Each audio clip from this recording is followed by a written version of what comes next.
discussion. Sorry, just a moment.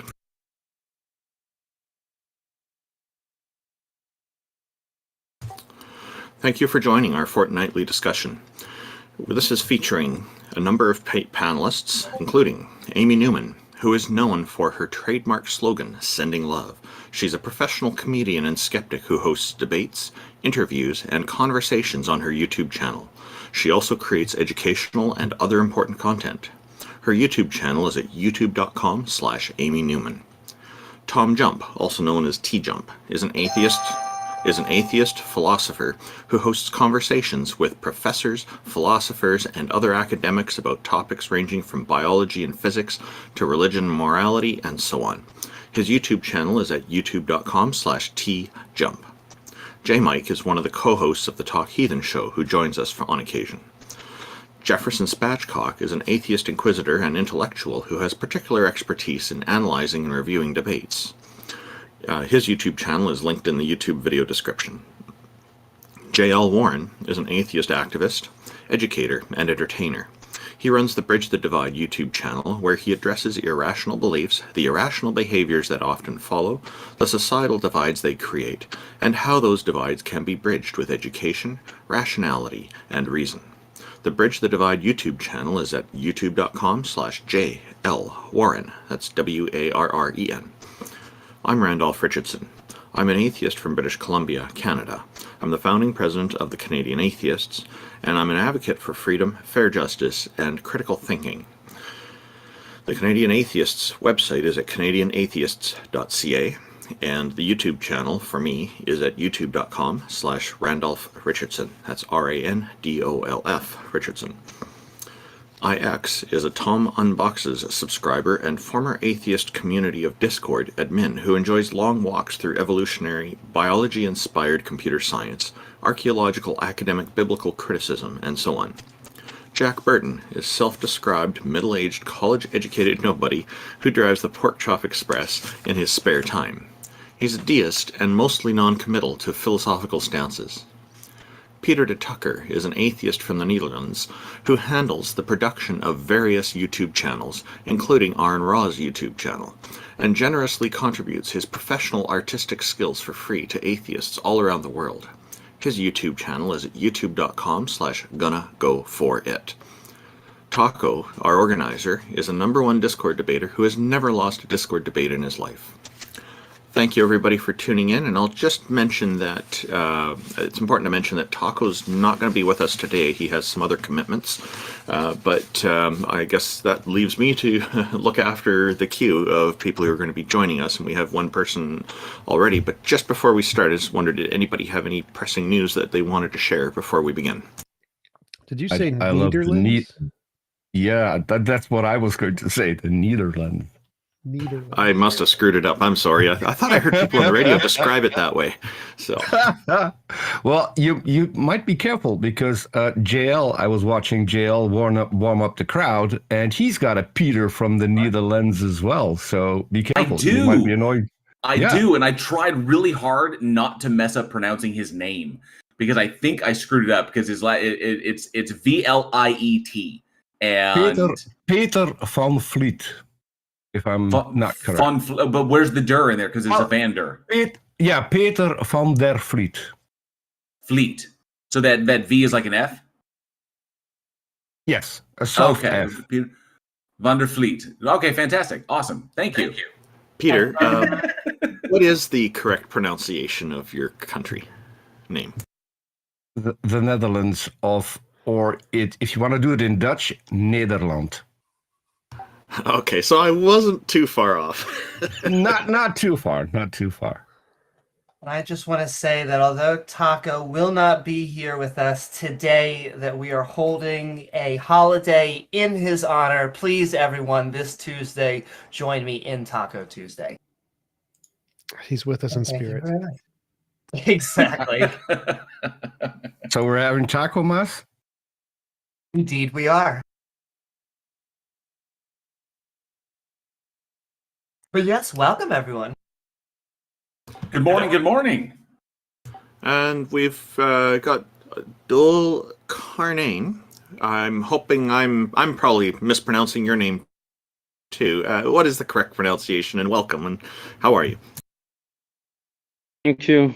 It's not too far off. It's pronounced as Dhul Karnain, but that's pretty close. So thank you. Karnain. Okay, thank you very much. What have you got for us today? I just want to say hello, guys. Good morning. I think like Yeah. hard to convince, and I'm not used to do this kind of stuff, but I can share like my thoughts if that's okay with you guys.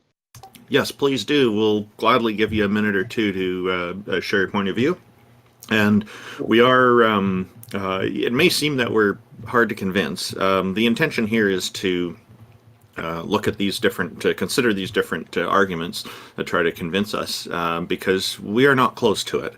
It's just, we want something that will be convincing enough for us, any of us. So yes, please proceed.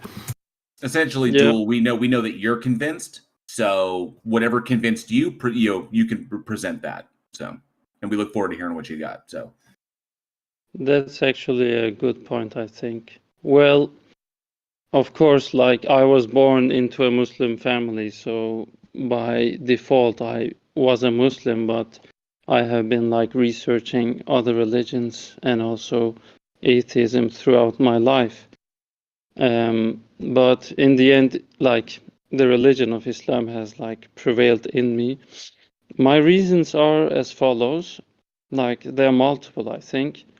The first one would probably be the necessity of an entity that is independent and overall like powerful enough to create everything that we can observe, and everything that we can observe, I believe, is dependent on something. I think this is also called the contingency argument, right?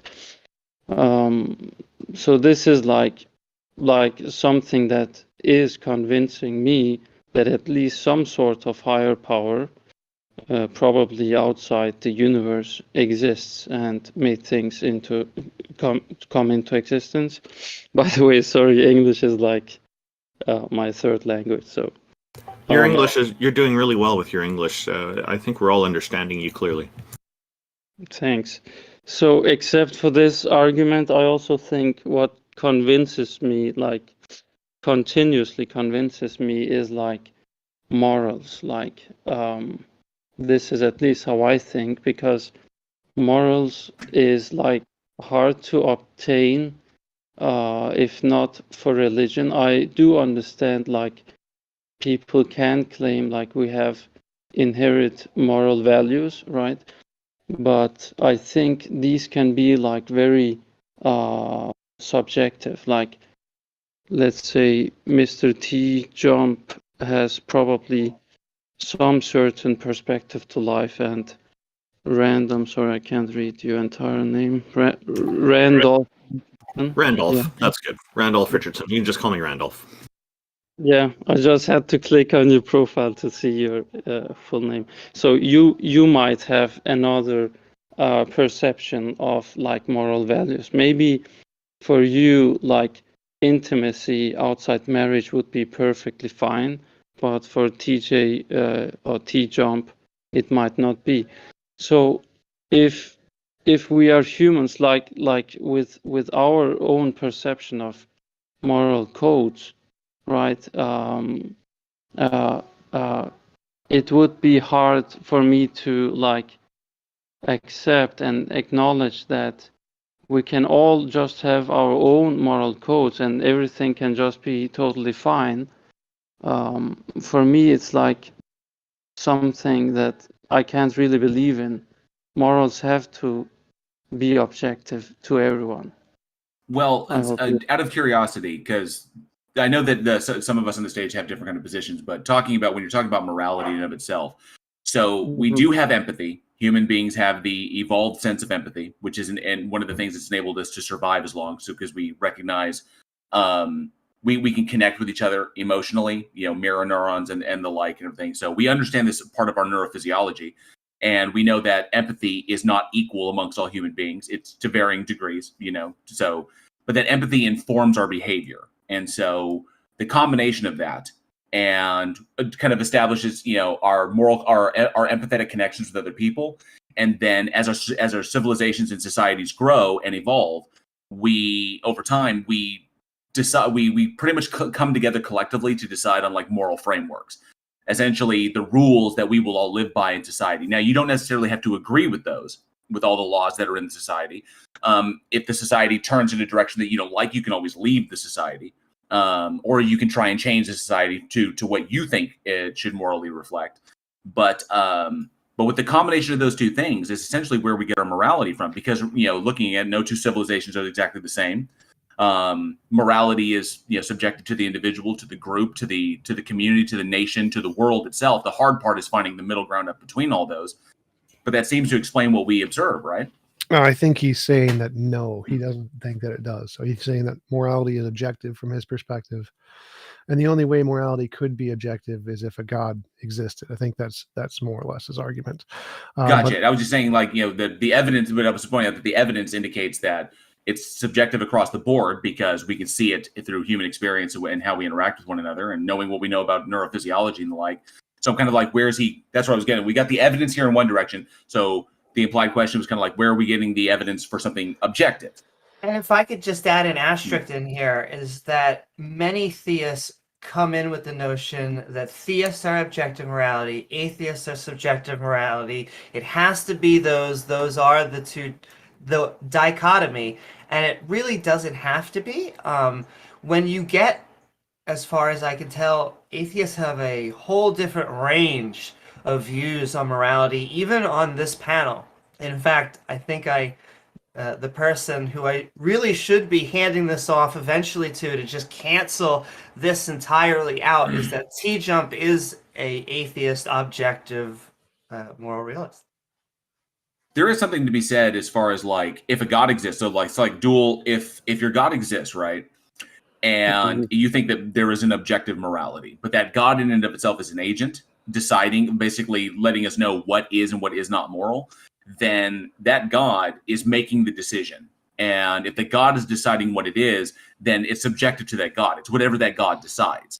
If it was objective, if there was an objective morality, then the morality would be true regardless of the influence, power, or desires of that God.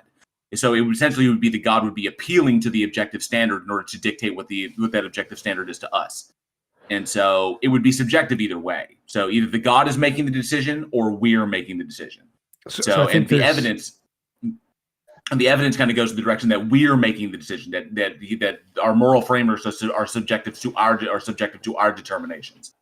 Well, so I think there's 3 points. Go ahead. One is that there is no evidence of objective morality. It's not a solved problem in philosophy. So you can't say that that's actually a thing, as J.L. Warren was pointing out. The second is, as Amy was saying, there can be objective morality without God. So why do you think that you need a God to have objective morality? Because as far as philosophers are concerned, you don't. It's not a thing. There's no evidence or arguments that you need a God for objective morality. Right. And third is, if you had a God, that wouldn't give you objective morality. In fact, in philosophy, God-based morality is subjective because it's a subject, like J.L. Warren was saying. And so right. Your argument from the perspective of most philosophers doesn't seem to work for those 3 reasons. So I believe it is objective in terms of, for us human beings, because God has brought us these moral codes and conducts that we must follow. So what does objective mean? What is the definition of objective? Objective means, like, for me in this term, it means it is objective, like it's, you could say it is equal to like everyone. So it's objective. Well, so objective means not influenced by personal feelings, opinions, or thoughts. So like, and this doesn't mean humans, it means any. So any thoughts, any opinions, gods, spirits, nobody gets an opinion. That's what objective means. So subjective means contingent on thoughts, feelings, opinions, intuitions. So if morality is contingent on God's thoughts, feelings, opinions, intuitions, then it's subjective, not objective. Objective means not contingent on any of those things. I see. So you're saying since morality, even in religion, is contingent to like God, it can't be objective. It must be subjective. Yes. But what I'm trying to say is this, like when I say objective, I mean I'm excluding God from this equation actually, since God is like the ultimate truth for us, for me. So whatever he brings for us If you're is excluding him, how can then the morals come from God? I think by excluding he Uh, means as a not subjective. He's just excluding God from the subjective category. But I think that's called special pleading. Yeah, it also means that the morals no longer come from God. Dual Carnane, do you mean that perhaps the objective morals are something that naturally emerged from the creation of the universe from your God? I will just try to elaborate because just think as it like this. Let's say you're a software engineer and just create a game, like an online game, an online platform, and you set an objective set of rules for every single player. Like the rules are equal to everyone. It's objective. Well, that's true, but as the programmer, you get to decide what those are for the individuals in the game. So they're Yes. still subjective. They're just subjective to you.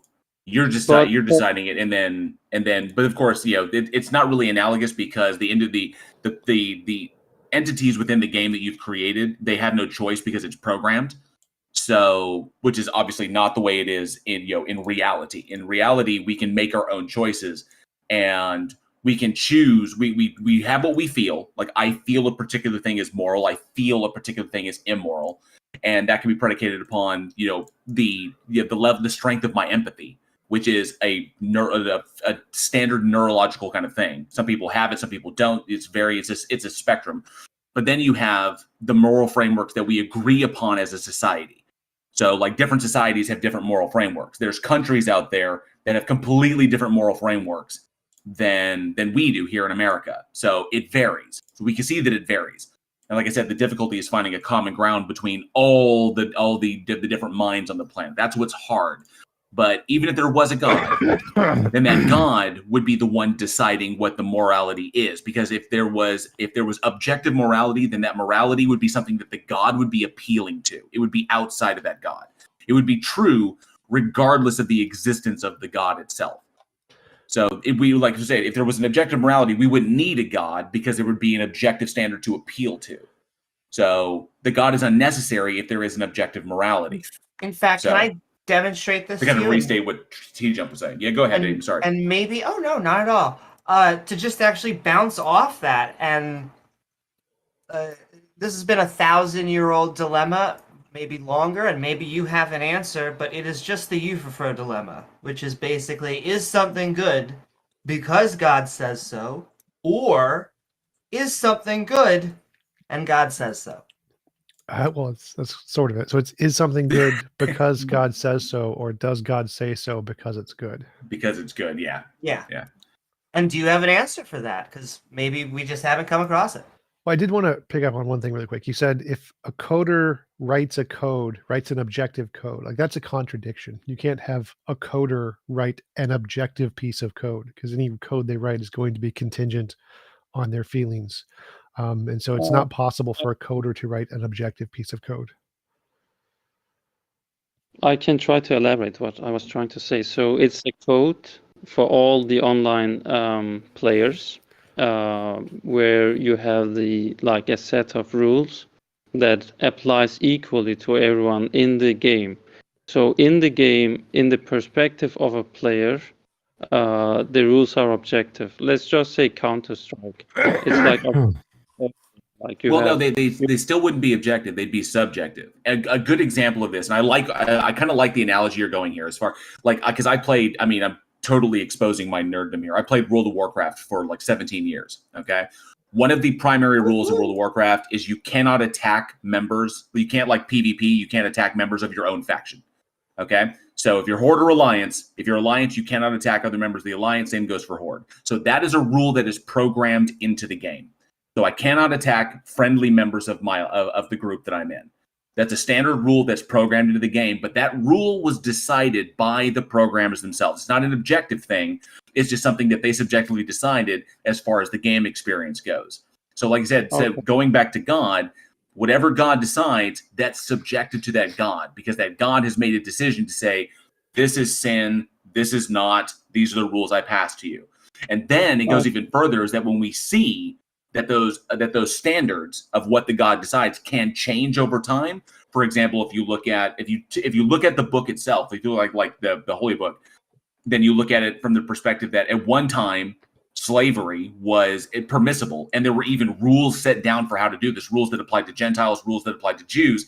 But then over time, the covenant changes. The existence of a new covenant is brought in by Christ. If you go by the Bible, I'm not saying you're a Christian, but this is one example. So it's like Jesus comes along and brings a new covenant. Because the covenant changed, then because they're implying there's a new covenant, that means that it's subjective to God. So if God ever changes the standards, it's completely subjective. I will try to elaborate. I want to. So it doesn't matter if God makes a set of rules that applies to all humans, but not to him. It's still subjective. You don't get to say it's objective for some subjective group. If it's like a video game and you have code that applies to the people in the video game, it's subjective to the people in the video game. Objective means true, independent of all opinions. God can't write something and it be objective. It's not possible. There's a logical contradiction there. If God decides something, it's necessarily subjective. And the fact that you think it applies to all humans doesn't make it objective. That's not what objective means. Okay, so let me try to actually unfold what I really mean. So in terms of in the perspective of God, I agree with you guys in here. It's subjective in the perspective of God, because he is bringing forth these codes and conducts, right? But for the humans, or let's do it simpler and go back to the game. For the gamers in the game, the rules are objective. They don't question, why was this game developed this way? Of course, you have the right to question, but still, you're playing the game and everyone must follow these rules. So it's objective for everyone. This is what I'm trying to say. But yeah, I'm not objective. So I'm not denying the. You can't be objective from God's, or it can't be subjective from God's perspective, but objective from our perspective. That's a contradiction. That's like saying from God's perspective, 1 + 1 = 2, but from our perspective, 1 + 1 = 6. No, if it's objective, it has to be true from all perspectives. And so if it's subjective from God's perspective, then it's subjective from our perspective too, even if we are subject to it, even if we're forced to obey it. It's still subjective. It's a subjective thing. You don't get to say the world is round from God's perspective, but it's flat from our perspective. No, there's only one truth there. There's one objective truth. Either it's round or it's flat. And so objective truth is what's true independent of any opinion. If it's based on God's opinion, it's subjective. Not just for him, but for us. It's totally subjective. Yeah, just because God's the in your worldview, just because God is the biggest, baddest thing on the block, and he's big bad Leroy Brown, doesn't mean that it's objective in any way. It just means that he's the biggest, most powerful thing, and that it's his way or the highway. But that doesn't make it subjective, or doesn't make it objective. It's still subjective, regardless. I get you guys, but this is not what I'm trying to say. Actually, look. So let's say chess. This is a simpler game, right? So in your terminology, chess cannot be objective, or any game cannot be objective, because there is a creator of the game. Yeah. But for the gamers, the game is actually objective. No, that's not how that works. Unfortunately, I apologize, Joel. That's not how that works. If it is subjective in its implication, no matter how it's applied, but if the rules are set by somebody, if they arbitrarily decide what the rules are, yes, we can play by those rules. But just because we play by those rules in a particular environment, like playing the rules of chess are completely arbitrary. technically, you don't even have to play chess by the rules. I mean, if you want to play chess, you got to play by the rules. But it doesn't matter. If the rules are set by somebody, they decide arbitrarily what the rules are going to be, then they're always subjective. We're just choosing to play by those subjective rules in order to have a game. But we don't see that, because essentially, if you're going to try and analogize this with life itself, is that God came along, and in your worldview, God came along and set the rules and said, this is what is moral and this is what is not moral. And then we can still choose whether or not to do that, because it is subjective in and of itself. Because you see where I'm going with this? I just want to say on chess very specifically, the rules, just like J.L. Warren was saying, are completely arbitrary. No one had to decide that a pawn can only go once and twice on the first move. But it's only through us all agreeing on these rules that just makes it so that we can play chess and we can, in some way, say one move is objectively better or not. But I wanted to really ask you, is there something specific that you think that God gives us? Is there some rule or law that would just be like, holy moly, that has to obviously be from God's objectiveness? Back to the chess game, guys. So my point, I think you're like missing the entire point here. For the players, the same rule applies, right? So the game becomes objective. No. That's the part where you're getting it wrong. No. So just to clarify, the rules. The rules When it apply comes to to chess, everyone. there are different sets of rules. There are even chess games that have more pieces than others. So it's not set in chess. So the point here is that even if all of the rules apply to all of the players, that doesn't make them objective. Objective does not mean the same rules apply to all the players. That's not what objective means. Objective means true, independent of opinion, intuition, feeling. So the fact that all of the rules apply to all of the players isn't what objective means. It doesn't become objective because the players are applied to these rules. That's not how things become objective. For it to become objective, it would have to be a fact of reality, like a law of physics that is independent of anyone in the universe. Then it would be objective. Simply the fact that it applies to the players, it's still subjective. It is a subjective set of rules. I got to ask, Duel, it seems to me, Duel, and you can clarify on this, it seems to me that you're interpreting objective as like goal oriented, like there's a specific goal in mind. So there is an objective goal to attain. Like there's an objective to attain. No. This is not how I understand. What I'm trying to draw here is the game designer did not favor any single player over another. He made it objective to everyone, but that's not no. It's still subjective to him, though. It's still subjective to the designer. I understand that point. It's like football, right? So the game designer tries to be as objective as possible, right?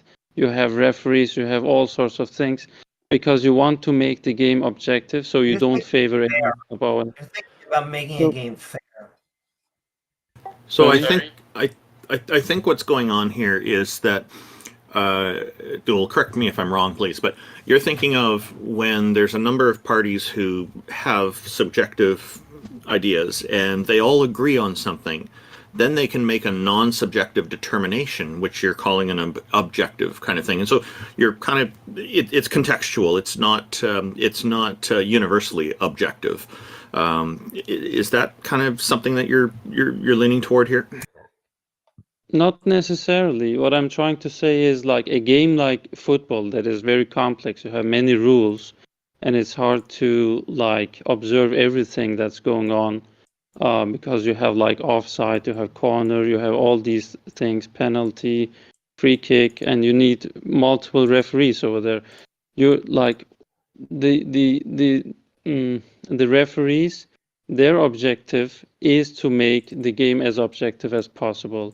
But what I'm trying to say here is God has made our realm objective. Like he brought objective rule to us, like objective in terms of he didn't favor anyone above another. Yes, The but dual. But did God decide what the rules are? Let me just ask you that flat out. Did God decide what the rules are? Yeah, for Okay. sure. Could God have decided otherwise? Could God have made a different set of rules for us to live by? Probably. Okay, then it's subjective. That's it. Yeah, I mean, because the rules could be different. The rules could be I- different. In fact, if you go by, and I know you're a mother, I know you go by the Quran, but if the rules can change, it doesn't matter if they don't. But if they can change, then they're completely subjective. If God decides what they are, just like the individuals who constructed the game of football, yes, everybody who plays the game is subject to the rules.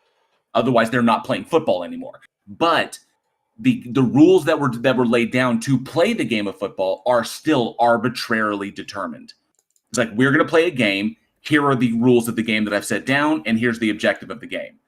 Okay? Right. But the rules themselves are arbitrarily decided. Arbitrarily, That's it. So they're subjective. They're subjective to the person who's designed it. So the thing is that what's weird is that the contradiction is here is that you're saying that they're subjective to God, but they're objective to us. That's saying that they essentially, you have God, you have the moral framework, and then you have humans. God subjectively determines the moral framework, but the moral framework is objective to us, and that's a contradiction, because if the moral framework is arbitrarily determined, if it's subjective, it can't also be objective. It can't. No. It just means that we're I want to subjective. chime in with one thing. I did several shows reading the Quran. If you're saying that the author of the Quran didn't favor some people over others, you're sadly mistaken. we don't But have yeah. to talk the Quran in specific. But yeah, that's the contradiction that you're posing, is that it cannot be subjective and also objective. It can't be both. It's Warren, one or the, I it's one actually or the do other. agree. And it cannot be Yeah. objective if there are different sets of rules for different people or different sexes of people in this case. That part I kind of disagree with. You can have objective rules that apply unequally to people. They're still objective. Yeah, John Rawls' theory of justice, the veil of ignorance, aims to achieve that goal, actually. Dual, we have some other members of our audience who'd like to join us. Did you have some final thought you'd like to give here? Obviously the objective moral argument is not working for people here on the stage, but I think you made a really good attempt. Thank you. Thanks for having me, guys. I'll try to say final words. That's fine.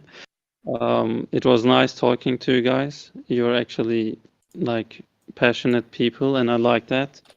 About my point, I don't really want to extend it. I think we have been thoroughly through. I do agree with you, Warren, and TJump and everyone else, that in the perspective of God, yes, the rules are subjective because He is the designer, right?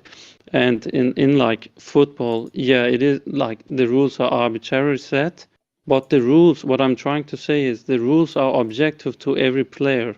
Like there is no favoring for one player or one team over another. So trying to make the game as fair as possible.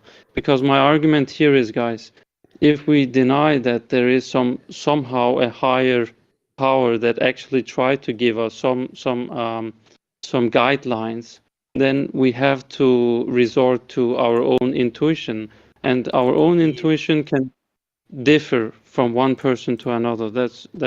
And it's not just like one civilization had some sort of rules and another has another, like, or today Western people has some sets of moralities and Africans has some other. No, like in even in like small country like Denmark, people can have different opinions on different matter, even at the extent of moral codes. Like for some people, it could be totally fine to have like swingers party, while like being married or something like that. But for another conservative family, that's a no-go. Anyways, I don't want to like drag this on. You can have another guy up here. It was nice talking. Dul Karnain, thank you very much for your time today, for joining us. And it would be interesting to speak with you again after you've had some time to put some deep thought into this. And we look forward to future conversations with you. Thank you. It was nice meeting you. I thank you guys. Have a nice day. Thank you, bud. I want to say meeting you. one last statement just on something he said, and I would have forgot about it until he said swingers parties, but which is always a good time. But like, so he was talking about There's a way to sex. get Amy's attention. Indeed, he was talking about sex outside of marriage, and so I still think multiple ways in which you can look at that, because you may get disagreements about whether people should have sex outside of marriage, but you will find more agreement on whether one or multiple people should cheat on each other. And so that is like a very different thing. It doesn't make morality any more or less subjective. It just makes it more complicated. Brown chicken, brown cow. Thank you very much. Yeah, that's a topic we should probably delve into sometime, Amy. I think it's an important one in today's social climates, especially in Western societies. It seems to be coming up a lot in the U.S., and I'm on the side of freedom, obviously, just like you are. Our next guest from the audience, Muhammad Ali. Welcome, and thank you for joining us. Thank you for having me. My English is very Dance good. like a butterfly, sting like a bee. Sorry. It's not my English is not very good, but I will try to be clear. Well, I would say. one easy way is to slow down speech a little bit. That often helps a lot of people. So there's no pressure here. No need to feel rushed. We'll give you a minute or two to present your ideas. I think that my argument will be, I think, very easy. At least for me, it's not easy to. It's easy to say, but maybe to convince other, maybe it will be very more harder. But my argument goes like this. Yes. Start with like what convinced you? Like what convinces you that this thing exists? Yes. So my argument will be like this.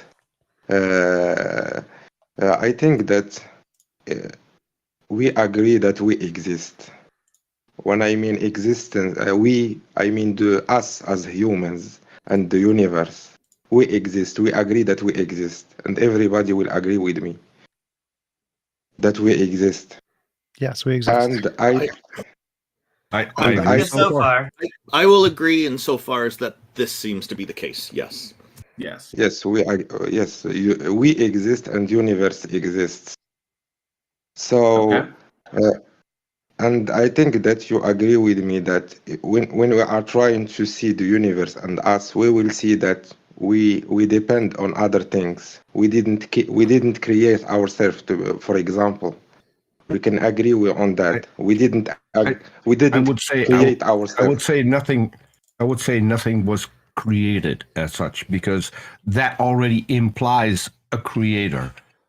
So you're slipping in a creator the moment you start talking about being created. Right. Peter's got a point there. I would say that life is the result of natural process.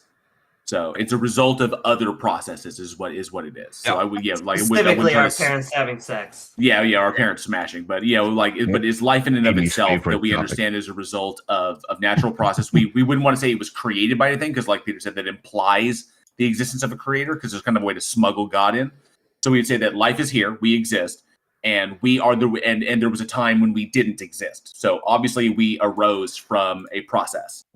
We are emergent properties.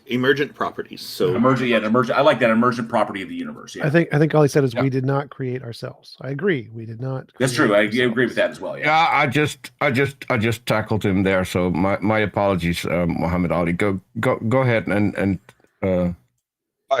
But I think that we agree that we didn't create ourselves. We didn't cause ourselves. Right. Yes. I would agree with that. Yeah. Yes.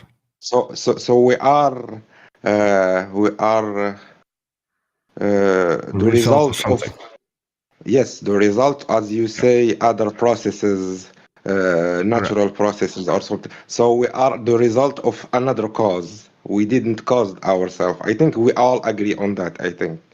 Sure. Yes, If we can you- move on from this point. Yeah. Yep. Yeah. So I think if we didn't cause ourselves, I think that there is two choices to be, and you can try to give another choice. But for me, logically, there is two choices. Either we created ourselves, or we came from nothing. Well, no, we didn't create ourselves, and we didn't come from nothing. Yeah, it's So like what is like the the like the choice? So like the both- concept both of are something like the concept of something from nothing would be essentially contradictory, because there'd be nothing there to elicit something. So we would say that we would conclude from the evidence that we have that we are a result of natural processes, natural unguided processes, like an emergent property of the universe, and that those processes are a result of something else. So the point is like there is no evidence to indicate that there was an agent or anything, a decision maker behind this. So how are you getting from we're the result of something to this creator? And a true dichotomy would be something created us or something did not create us. We came from nothing or we did not come from nothing. Those are two dichotomies. And I will say I can agree with the nothing thing as long as we can clarify that we're not talking about ex nihilo, absolutely nothing.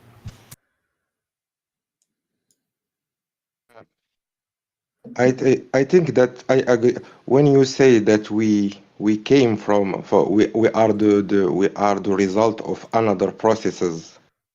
So can you That's we can correct. agree Yeah, can we- agree we- that can you Right. tell me, for example, can we have an infinity of causes, Sure. infinite regression? Yeah, why not? Sure, we could. Possibly, yeah. There's- Not there's- impossible. There's no logical contradiction in that. No, can you? No, because infinity doesn't exist in the universe. Can you give me an example of infinity, for example? Infinity. Are you an Hold on, atheist hold now? on. Then you've Indeed, already indeed. ruled out a God who is eternal. If infinity doesn't exist, then the God can no longer exist. So you've already ruled out a God. The eternal God. Yeah, because it's That's- either, I mean, there's two of the conclusions you have is you either have an infinite eternal entity that existed forever before time, which is also kind of weird, but then you also have just an infinite chain of causal relations, so like infinite regress. Now there's no logical contradiction in infinite regress. That could be the case. It may not be the case. That you could just have like a repeating cycle of events. But even then, even that could be an infinite regress. That either way, you're going to wind up going to an infinite. It's either like an infinite regress of causal events or of causal unguided events, or it's an infinite entity that has infinitely existed into the past. Yeah, as So far it's as one of the science two. can tell right now, it's a big, giant, we don't know. And Yeah, so yeah. it's one of those. It could be this entity that created things, but the evidence doesn't point in that direction. So the evidence points towards the possibility that, just infinite causal chain, possibly a repeating cycle that just keeps going on and on and on, and could go ad infinitum into the past. But like I said, there's no logical contradiction there. So what is the evidence that you have, or what convinced you that it was an entity that did this, that it was an agent that did this, instead of just naturally occurring unguided processes? But to be honest, I see a contradiction on your argument, because you ruled out an infinite entity, but you didn't. But you ruled out the infinite entity, but you didn't rule out the infinite processes. No. What I want to say is. Mm-hmm. Maybe I can Yeah. clarify. If you say that we can't have an infinite regress in causes, if there was an eternal God, before he even started creating this universe, he would have done something, and he would have existed for an eternity. So there would already have been an infinite regress in causes that didn't affect this universe, but it is an infinite regress in causes, because I don't think that the God would have just sat still for infinity. Peter, he was then knitting. So I'm not. He was I'm not. then he was still causing things if he was knitting. If this thing existed infinitely into the past and took all that time in order to figure out what it wanted to do and finally created us, man, that's some poor planning. But No, but you are jumping to God. I'm not talking about God now. I'm just talking about, can we have an infinite chain of regress of events in the past, Yes. for example? yes, we could. We can. So you think that infinity exists in this world? Yes. Well, when you're that's- talking that's- about, like- wait, so that's the Go ahead, consensus. TJumps, sorry. The consensus in physics is that the universe is infinite, time is infinite, space is infinite, quantum fields are infinite. Yes, infinity is in reality. That's the Yes. consensus of physicists. So if you think that infinity exists, why are you denying maybe there is an infinite entity that it is perfect in all its attributes? Because be. there's Maybe no there evidence. is, because but there's no evidence for it. Because exactly. Because there's no evidence to go in that direction. There's nothing to indicate that this thing is there. So we look Just at the say evidence. that- We look at the evidence we have available to us, and we conclude from that evidence without presuming anything that's not supported. So, like if you want to go Occam's razor, we don't multiply our entities unnecessarily. We make as few assumptions as possible in trying to get to a conclusion. So, not assuming anything, we look at what the evidence has. The evidence does not indicate that there is an entity there. Just like J.L. Warren was saying with just- Occam's razor, you just added another thing, perfect. And we would need to talk why you think this thing is perfect, because you're now adding on to something that the natural laws would not need at all. Right. So that's why if you look at it, we look at what the evidence says, and then we make the assumption that we assume from the evidence, because the jury is still kind of out on this. So we assume from the evidence that it's a result of natural unguided process. Then we can assume that it is JL, potentially I infinite. think you may have, JL, English is not his first language. So I think you may have to explain what Occam's razor is. I don't think so. I think he got the point. So we don't. I There's think no he evidence. has- There's no evidence. That's why. Right. There's no evidence to conclude it. That's all we need So, to and we say. don't That's all want we need to to say. make additional We assumptions. can let him yeah, go. so. That's all we need to say. Let me just say, you just say that you don't deny the existence of infinity. You say that space is infinite, which I don't agree on. But as you said, TJumps said that there is infinite space, there is infinite time. But why do you agree? There is evidence that there is infinity in this universe, as you say. There is time that it is infinite, space is infinite. Why are you denying maybe the existence of an entity that it has infinite We said attributes? that because there's no evidence Wait. for this So entity. wait. And you're That's not what he's adding asking. it in. Wait. He asked a more specific And question there. so- He asked, why do we deny the possibility? Like, we don't. It is possible No. for there to be a God. There is just no evidence. So it's possible, but we have no reason to believe it. Right. We're coming You from just a say different that- you just say that- Mohammed, just 1 second. We're coming from a different standpoint. We're not ruling it out. We're not adding it in because there's no reason to add it in. Does that make sense? For me, to be honest, I don't see. Of course, I disagree that there is an infinite space in this universe, but because the universe, they say that it is finite and it is a closed system. That's not what I said. I said we're not ruling it out. We're just not ruling it in because there's no I evidence understand. for Yes, us I to understand. rule it in. What we're curious about from you is why did you rule it in? Yes, I understand that you didn't rule out. Yes, you said that it may be a possibility that there is a creator, there is a God. Correct. Yes, I agree with that.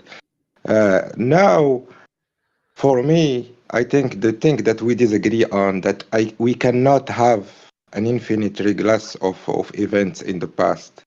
We can. We cannot We have- already went. Well- we already went over that. So Yeah, let's we get to can the be- point. Let's we get to can the because point there's- well, where it's you just- were convinced that there is one other variable, which is the God. How did you rule in the God? What's your reasoning? You say that maybe you can give me an evidence of infinity, for example, in this Okay, universe. so Muhammad, that's what I was going to say. So you can't say it's impossible because there's no logical contradiction entailed by an infinite regress. So it is possible. If it was a logical if it entailed a logical contradiction, then it would not be. But because there's no logical contradiction entailed by it, it is possible. We can't say one way or the other whether it is or is not. The evidence kind of leans in a particular direction, but we're saying that whether it is or is not an infinite regress, there is no evidence to suggest an agent. That's why we reject it, because there's nothing to support that whatsoever. Well, And that every reason that is brought up, that typically every reason that we are given when we have these stages, we do these conversations, we can break down how that conclusion was derived, like how the individual concluded it was that, and we say nope, that's faulty. It's like you got to that by bad reasoning, or a logical fallacy, or something to that degree. So that's why we're asking is like, what convinced you that it was this entity itself?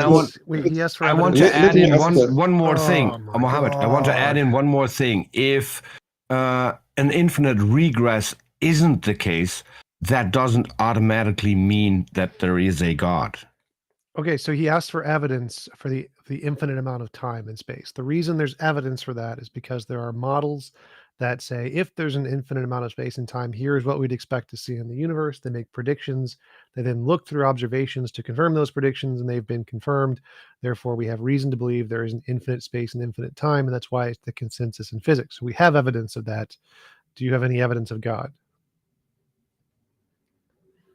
I'm not talking about God. No, we are just talking about the principle and the principle of infinity in this universe. Yes, we have evidence. We have evidence. We've made predictions. They were confirmed through observations. Models. Okay, give me. I'm waiting for it because it is a very important observations in the cosmic microwave background, the Casimir effect, both of those are confirmed predictions through the model of infinite spacetime.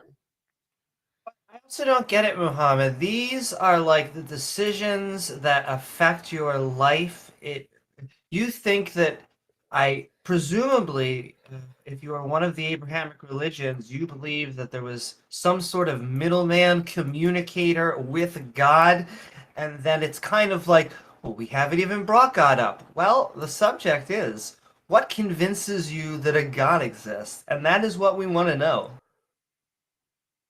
Yeah, that's the title of the stage. I'm telling my belief is that it cannot be an infinite regress of event. You say that it may be, but I'm telling you that in my case... We don't say it may be. We say we have evidence that it is. So let's skip the infinite regress. Let's get to the point where you got convinced that a God exists. That is the title of the stage. Hold on. That's the title of the stage. That's why you joined, to convince us that a God exists. So let's get to that part. I'm sorry, maybe we don't understand each other, but I'm telling you, you are saying to me that it may be infinite regress of events in the past. We say it is what the evidence points to, so it most likely is the case, right? Because Muhammad, we have the evidence for it. Muhammad, if we have evidence, if I have evidence that there's a cup in front of me because I can see the cup, I can pick it up. The cup is there. Yeah, we don't have to discuss anymore. Muhammad, there's no logical contradiction entailed. Okay, exactly. That's the whole thing. There's no logical contradiction. So that's the point. I'm telling you that also there is no logical. Even if it wasn't possible, it still doesn't mean that your God exists. So let's skip this particular point. And let's get to the point where you were convinced. I'm not trying to convince you that my God exists. I'm not trying to convince you. Why? That's the topic of the stage. And what you're trying to do is you're trying to poke holes in confirmed science in order to slip in your God, which is not going to work. We can do this for hours on end, but it's going to be a little bit tedious if we do. Can we let him get back to the is point and much stop better interrupting? to Like, oh my God, get to the point. he made a very valid point. So he's making a point that the universe can't have had an infinite regress. Now that's wrong. We have more evidence for an infinite regress than a God. But if that was true, that would be evidence for God. So he's trying, just forget the fact that he doesn't speak English in the first language. So he's making a valid argument. So the answer to his argument is we have evidence of an infinite regress. The math shows, yes, infinite regress is possible. The math makes predictions. Those are confirmed. That's more evidence for an infinite regress than for a God. That's why infinite regress is better. Let me give you an example of infinity. I'm sorry because I'm talking about infinity, but it is an important thing about if we want to come to and explain why God is a necessary being for us to exist. Yeah. So of course you don't agree. Yes, of course you don't agree with me, but I'm trying to give you an argument why I believe that it can't be an infinite regress. That's my opinion. Right. Of course, it is debatable, but it's not debatable. It's not debatable. So we have evidence of infinities in reality. In physics, they use them all the time to make predictions. So if you can use something to make predictions, that's evidence it's real. So in physics, we have real evidence of real infinities. Okay, let me give. Okay, can you, for example, infinity in mathematics? If we add infinity to infinity, what gives us, for example, plus Depends. infinity is plus? Depends the kind of infinities. So there's set theory is the math of adding and subtracting infinities. No, I'm telling plus infinity plus infinity plus infinity. It depends the kind of infinity. There are multiple kinds of infinity. They're different shapes and sizes. You can add them and subtract them, and it's called set theory. So infinity isn't a specific number. Infinity is a set. So depending on the kind of set you add together, you can get different answers. Infinity isn't a number. So what you're asking is very easy. Okay. Can you give us? Can you give me an example? Maybe I don't know it, but can you give me an example, a simple example? For example, when we add, for example, an infinity plus infinity plus infinity, what gives us? For example, can you give me a simple example? Infinity is like number. There are lots of different numbers. I can't say if you add number and number, what do you get? Because there's lots of different kinds of numbers. Infinity, there are lots of different kinds of infinity. There are different sizes, there's different shapes, there's countable infinities, there's uncountable infinities, there's alpha null, there's omega, there's lots of different kinds of infinities. You can't add infinity plus infinity because there's different kinds of infinities. Like if you ask me, if you add a number to a different number, what do you get? It's a gibberish question. You need to specify which infinity because there's lots of different ones. It's a numeric concept like zero. Okay. Let me give you an example in maybe it doesn't exist in real world, but for example, if there is a building that have an infinity of stages it's Hilbert's Hotel. Yes, I'm familiar. Can we reach infinity, for example? Yes. There's a countable infinity. It's called alpha null. Google set theory. Google countable infinity. Yes, you can add infinities together. So if you have two infinities of the same size, two of the same cardinality, and you add them together, you have two infinities, which if you subtract one of the infinities, you'll still have one of the infinities. You can add and subtract infinities just like you can numbers. They are sets. They are not mysterious things. They are just objects that can be added like any other object. Some are bigger, some are smaller.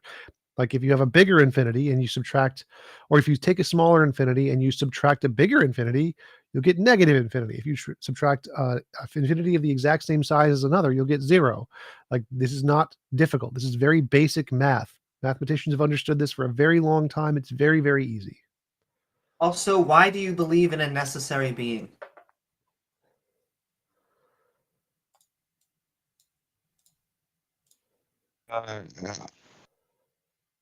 I believe that they must be a necessary being, because as I told you, we didn't create it ourselves, and we We we weren't didn't. created. So we couldn't create ourselves, even if we could. We weren't. But see, Muhammad, we could do this very easily, just pointing it back on you. Muhammad, where did you come from? It is not important, to be honest. It's not? That's been the line of questioning for like the past Oh. 20 minutes. Yeah, you might want to retract that statement. Honesty is actually pretty important in a lot of societies. Yes. I came. I live in France. I live in France.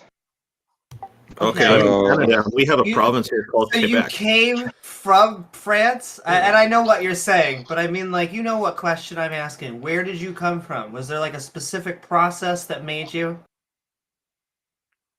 What created you? Is There the is a question. process. Well, Yes, when of course, there is a process. When Yes, a of course. daddy loves a mommy.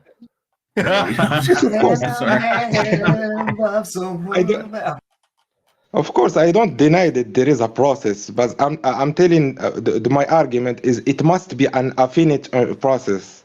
It is not an infinite process Well, because no, infinity so- doesn't exist in our life. So there's several things Ah. here. One is that there can be a natural necessary being that isn't a god. So you don't need an infinite process. You can have a necessary being that is natural with no consciousness, and it could create the universe. There could be an infinite regress. That's fine too. There could be a god. All three of those are possibilities. But all the evidence indicates the two natural ones, natural necessary being, natural infinite regress, have all of the evidence. There's no evidence for a god. Natural infinite past regression is what every single physicist believes. Everyone in physics thinks infinite regress. So if you're saying there can't be an infinite regress, you're disagreeing with everyone in physics. All of the evidence. You're saying no, can't be the case. Let me ask you two questions, and I will give the stage to maybe another person.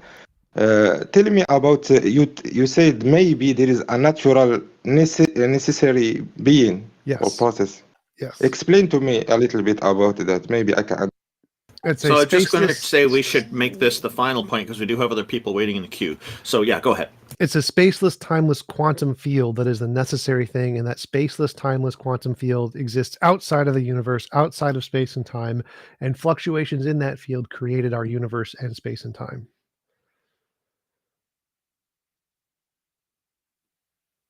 The quantum I physics don't explanation. understand. I don't understand, to be honest. But thank you, True. Thank you for the time you gave me. Thank you. Thank you, you, everybody. Muhammad. And thank you You're for your welcome. here. Just what TJumps referring to is the in the area of quantum physics. I believe that would be something to look at. But I do think that you might want to rethink your statement that honesty is not important. It is quite important in many societies.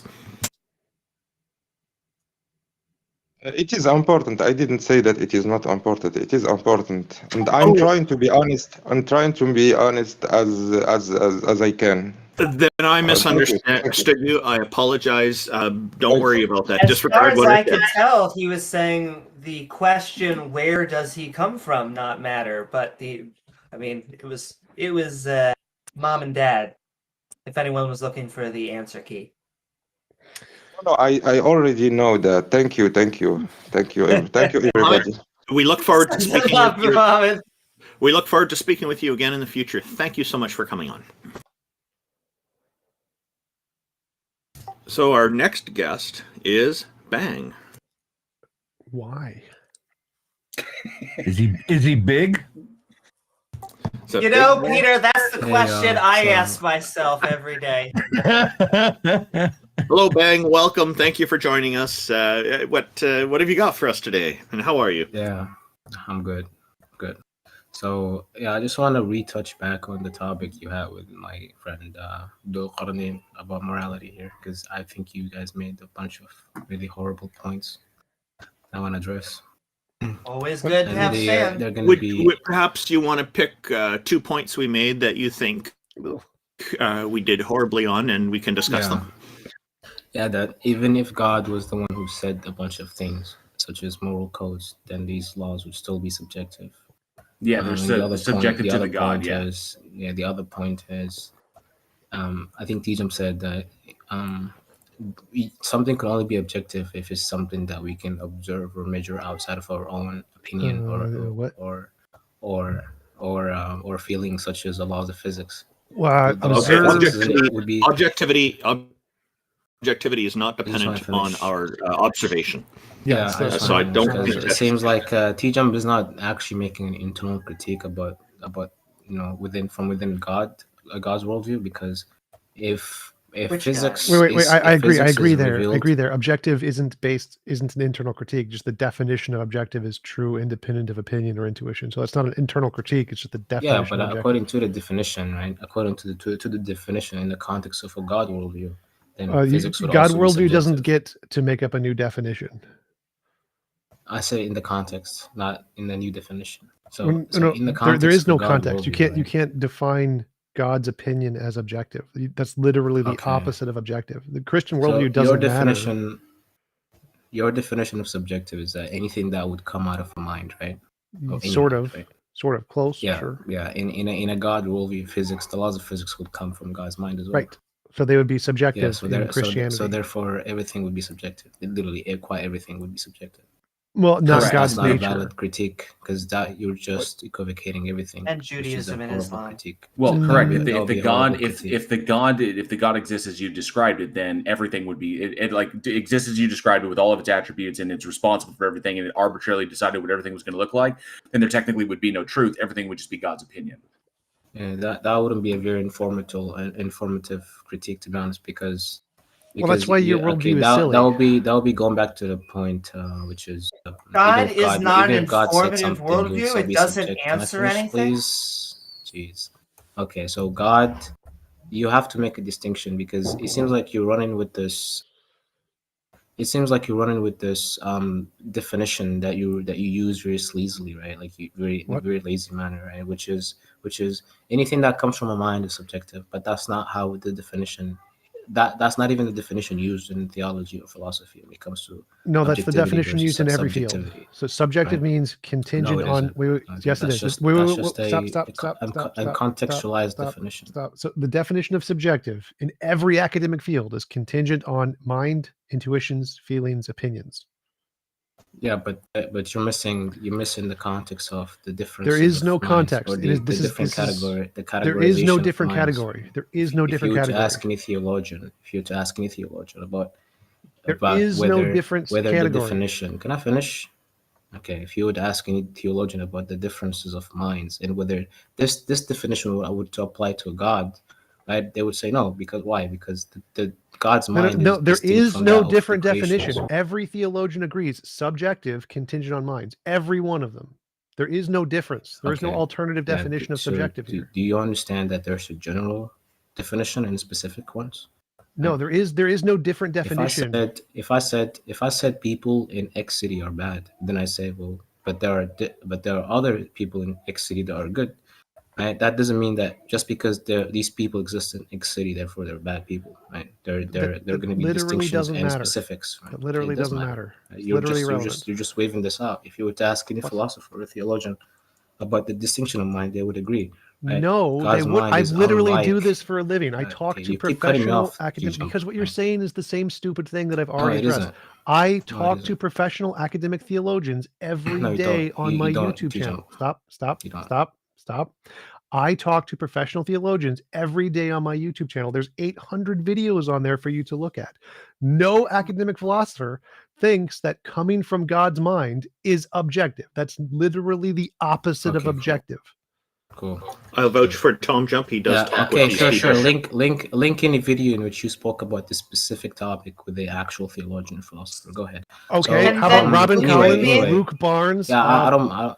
They're Yeah, literally link the all videos, there. man. Academic, Bang, professional. bang, There's an bang. entire playlist. Anyway, I'm gonna make the Professor- point anyway. Bang, I don't even. hey, bang, it doesn't even matter bang, whether. It doesn't bang. matter whether they. Please, agree with bang, it. Don't bang. spam my name. Okay. I'm responding to teach them. Like you guys. Okay, I'm don't even know how to- asking you to stop for a moment because TJump was listing a number of names of people that he interviewed that address the point that you asked for, and then you were interrupting him. So please let TJump No, I finish. wasn't. TJump, I asked him can you to link provide that these. list again, please?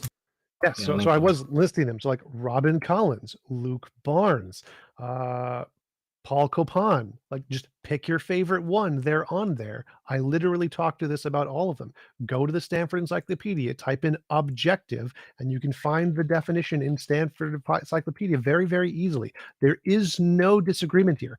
God determining something based on his opinion is subjective. That's why William Lane Craig says that that isn't what happens. It's determined by his nature. He doesn't get an opinion on it.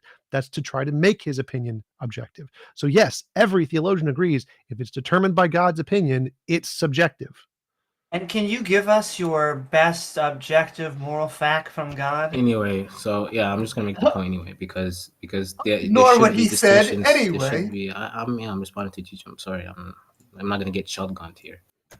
So anyway, I'm gonna make the point that there should be a distinction between minds, given the fact that the mind of God is unlike the creations, given the fact that it's eternal, Special infinite, pleading. It's literally and irrelevant. independent. No, it's not special pleading. Literally these would be special pleading. conclusions. These would be conclusions of God's mind, or the nature of God's mind within the God worldview. There would be conclusions on what necessitates God having that sort of mind, right?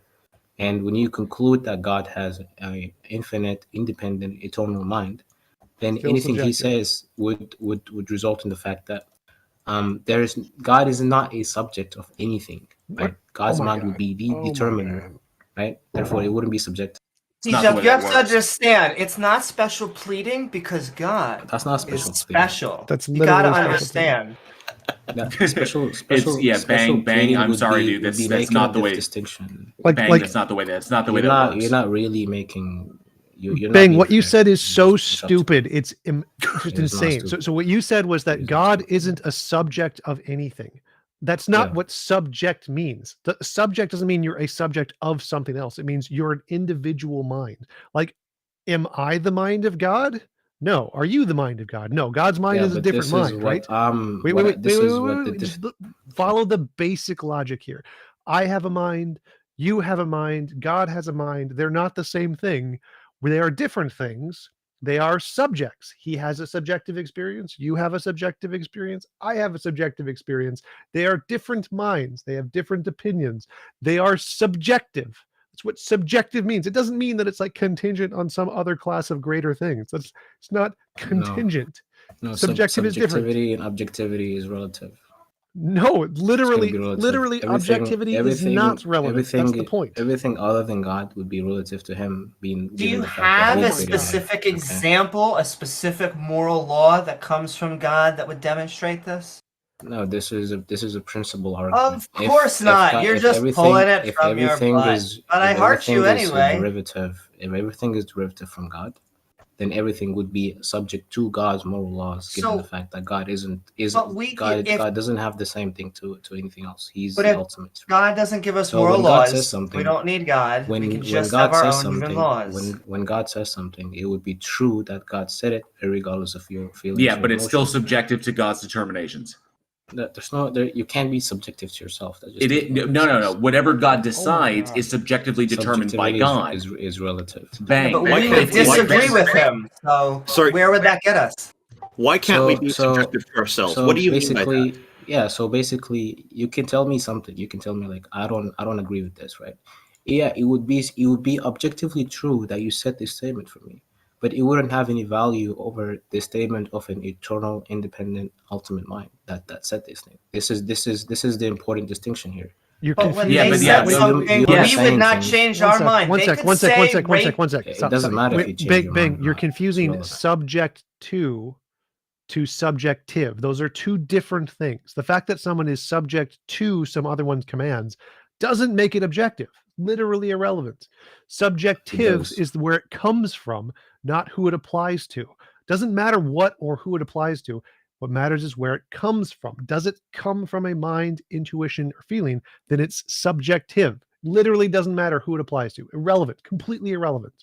It's the No, it's not origin of it. irrelevant. So being subjective means that your whatever this thing that is subjective is going to be derived from something else, or it's No, going to be that is literally it's not. going to There be is the zero, sovereignty of something no else. definitions, It would be like no it would be like definitions of rats in the lab. subjective. There are no definitions of subjective that say Okay, that. sure. None. It would be like labs. It would be like rats in the lab, right? No, Being no, in a that's maze, right? subject So to. I'm gonna finish Subject anyway. to. I know you don't like. I know we don't. Bang, No, like I fast think food, I so think I'm gonna Bang finish Bang is anyway. using some sort of proprietary definitions of stuff, and he doesn't seem to be grasping Okay. this. So maybe it's back to the Stanford Encyclopedia of Philosophy for you. Yes. So subject Okay. to. You're using subject to. That's not So subjective. it would be like, okay, guys.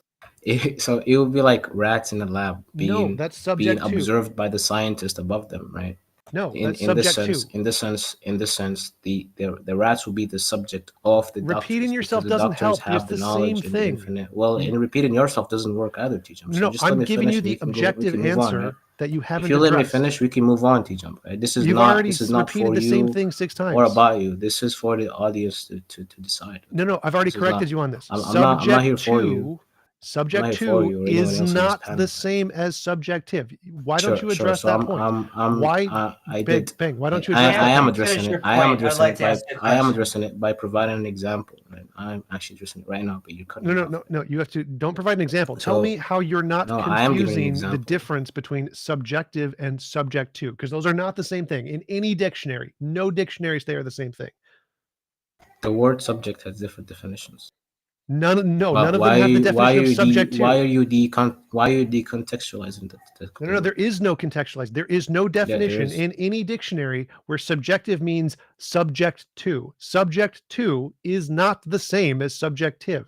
Every dictionary has the same definition of subjective, contingent on intuitions, mind, feeling into anything like mind stuff. Yes. None of them Yeah. say subjective means you are obligatory to some other obligations. None of them Okay, say I'll that. There show is you no why you're so ignorant definitions. about this. Like, it's so sad Can that we your just English move him is- to the audience? It's I'm so tired it's of so this. sad. I'd like to ask I a wanna question. I said address you this. said Right? I after just you want to got show your point out. TJumps. I want to show TJumps ignorance of the English language, all these first language. Actually, Bang, I agree with T-Jump on the I'm terminology, trying- and Yeah, most of the but people I here want to do. address the definition here. Well, can I at least ask you a question? If the please? definition of subjective is a statement made or action done by or according to someone's feelings or opinions, then the feelings and opinions would be the thing, right? Being an object above the statements, right? The feeling or the opinion would be above the No. statement being made, right? No, The statements would be the subject Flying of the high feelings and above. opinions, right? no, it's literally not in the definition. Yes. No. I'm explaining the can we just- definition, dude. no, I'm not saying that's the definition of objective. We're gonna have a definition battle. Oh my God, you're If so the dumb. definition, Bang. if the definition, Bang, please. Can we just move him to the audience? if- This is so Yeah, dumb. Randolph, I think if we're the we're done definition- here. Thank you. Yeah, Oh. go ahead, I Amy. just- Go ahead, Amy. Well, I mean, it was the question he was never going to ask, or answer, which his logic, he was saying, if God speaks, it makes things objective. And so, by his logic, if God says graping people is good, well, that's good. We can't even disagree. It's objectively moral. And they always respond to this, oh, well, God would never do that, from their own subjective mindset. Like, I find it hilarious that at the end there, he's like trying to read in his own personal interpretation of the definition. Like, oh, if it's subjective and somebody subjectively says it, well, their mind is above it. Therefore, my made up definition is true. It's so dumb. Oh my God. Yeah, Bang. The terminology you're using is not what we're typically hearing in philosophical circles and in just a normal conversation. I think whatever source you're using for those definitions, you might want to look at other sources and try to correct that, because it seems like maybe you've got a misleading source there somewhere. I'm not faulting you for it, but look at some other sources and try to get the terminology correct. It will probably help you a lot in future conversations. And our next guest here is Charm Hole. Thank you very much for joining us. I love the name. Yeah, thank you. What's up, everybody? How's it going? But what you got for us today? I got a lot of good stuff. I just want to point out earlier you're talking about infinities. I actually played a really awesome mobile game called Idle, or it's called Exponential Idle. And it's like the cookie clicker, all these idle games, but without those pesky graphics. And what it did was it actually taught me the concept of these infinities. There's different sets of infinities. It's pretty interesting. And I believe the term you guys were looking for earlier was like Aleph 0 and Aleph 1. Those are the two main sets of infinity that there are. That it's just interesting. I suggest anybody listening or here look it up. Aleph, it's ALEF, or I'm sorry, ALEPH -0 or a -1. Those are like the two sets of infinity. It has a lot more to do with like the speed of numbers than like the quantity of numbers. It's interesting. It's really cool stuff. If you have Anyway. if you have a link to the game, if you could post it in the Heathen Hangout chat, that would be appreciated. Yeah. Well, the first thing I'm going to post actually is what I got a little written up here because I've been listening to you guys trying to figure everything out, right? So I'll do that in a It's all about, second. man. Yeah, so exponential idol.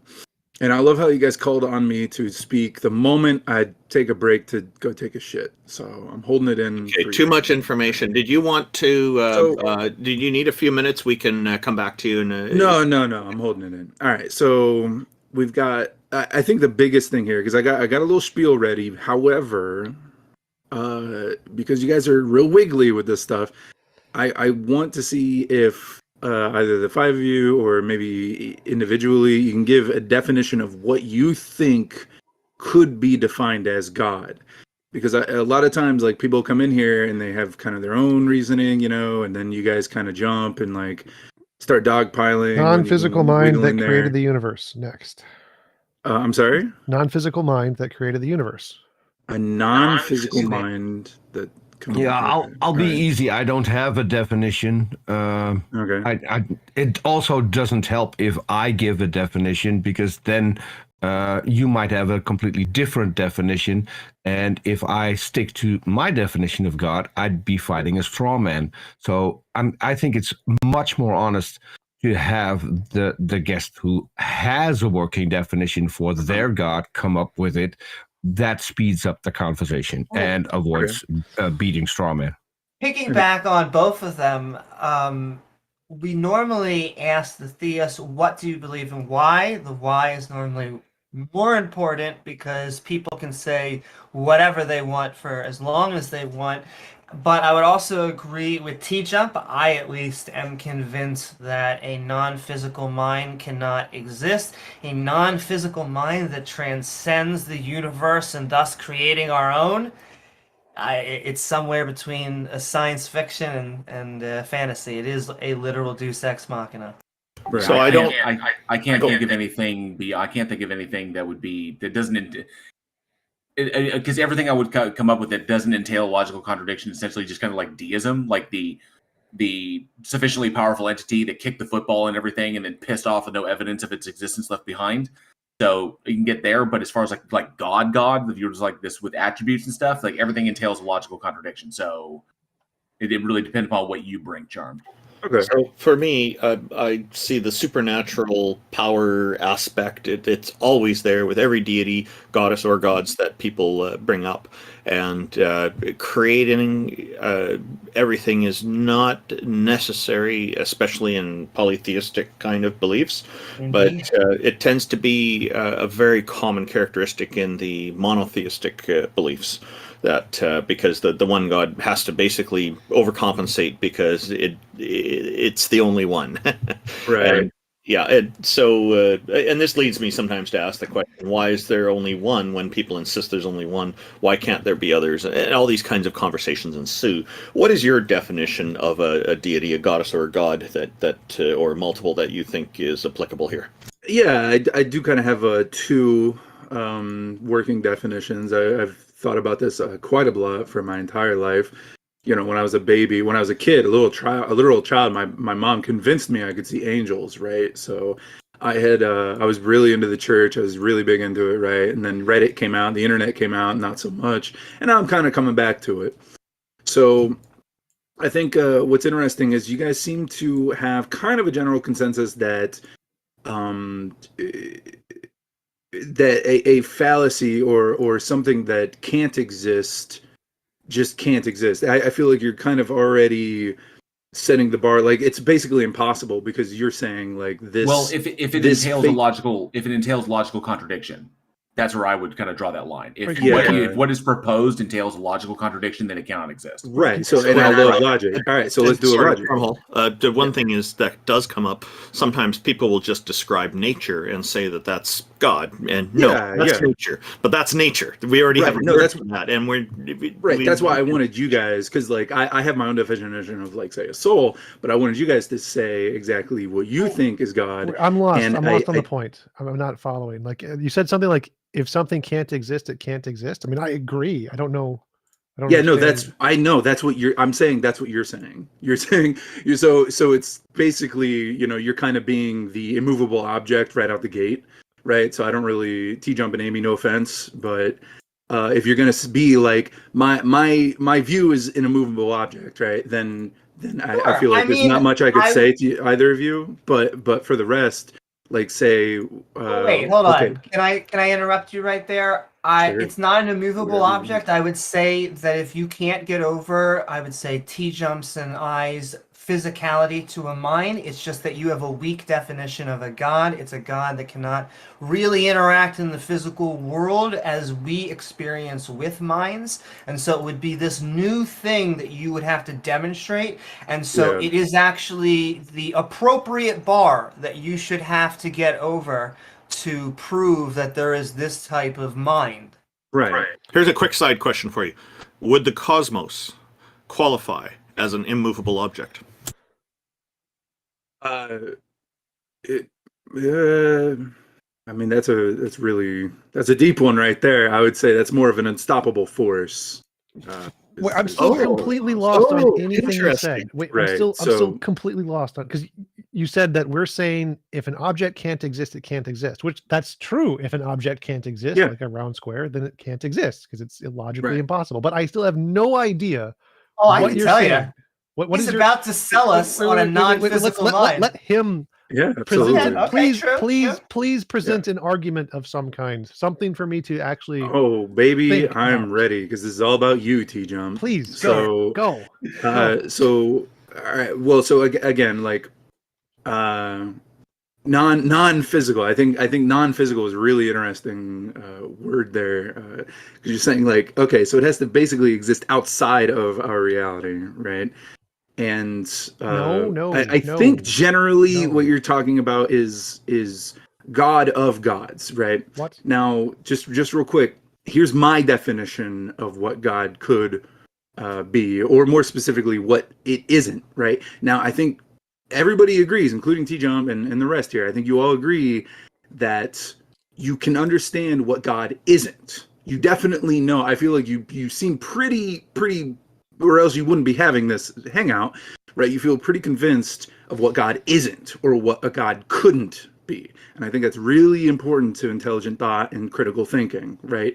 Is first you round out exactly what it can't be, and then you can figure out what it can be, right? So I think it's really important that we got that out of the way, what it can't be is reality, right? What? So if you're going to say something can never be reality, you are effectively saying in your lifetime that yes, you will never be able to be convinced that something that doesn't exist can exist, because you are effectively saying, Charm. This is coming around to where we left off, because what I stated is that if it entails a logical contradiction, then it can't exist.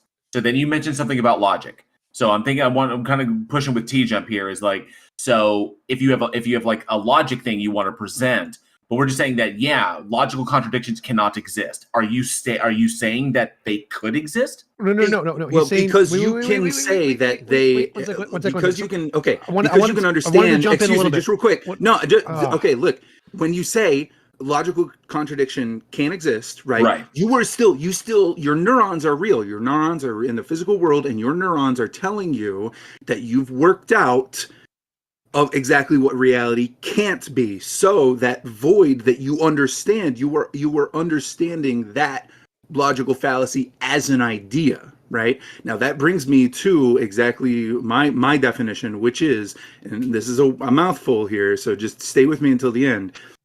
but and I'm about to type it out in the Heathen Hangout chat, so just so you have like an idea of exactly what I'm saying, all right? So there are known knowns, which is the body, right? The physical world.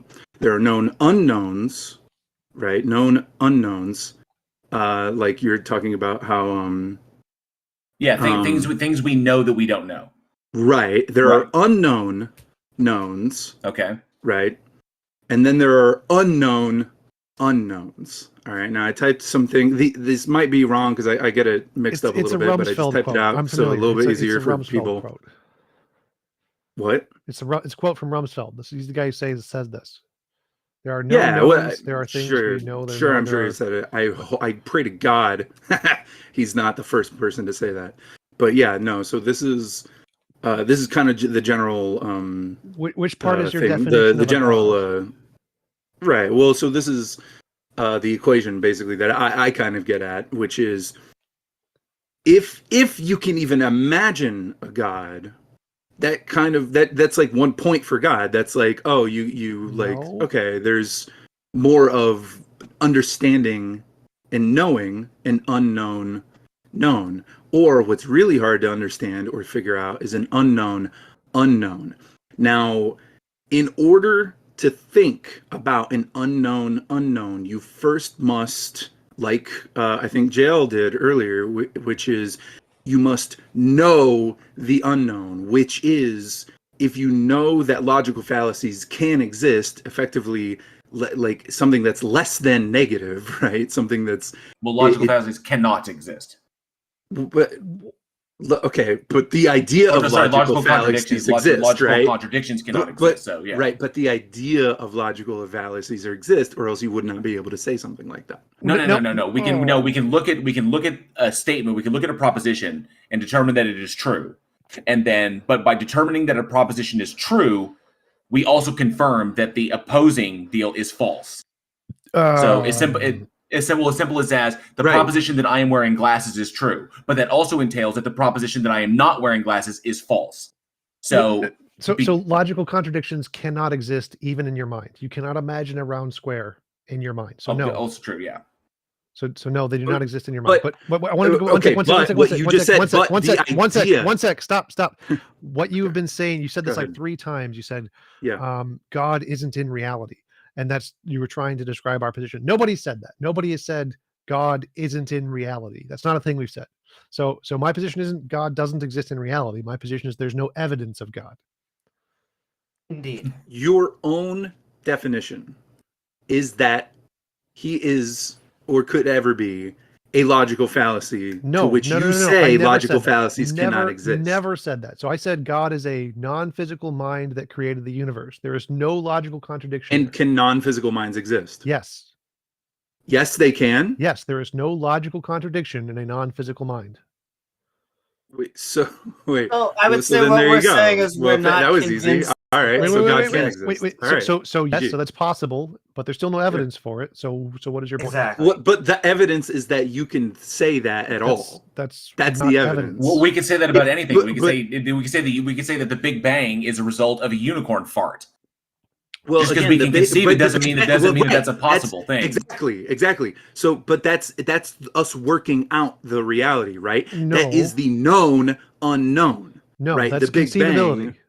Conceivability. Excuse me? That's conceivability. The fact that we can conceive of something. So the fact that we can imagine something isn't evidence it's true of reality. I think you've skipped the step where the things you imagine can be false and not correspond to reality. And so you need some way to differentiate the imaginary things which are true from the imaginary things which are false. Just being imaginary isn't evidence that it's true. It's just evidence that doesn't have a logical contradiction. I'm not saying that it is. I'm simply saying that the argument for that is the attempt to understand the known unknowns or the unknown knowns. Well, why do you think God exists? And then from doing that, we bring the unknown unknowns, the unknown unknowns into reality. We bring it from the aether, from figuring it out. Now, does that mean it doesn't exist without us? Probably not, right? But again, you're putting so much weight on what, like you say, like Big Bang, like duh, like of course the Big Bang exists. It took so much physical labor and tool making and understanding and philosophy in order to even be able to imagine something like that has actually happened, right? But in Charmel, our part of the universe. Wait, what is your right? point? Well, we sit on the shoulders of giants, right? So Yes, from then, knowledge how did we get requires there? lots of okay, other right, knowledge. So what? right. Okay, so how did we get there? We got to the Big Bang Theory by questioning the unknown unknowns, by banging on the door of the unknown unknowns and saying, "Let us the fuck in. Yes, we that's want to figure out how this epistemology. world exists." So, by you denying the existence of God, you are denying the attempt to bring the unknown into the known. You are denying wait, even the hold up. effort Hold up. to try to understand our reality better and more honest than what you are, because what you are doing is an inherent negative. Stop, and as much as I fucking hate Darth Dawkins and Mr. Batman, I do appreciate. We need to address the gibberish you just said. Like, no, denying the Okay, don't call it gibberish, or I'm just gonna fucking leave. You literally piece of is shit. gibberish. So you Then said go that, fuck yourself, you stupid. Okay, goodbye, Charmhole. We do not That means we're appreciate done. that. We do not appreciate that type of decorum here. That's gone too far. T-Jump, I think he had an inherent bias against you. yes, but I do want to like try to address what he said there. He said Sure. something like denying the existence of God is denying the pursuit of knowledge, and that's just dumb. Like, denying the existence of God is a part of the pursuit of knowledge, because when you pursue knowledge, you have to eliminate false beliefs. And so if you found something you think is a false belief, it is rational to deny it. Him simply denying God as a denying the ability to have rational knowledge is just insane. That's dumb. Correct me if I'm wrong, but did it sound like he was essentially trying to like demonstrate in some way that we are being intellectually dishonest? Is that a sense that kind of felt like where he was trying to go with that? The irony is that when you presuppose a god, or when you put a god when there is no good evidence for one, you are actually hindering yourself from searching for the actual answer. When we reserve actually being convinced of an argument until there is good evidence, we are actually continuing to search, and it is the best mindset in which we can find those unknown unknowns. But I also just want to say one last thing, because it was a question on specific things on Just Their World set. He didn't bring up the contingency argument, but he did bring up that it could be that God is contingent on our minds. He kind of made it as an off-color comment. That is, in essence, my contingency argument. I do believe that God and gods and goddesses are all contingent on human minds to exist. And without us or our text, they would disappear. And so that is not evidence that for a god, as most monotheistic or polytheistic people believe it. If you want to say God exists because just like Harry Potter exists, sure. But that's not what most people are bringing to the table when they mean theism. Man, why is it that T-Jump hogs up all the good fans? Why is that, man? Well, I have a slight answer to that, JL. Recently, Pat Lowinger had a discussion with our good friend Darth Dawkins, and he wanted a copy of that. So I helped look for that specific video that had that conversation, and I let it play for a while. And in that conversation, Darth Dawkins said that you had a hard-on for him. So, but you never talk about him. That's why you don't get the fans. If you have a hard-on for someone, you need to talk about them more every single time. Okay, That's what that means. I think we can move on to our guest here. Hello, Pyrex. Thank you for joining our hectic panel today. We look forward to hearing what you have for us. Just want to start. Is my mic alright? Is it? Your microphone like is great, and we like your avatar too. Thank you. Yes. So before I start, I've been here for like the last five people that you invited, and I find like a huge bias from you guys, like because obviously there's 5 of you. You all have your opinions throughout an argument, so you all like to jump in every time there's like a small point that's made. So before I start, I just want to say that could you guys like let me first finish my argument, then give in your points rather than all of you Sure, jump go in at ahead. one Yeah, time. so normally what we do is we give people the chance to present their argument. A minute or two when they join in is usually more than enough time. And the only time we would interject normally is if we need some clarification on something. Yeah, other than that, we would generally normally just let you go ahead and tell us what you want to say. All right. Yep, that's it. So I personally believe that believing in a God is like on a scale from 1 to 100%. Well, 1 to 99%. I don't think you could say there's no chance of God existing, or there's 100% chance of God existing. Even I'll give some Islamic opinions or things that we have on it. For example, God says in the Quran that the reason why He holds us humans above angels and above jinn is because we have not seen God, but yet we still believe. And I think that evidence, for the most part, is subjective. For example, someone could come tell you and say, "I saw Shrek," and you'd be like, "No, you didn't. Shrek's not a real character." But if they seen it with their eyes, 100%, you can't completely deny it. That's just everything is just subjective, basically, for the most Shrek part. becomes life. Was there argument in there somewhere? I missed And it. then so my point I'm a is little that bit lost myself. convincing you guys like 100% that a God exists is Well- not possible at all. Well, how about this, Pyrex? Obviously, well, what we're essentially saying is that if you believe in God, okay, then something convinced you that this thing exists, right? So obviously you were convinced. So Yes. so why don't you present what convinced you, and we'll determine from there. So it's kind of like what you believe and why you believe in it. So if you're like Muslim, or if you're Christian or non-denominational or Jewish or whatever you happen to be, whatever you believe in, what convinced you, and then we'll take it and then we'll go from there. How about that? All right. So I was born a Muslim. It was kind of just taught to me, and there was no like real reasoning behind a God or anything. And then as you get older, I was like, what we call it faith, iman. We call it iman, and my faith just kind of like deteriorated slowly because I live in the West. I live in the UK, and I went to like a majority atheist Christian school. Okay. Pyrex, can I address this just for a second? You talked about faith. Do you think faith is a reasonable path to truth? Faith, I think, goes along with other factors as well. Yeah. Yeah. So, is there anything you cannot believe based on faith? I don't know. As I said before, it's like on a scale. Everything's basically subjective.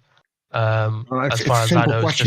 It's just, Is there anything you cannot believe based on I faith? can't think of anything right now. Well, let's go Okay, back to so if two people can believe in the Christian God based on faith and in the Islamic God based on faith, how would we determine which of the two is correct? Which is why I said other things go along with faith. For example, I'll give you an example. We believe that logically, in Islam, we believe that logically God is all-knowing. He wouldn't send down his son to That's get not sacrificed. answering my question. But I'm telling That's you, not like, answering we my use question. logic as well as faith. But that's not answering my question. I asked you a specific question. We have two people, both believe based on faith, but in completely different gods. How would you, Pyrex, determine which of the two is correct? I wouldn't base it completely on faith, though. I'm not saying faith is 100% reliant. I asked you if faith was a reliable path to truth, and you said yes. To some extent, with other things, it's not just her faith. I'm not saying just faith. You just need faith to believe in something. You need other things as well. is faith in any way a reliable path to truth? Not just faith, yes, but faith adds up other things. No, factors as well. I'm not asking not just faith. I'm asking, is faith a reliable path to truth? Wait, I think he just answered you. So he said faith on its own is not. So he said not. Yeah, just faith. he's still he did answer, but he's still using it. You have to have faith and something else. I want to rule out faith because we've already now just established that faith is completely unreliable. So you should ditch I faith. didn't say that. I said faith is necessary with other things. I don't get your argument. You're just trying to like pick small things that make no sense. Argument, let me clarify. So his argument is faith on its own with nothing else any amount of evidence? So you mentioned the scale from 1 to 100. No, that's blind faith. I don't believe in blind faith. Right. So faith on its own is completely worthless. Does nothing. Zero. What is it completely worthless? Everything has some worth. Wait. So that's what we're asking. What is that worth? Where do you get that worth? Where's that little tiny percent? Because we see it as zero. Why do you think it's trustworthy at all? Yeah, and I might want to clarify because I make a clear distinction. I'm an epistemist. I reject faith as the most unreliable and dishonest position to have. So there are, if you talk to a theist, they will interchange faith and trust because it could mean the same thing. So it would be a lot better to use trust when you have something that you believe based on evidence instead of blind faith, which is what religious faith is. No, it isn't. Does that make sense? Religious faith isn't blind faith. That being established, is believing in something without evidence. Yeah, that being established, we understand that, but Pyrex hadn't concluded. I mean, he mentioned faith, and I really don't want us to get hung up on the faith thing because he hadn't really finished his thought. So, Pyrex, when you were talking about like why you believe, and I know that you incorporated faith into it, and other things as well, you like logic and other stuff in there. So, but just going from there, how do you get to your God? Because I'd like you to be able to finish that thought. So, what's up? All right. So, along with faith, also goes the Quran. I read the Quran. When I started, I only read the Arabic version. Didn't really understand the meaning. I went to the tafsir. Tafsir is like the extra context, historical context, all of that. And I also believe that it's why would we believe the Quran? Peter, let him finish the thought, man. Come on. So yeah, Pyrex, continue on. So you got faith, you've got logic, and you got the Quran that you've cited. Please continue. Yeah. So as I said, I'm on a scale. Yeah. And the Quran and all of those are factors on my scale. And the Quran in itself, I've read Bible to some extent as well. And it's not just the Quran. Logically, for me, God is necessary. It's like a lifestyle. Islam is like my lifestyle. You guys asked why I'm Muslim, why I keep practicing my religion. It's because to some sense, it holds me accountable for my actions.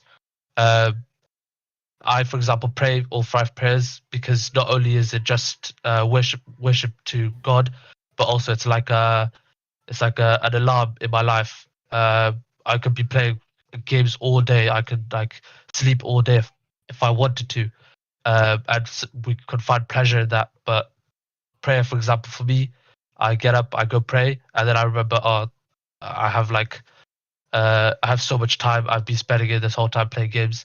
And you know how you guys, for example, I watch a guy on YouTube called Hamza. He's like a self-improvement. He just promotes self-improvements for men, and he promotes. Hamza Stan? No, Hamza. His name is just Hamza on YouTube, and he promotes self-improvement a lot. And one of the things, he's not Muslim. His name is Hamza though, and Gotcha. he promotes. Get on there. He promotes what is it called, meditation. He promotes lots of things, and I find that loads of those things in self-improvement are also in Islam. And I don't think there's a necessary to prove God's existence to have faith. You know, you can like believe in Islam because it's good for your life. And you guys, so and I find that what you just listed is all kinds of things for which your God is not necessary.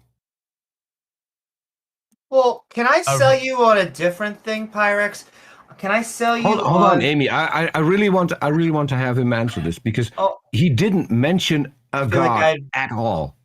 He mentioned a lifestyle. A God is necessary for my religion, for the universe, for lots of things. But for faith, God's given us these commandments, and it's up to me to obey these commandments. I'm just saying. And He's told us why they're necessary.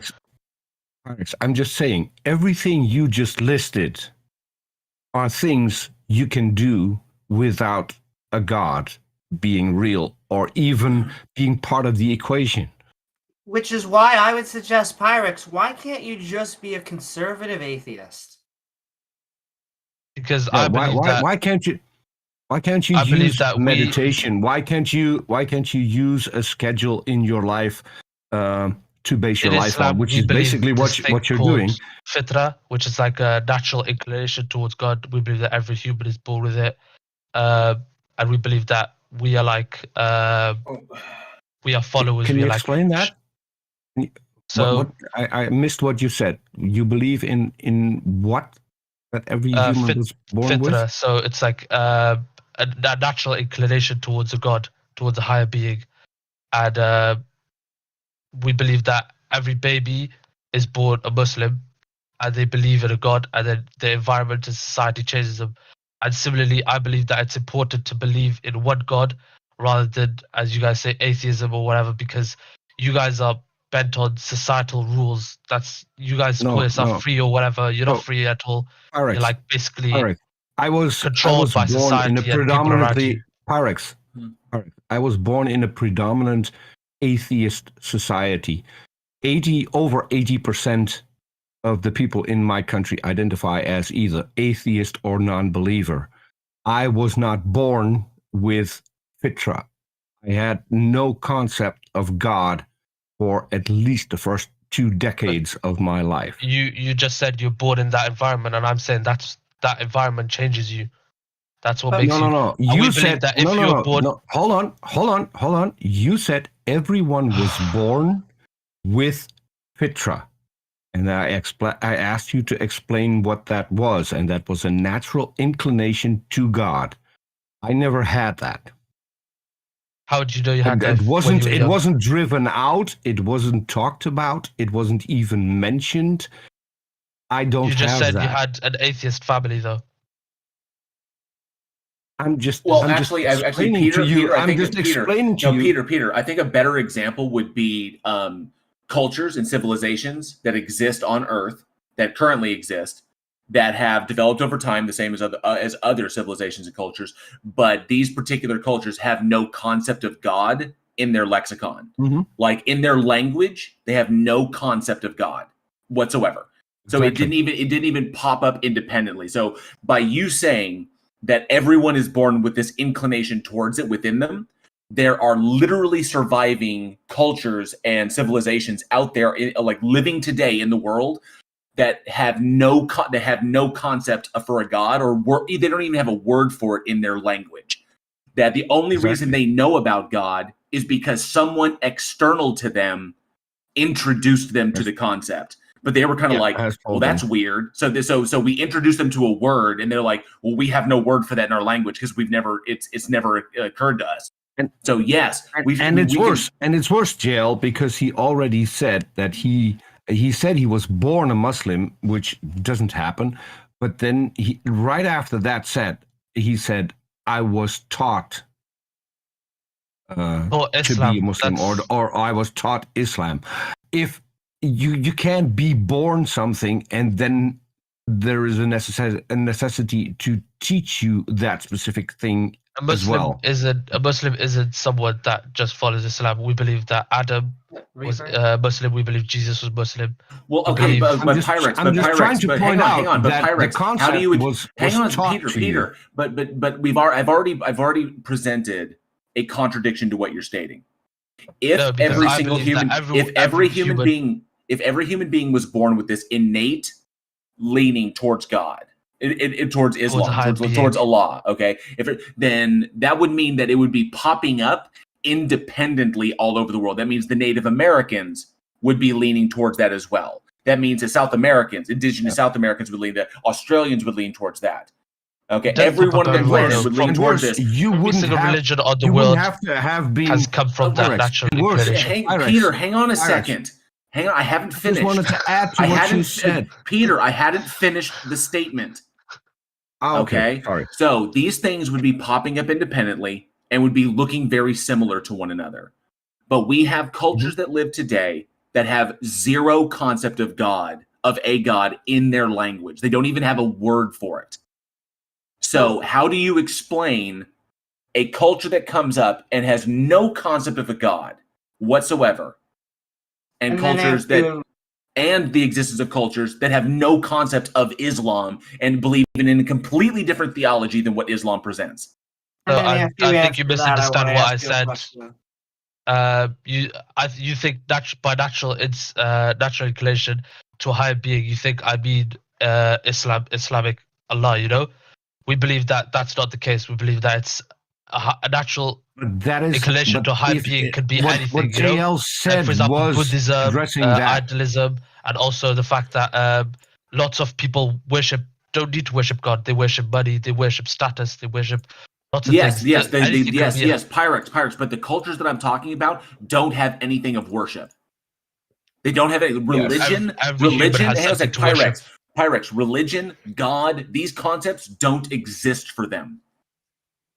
Like they literally evolved and established their societies and their civilizations. They have no concept of these things. And I agree with everything they're no saying, concept but also of worship. that is like when you say you worship money, that is metaphorical. When you worship many definitions of a god have a literal form. But I want to ask and counter just maybe some of these. Like you were saying, okay, self-improvement, but then you went societal rules and under control. I don't know if you've ever heard of the Orwellian quotes in his book of War is Peace and Freedom is Slavery, where they were trying to convince people of the exact opposite thing. But do you know what Islam means? Yes, I know what it means. What does it mean? There we go. And so it is always an irony when, in my opinion, the pushers, and I'm not saying you are one, of autocracy and theocracy, they're always like, don't you get it? You're really under control. What you need to be is in control by this guy who is watching you 24/7, 365. That's the difference. I would rather be controlled by a god than something that, and there for example, we go. like money or government. I would rather be controlled by a higher being that does exist, that is necessary. And if it is something you want, does it make that real?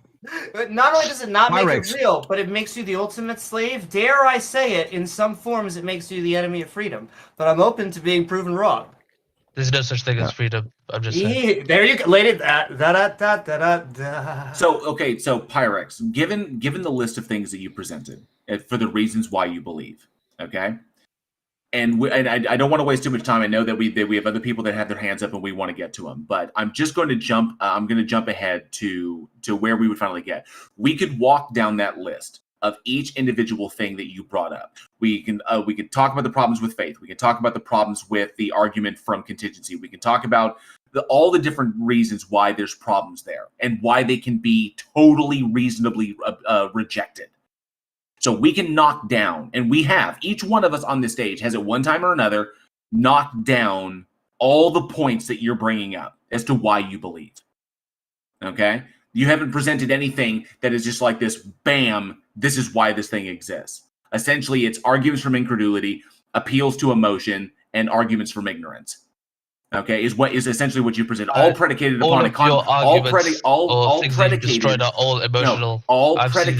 Pyrex. And all of it is predicated on the confirmation bias that human beings are somehow special, that we are some special thing in the world because we appear to be the only thing that reasons and observes the way we reason and observe. So, like, what separates us from the animals? We must be specially have this this Discord meeting? Because I've seen on your YouTubes that you guys have Right. over 12 hours.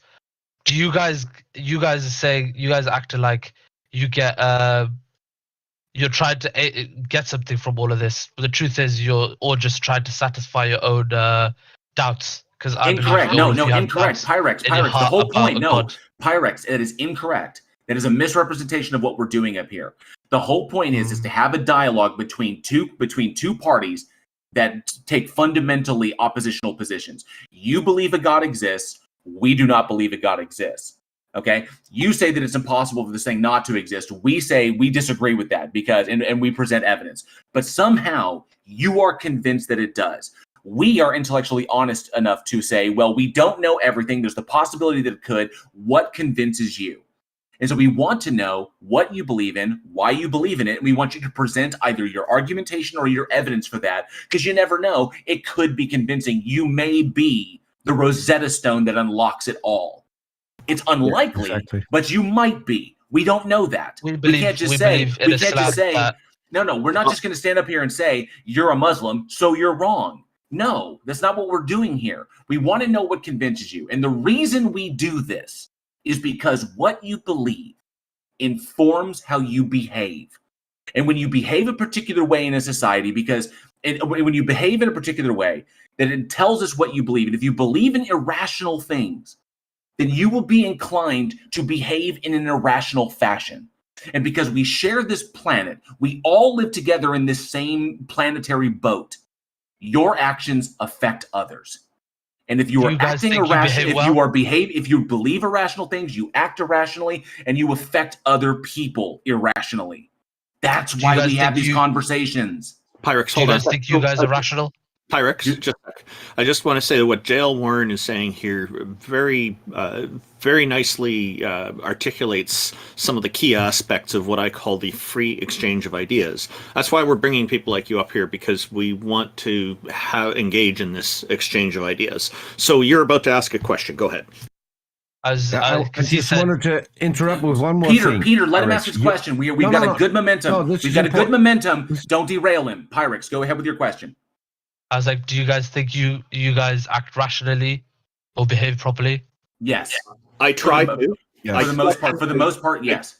I take doubt as my ally. I question my rationality, but I strive to be as rational as possible. What do you guys base that on, though? Because I want to add one. I want to add Pyrex. I want to add. Peter, stop. Let him finish. He asked the question. I want to answer that question as well. Peter, you interrupted him again. This is a debate between you two rational. I know. I want to answer the question that he just asked as well. I think I'm acting rationally, and while acting rationally, I am interested in not what you believe, because that is what you keep listing. We Muslims believe X. I'm interested in why you believe. That is the topic of this conversation. That is what we're interested in. And when you say that we don't want to be convinced, you're wrong, because that's the topic of this conversation. And that's the only thing you haven't touched yet. The why. The how. What we believe why do is you why believe? we believe it. Say again? What we believe is why we believe it. Okay, so Pyrex. Do you think that's rational? Yeah, that's so irrational. Pyrex. We strive and make it a goal in our lives to believe as many true things as possible, to reject as many false things as possible, and to act in a rational way, to act in a rational manner throughout our lives. And we understand that we are constantly improving. So that's a goal that we set. So yes, for the most part, we believe that we act in rational fashions. So what was your point leading from there? Sorry, could you repeat that? I'm sorry. Yes, you asked us, do we think that we're rational people? And I'm saying, yes, we act as best we can in a rational fashion. And we are constantly improving. We're constantly trying to believe and understand more true things than false things so that we can act in that rational, so we can act in a rational manner. So yes, the answer is yes. But where do you guys base your rationality and improvement on? Like, what's improvement to you guys? Because that's I kind could of say me subjective. getting closer to God is improvement. That's kind of subjective. Improvement to me is like knowledge. It's just like the more I understand, the better my position. So to me, the real improvement, true improvement, is better and deeper and more profound understanding of things. That's pretty much it. So it's like the quest for knowledge, the quest for the exploration, that whole kind of thing. So I want to know more. We believe in Islam as well, because I'm not coming on here as someone who's entirely uneducated. I've read enough about not only my religion, I've researched other things. I believe education is important. Islam also tells us to educate ourselves. And I think without something telling us to do something, we would have just naturally moved towards it. My parents told me to always respect others. I don't think if I had just been left on my own with the surroundings I'm in, I wouldn't be respecting everyone, because I'm disrespected. I'd also disrespect. But I guess but we can knock that down though, because we can just say that's your empathy talking, and you just labeled your empathy as a god. And what I would continue to like to sell you on is that there's a healthy, secular version of self-improvement that works on helping others, helping yourself, becoming just a better human. In essence, but if Islam is, for example, if Islam is making me a better person, do you guys think it's wrong for me to believe in Islam? I'll tell you why. Okay. So Jay, so if you are, I'll give you the one asterisk. If you are a serial killer, and you are coming to us, and you're saying, "Look, I have the knife in my hand, and the only reason that I don't stab people is because of God." Fine, believe in God. But should you believe in God if there are alternatives and you don't think that this is true? No, I think you should do the alternative. I think you should, if you value family, community, and tradition, there is no need to anchor yourself to any sort of superstitious belief system. Okay, but as you just said, you said that if you could find another alternative, why does there need to be another alternative? Because you guys can't, for example, you can't, with science or whatever you guys believe in, you can't factually say that something is 100. Well, anything could be 100% good alternative. So we can't say for 100%, but we can actually make a fairly good roadmap. We can say with 100% believing in science has more evidence than God, so it's better. Absolutely. So yeah, we can say with 100% there are better alternatives to a God. God is just something that people made up with no evidence. There's no justification for believing that. There's better bases for everything, for morality, rationality, meaning, and purpose. Anything can be better than God there. All it has to do is have a little bit of evidence, which is pretty easy because God has none. So yes, we do have objectively better bases for everything than God.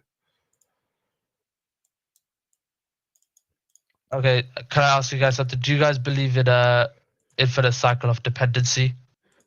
What does that mean? I think he's talking about infinite regress, like the infinite contingency. But yes, an infinite regress is entirely possible. There's no logical contradiction entailed by it. I think infinite regress and infinite dependency are kind of different. So what is infinite dependency? Well, if one thing is dependent upon another, and then you still have, so it's still an infinite regress. Let him answer. What is infinite dependency? What do you mean by those words? So I'll give you an example. Imagine I've been sent to like shoot someone, yeah, and I have a higher boss than me, and he tells me to he has to give me the command. If I keep having Grim Reaper. Yeah, if I keep having people above me to command me, if this cycle goes on and on, would I ever shoot the gun? If it's an infinite cycle? Yes, you can have infinite cycles. Would I shoot it? Yes, you can have infinite cycles. So you're saying if this cycle carries on, eventually I'll shoot this guy? Yes, there are infinite cycles that do continuate. That's totally rational. But who gives that command? There could be lots of things. Who gives that? No. So this is a dumb argument. You can have infinite regressions that do occur. That is perfectly rational.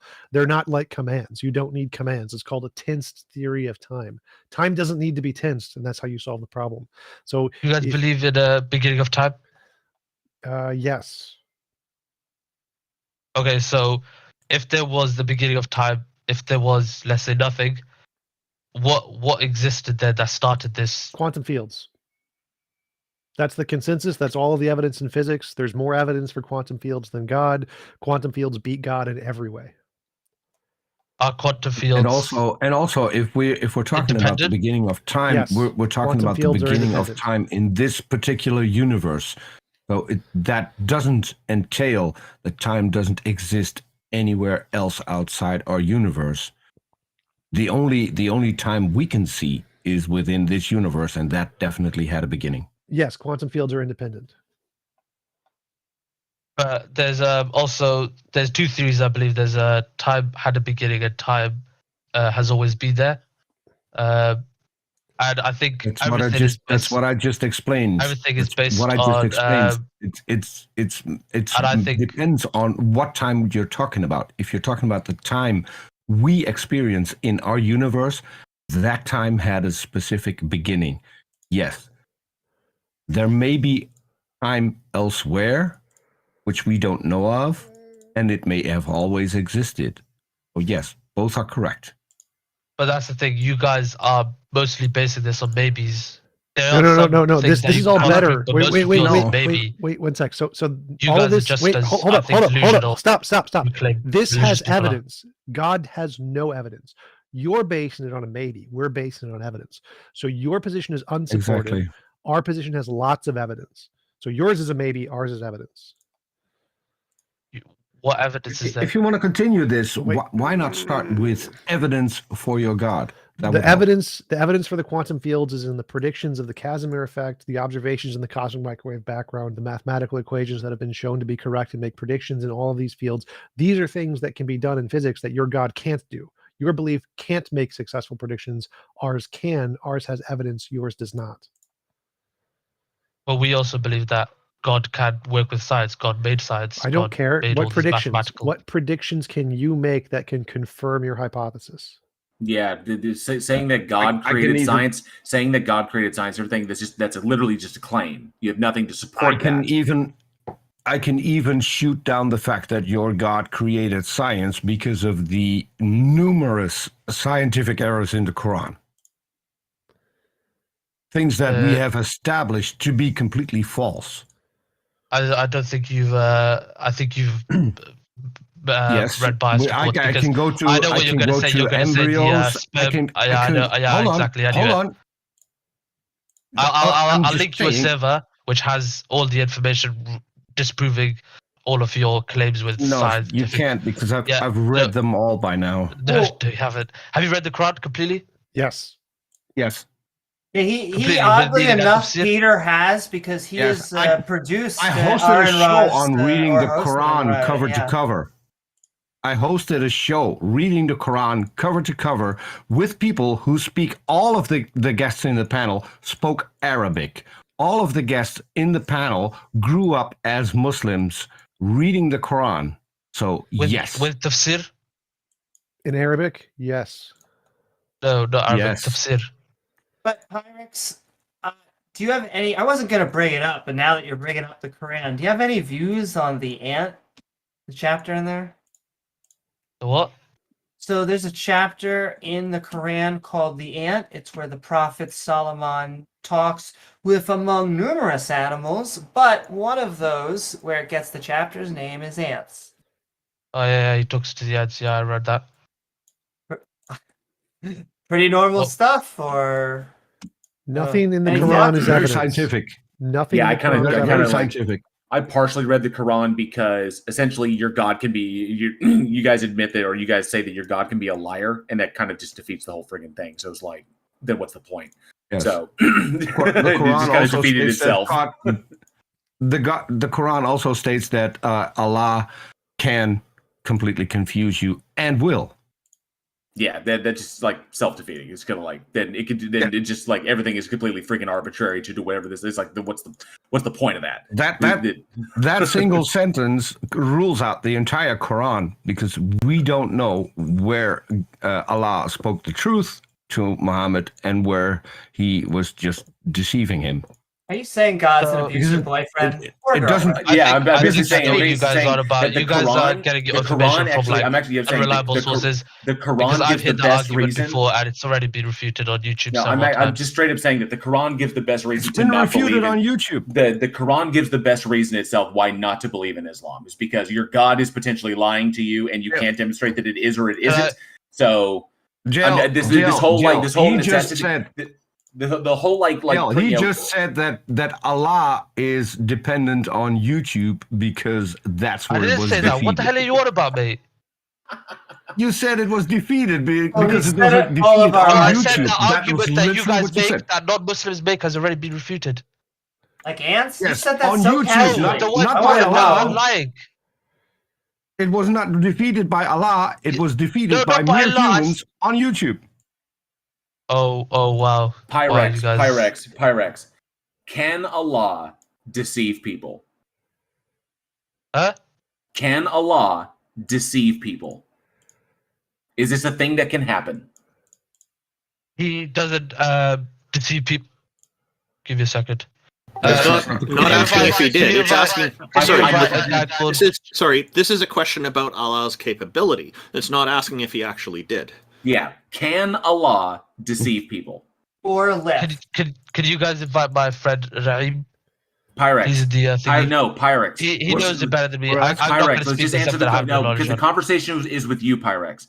Can Allah deceive people? I'm not going to say something unless I have information on it. I'm not educated on that. Your own You book. haven't I've read never the heard that. I've never heard that. I've never heard that. Pyrex, your own holy book says that Allah can Can you that give Allah the can verse, deceive. please? Can you give the verse, please? Peter, you may have the surahs memorized better than I do. I have to look it up, but I'll look it up. Just Where a it minute. talks about You Allah, continue the conversation. Allah's capacity for deception. And I just want to say that I just want to say before we like end this or whatever, Sure. the other people waiting, and that I find that when you guys are debating, you guys have made like several episodes of this because you guys like on purpose choose people who obviously put their hands up. I'm not educated, I'm not a scholar, and I think you guys should discuss with actual scholars. There's several Muslim servers I can recommend where there's actual scholars in them, and they could perhaps debate with you. Pyrex, I've got it here. I've got the surah. The surah is 354. 354. I got Surah 354. So the Quran Yes, states many times that Allah is the best. It says literally, it's the best deceiver. Allah is the best deceiver, and the word it uses is makir. So Quran, like Surah 354, essentially, and they cheated, deceived, and God cheated, deceived, and God is the best of the cheaters, deceivers. So yes, Okay, so so- Pyrex, your book literally states that that Allah. So first of all, it says, "And they, the disbelievers, planned, but Allah planned, and Allah is the best of planners." Planners just means that He's better than them at planning the because they obviously made evil plans against the Muslims. So in return, Allah made plans to basically defeat their plans. So it means planning, not Yeah, because God is the God is the best at the because he plans over the planners, the people who plan evil against Muslims, who plan I don't know, crimes, whatever they do. There are multiple verses in the Quran. Quran 8:30 also states that God is the best of deceivers. 799, 1021, 1342. So there are multiple verses in the Quran, multiple surahs where God is stated as the best deceiver, and that He does indeed deceive people. Yeah, That is literally the from the book. literal translation is, and the disbelievers planned, but Allah planned, and Allah is the best deceiver. Okay, That's the so- literal. That's so the you literal guys- translation of that. No, of it is. Surah 354. What I've got, it literally says, I've got a Quran in front of me, and it says, "And they, the disbelievers, planned, but but Allah planned, and Allah is the best of planners. That's what 354 means. And also, I have a good friend who knows more about this than me. His name is Zaim. If you want to add him, you could add him right now. He'll refute your points. He's in the. But we're talking to you. We're talking to you, and we're still waiting for you to come up. There's 5 of you. There's Hold 5 of you. on. Let me finish one sentence. Pyrex, let me finish one sentence. We're talking to you, and we still haven't heard from you why we should believe that Allah exists. That's the thing that we're interested in. And you haven't even tried to come up with something why we should believe Allah exists. Other than reading the Quran. Why should we believe the Quran? Because if Allah doesn't exist, the Quran's just a book. Okay, so first of all, I'm going to say I believe that Allah only guides those who. That is what Allah you only believe. Guides, wait. Allah That's only not guides why those you who are believe. sincere. I think, in my opinion, you guys might just be ignorant. So even if I could go rambling on for like 5-10 hours, and I don't think we would get anywhere. You guys are just like, Stop. It's not because I choose to. You guys are just ignorant, in my opinion. You don't get to say that Allah only works on people who are genuine, because that's how not real evidence works. That proves it's fake. Yes. That proves you have nothing, because real evidence works on people regardless of whether or not it's genuine. The Quran is garbage. There's nothing in it that's evidence. And there's another nothing thing that's justified. And there's another nothing thing that provides evidence for it whatsoever. You need evidence, not your opinions, not your feelings, not your biases. You're biased. But as I said, evidence is subjective to you guys. Evidence is not subjective. Evidence is by definition objective. Yes, no, it it's is. not. Is the world being round? Is that subjective? No, it's objective. You don't get an opinion. If you were living 2,000 years ago, when there was no the science, world would still be wrong. If you lived 2,000 years ago, you would already know that the Earth was round. If I told you I slept with your mom, you would be like, they've known that for more than. No, you didn't.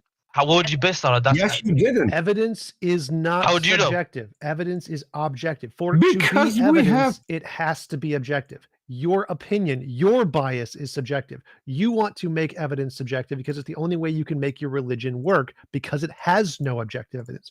We have objective evidence. You don't. You do not have objective evidence. Yes, we do. The speed of light is not subjective. Wait. If you could 100% prove objectively that God doesn't exist, I'll not become Muslim. Go. Let me talk. Why would we need to prove that God doesn't exist? Stop, Peter, stop. Holy shit. Let me talk.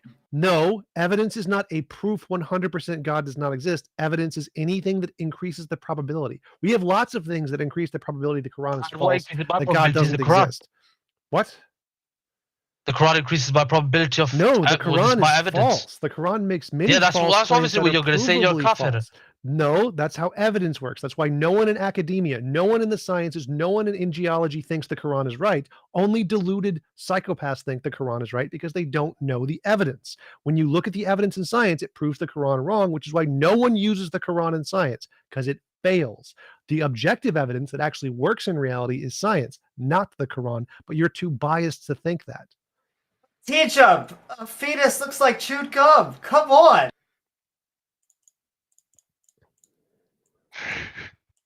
Yeah, we can pretty much walk down Pyrex. We can walk down the list. You guys are just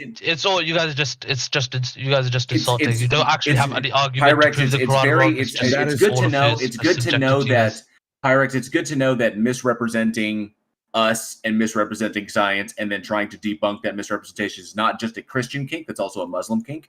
So that's good to know. But I know that he's gone now. This is why I want to interject and say that it is not about trying to make him look stupid or trying to make people who believe in Islam look stupid. That is not what we're after here. And that is probably why he left, because he got that impression. That's not the case. No, he didn't leave. I removed him because he started getting into all this ridiculous, insulting stuff that we don't. I could see where it was going. There was it was not going in a good direction, just like the previous one went way off the edge. I'll just read one comment from our YouTube audience from Leophilius. The argument from evil deductively proves that classical theism is false. One of you should present it. If anybody would like to present that, feel free. Otherwise, we will move on to our next guest. Well, I just want to say that he brought up that all of our arguments, or the vast majority, have been debunked on YouTube. And I actually spent 2 hours of my time watching a Dawa trying to give apologetics for why we could talk with ants. And then I realized I was watching a Pixar movie. Amy Newman. Yes. Amy Newman. Is it now time for me to remind you that my longest presence on YouTube was about 10.5 hours on your channel, trying to go through a 45-minute YouTube video that should already have convinced me that a God exists? Yeah, we're And supposed to be Christian, Muslim. We're supposed to be one of those right now. And that was a Christian video, and at the end we had, I think, at least 3 Christians in our hangout debunking that specific video, which was a lot of fun. And If you want to see that, it's on Amy Newman's channel. It's the longest video on there, I think. So our previous guest, Pyrex, did make some statement about how we need to talk to scholars. Well, that we have spoken with scholars. There's scholars who've been on here. We had Pat Lowinger here last time. He joined in and gave some perspective that a lot of people found very interesting, and quite a few found educational. So we do get scholars on here, and but our goal here is to ask anybody. We're not limiting our purview just to scholars. Welcome, Zvenka boy. You've been in our queue for a while. Thank you for joining us. What have you got for us today? I mean, happy to be here. Hello to all people on YouTube. I just found out you guys are live streaming, so that's pretty cool to be in there. You're in. So yeah, I'm definitely in. So I heard a statement. It was from Peter, and he said we shouldn't believe in the Quran because it's in a book. We shouldn't believe in math books then either because it's only in a book. I didn't say that. Everything hold on. that I did not. Hold on. I'm going to interrupt you because that is not what I said. The exact statement was, why should we believe the Quran? That was the exact statement. Because it's only a book. No. I said, I wrote why it should down. we believe the Quran? Hold on. I'll repeat what I said because I remember what I said. I said, why should we believe the Quran? Because if Allah doesn't exist, it is only a book. That is exactly, word for word, what I said. Okay, so math books are also only books. Language is Svenka, math can be demonstrated. Oh, Yes. yeah, but so I'll go back. I'll go to my all-encompassing. Everything is subjective. Since humans made up the thought process it depends on. Math, language is all subjective since it's man-made. Everything you can't finish because all the things that you are listing and are going to list can have independent verification and have had independent verification. I will get to that that has not happened with any of the holy books. I don't care which one you want to adhere to, but none of those has been independently verified. I'm on your side mostly. I'm an agnostic. Okay, so can I continue the statement?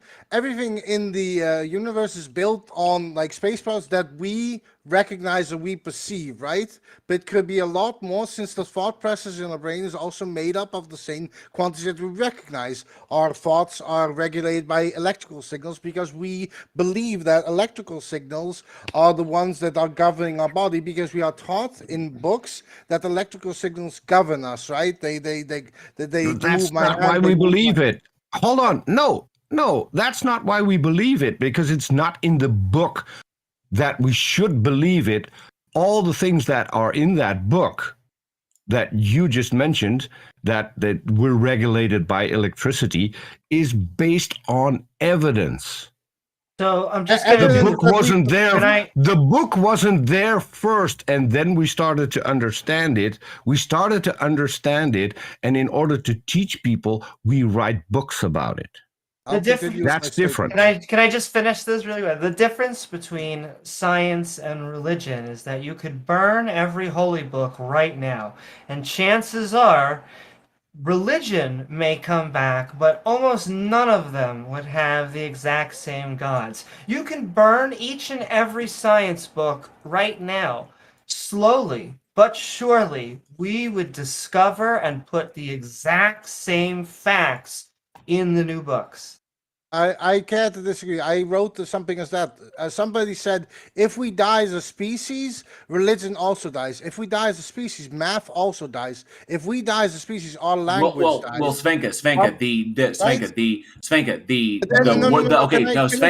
I want to finish that statement. Svenka, what? Okay, Can I finish the my statement? language would die, but what the language describes would not. So mathematics, like the arbitrary symbols and whatever we construct in order to describe things in reality.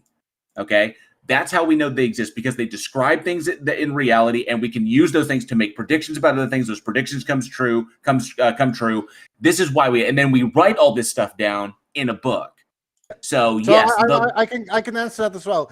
Somebody said, I wrote it down. I don't know what the exact statement was you said, but somebody said a square can't be round. I say a logical square can be round, since you've been taught that a circle is round. But the word circle or the letters is just letters you associate with a rotund shape. You know what a rotund shape is? No. When we talk about logical contradictions, talk about like contradictory shapes, like a one-ended stick. A one-ended stick is not a thing that can exist, because sticks are not because sticks have two ends. That's definitionally what a stick is. So it's about contradictions in the the identities of a thing. Like a thing cannot be itself and something else simultaneously. That is a logical contradiction. Okay. Because we've been taught that a circle is round. Our thought process sinks. No, the identity of a circle is round. That's the identity of a circle. Describe identity. Three laws of logic. I don't know how you want me to articulate that. Like the law of identity, the law of non-contradiction, the law of excluded middle. So you're talking about laws are taught to you, and they are logical to you since you've been taught that. But if you were not taught that, you would maybe associate a circle with a square shape, right? Yes or no? You are just choosing. You're playing a language game. It could be that French and English would not have formed. Can you give me a scientific fact that would be different if we burned all of the scientific textbooks right now? So a circle is something in your head, right? I will say the answer is no. You can go forward if you want. Can you imagine a circle? Wait. Okay, so that circle's in your head right now. Wait. Stop. No, Can I you're not confusing finish the concepts to the things that they refer to. There are things in reality that exist independent of our imagination, and the relations between those things cannot be certain ways, regardless of the labels we use for them. A circle in reality, the thing we refer to as a circle, is a shape that doesn't have any corners, cannot be at the same time a shape with corners, because it's a logical contradiction. That means in reality, if there are no humans, an object that is a circle can never be an object that is a square, not based on our definitions, but based on the laws of reality. Okay, so they're objective. Reality is what we perceive it to no, be, right? Reality well, is not. I have another little thought experiment. Let's start with the first thing you said. Let's start with the first thing you said. Reality is not dependent on the way we perceive it. It is independent of how we perceive it. That's reality, is the things that are independent of perception. Do you perceive reality as your reality? Yes or no? Yes, that's epistemology. That does not matter to ontology. Ontology is true independent of opinion. So you sense this reality with your senses, right? That's epistemology. That's irrelevant to ontology. Ontology is reality. Senses are epistemology. Tribe ontology. What? No, there's no tribe ontology. Ontology is that which exists. I'm not a native English speaker.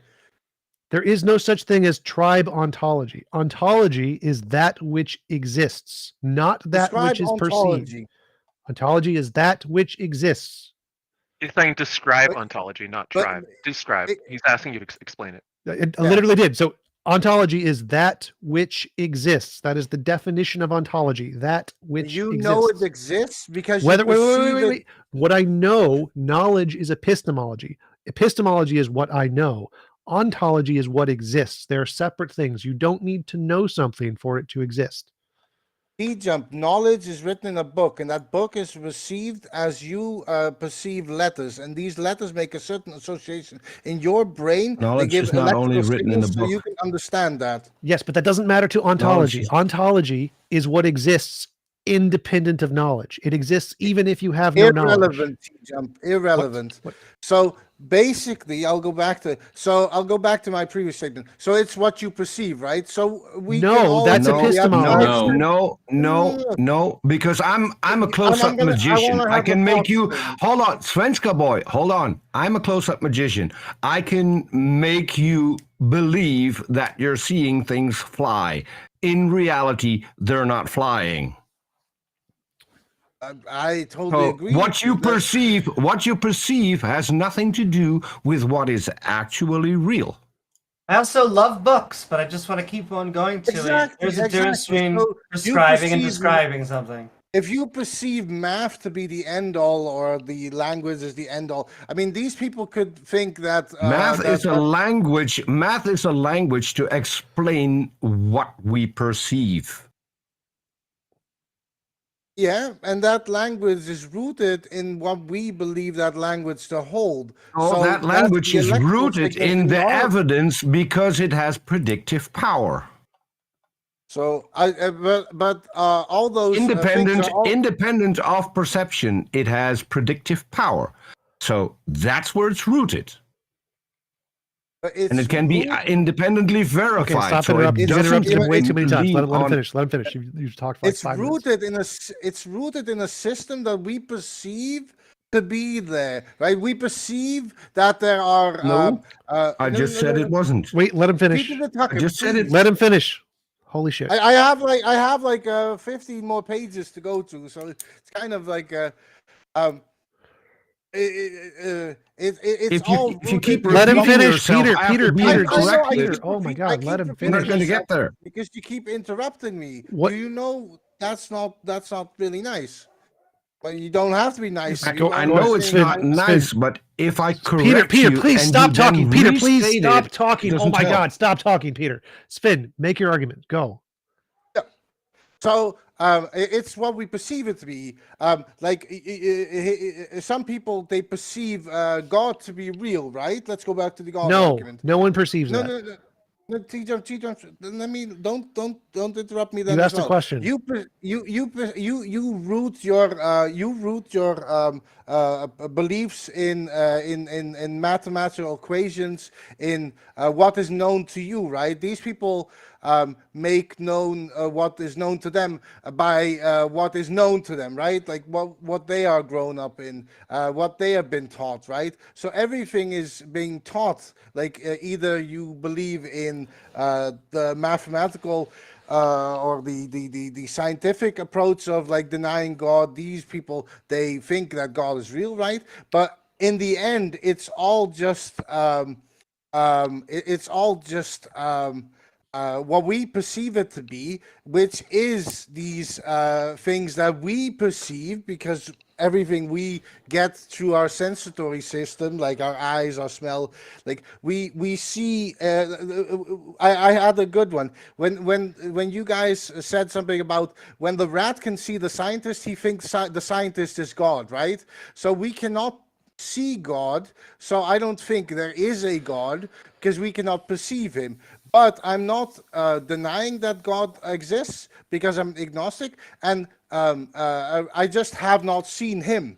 But Okay, Sven, but there- if wait, it's a one sec, rat one and they sec, don't see one any sec, don't- doctor or don't- anyone no, there, no. you don't have any good evidence to So, believe in. the something else. difference- I have error. The difference But is evidence wait, is wait, rooted wait, in what wait, you wait, perceive it to be, right? stop. So the difference is that we start with our perceptions. Everybody starts with their perceptions and what they're taught. But some people can use those to make predictions about the future and get it right. Some people can't. So if people can use those to make predictions about the future and get them right, those people are rational people. The people who can't and just believe it because they want to with no predictions are irrational people. So the fact that we start with our perceptions doesn't matter. It's objective if you can make predictions about the future that we can all see. But what is right and wrong is also in the society No. you grow up with. No, because in certain societies, well, No. tell me why it's a no. Because if you think Can you you're going to explain fly to and me? you jump off a cliff and you die, it's not about your perception. You're literally dead. There is a reality there. You exist. That existence is not based on society. Society doesn't get to define you into existence. You have an experience and you can die. And if you die, that isn't based on society's definition of death. It means you literally, your brain smashes. So no, there isn't a reality out there independent of your opinion, and your ability to exist in that reality is an objective fact, independent of opinion, independent of society, and your ability to predict future experiences is independent of opinion, independent of society. There is an actual objective reality that we're engaging with, and that thing exists independent of anything anybody thinks. So TJumps, you perceive yourself to be alive, right? Yes. Can that be wrong? So if you jump off a cliff, and if you die, that you change as a state. Yes. Wait. So can I believe I exist and be wrong? Is that a societal thing? Can I societally believe I exist and be wrong?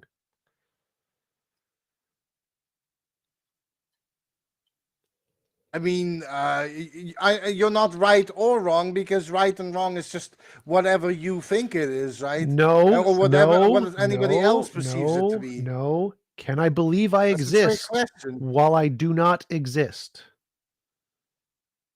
I mean, you perceive yourself to be existing. Can right? I believe I exist while I But that don't belief exist? system is just No. some neutron firing in your Stop. brain. Forget about the belief system. Can I believe I exist while I'm not existing? Is that Or possible? no question. Just give them a yes or no answer if possible. Yeah, thank you. What was Oh wait, do I need to get a yes or no? Yes, or you can. Yes. TJumps? Can I believe I exist while I don't exist?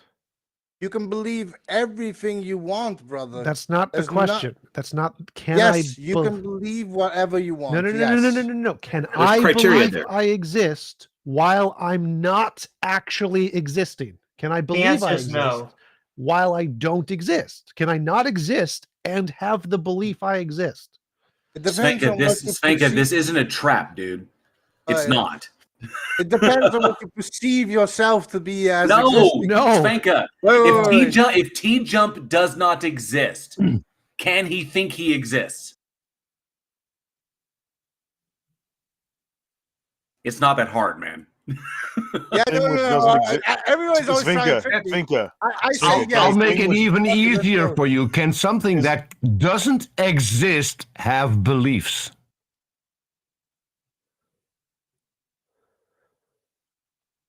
This is not a trap, dude. Okay, well, wait. I've known. I don't even know why we're continuing with this shit now. It's a basic logic question. Yeah. Yes or no, dude? Can something which And doesn't exist Can think something that doesn't exist have beliefs? How do you perceive it to be existing? Oh my god. It's a simple yes or no question. Yeah. Can something say yes. that is what Move on, T-Jump guys. asked. I'll He's say obviously yes, not an and I honest want person. to hear what you want to say. But why would you say yeah?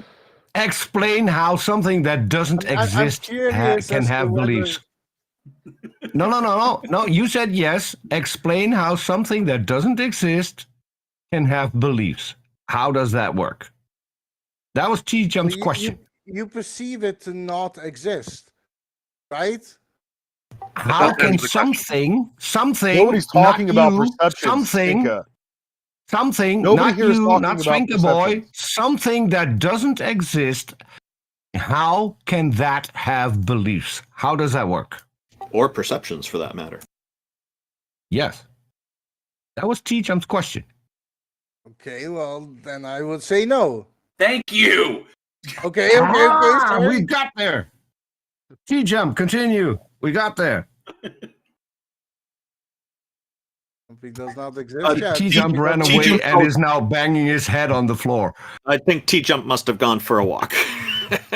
That's fine by me either. Can I finish the statement though? Because we'll go back to the God argument though, right? So Before you go off, Can you finish? Do you mean 50 pages? Can you finish, or do you yeah, mean but like I will? before you go I'm off, sorry, I'm being Svenka, interrupted. I want to be brief. I'll keep you're it not on being the brief. like. Let me just ask you to clarify Yeah. something. Okay, so T-Jump asked you this question for a reason, okay? So I think everyone here can perceive the reason, but you want to change the subject after answering it to something else. Now, would anyone like to pick up where T-Jump left off?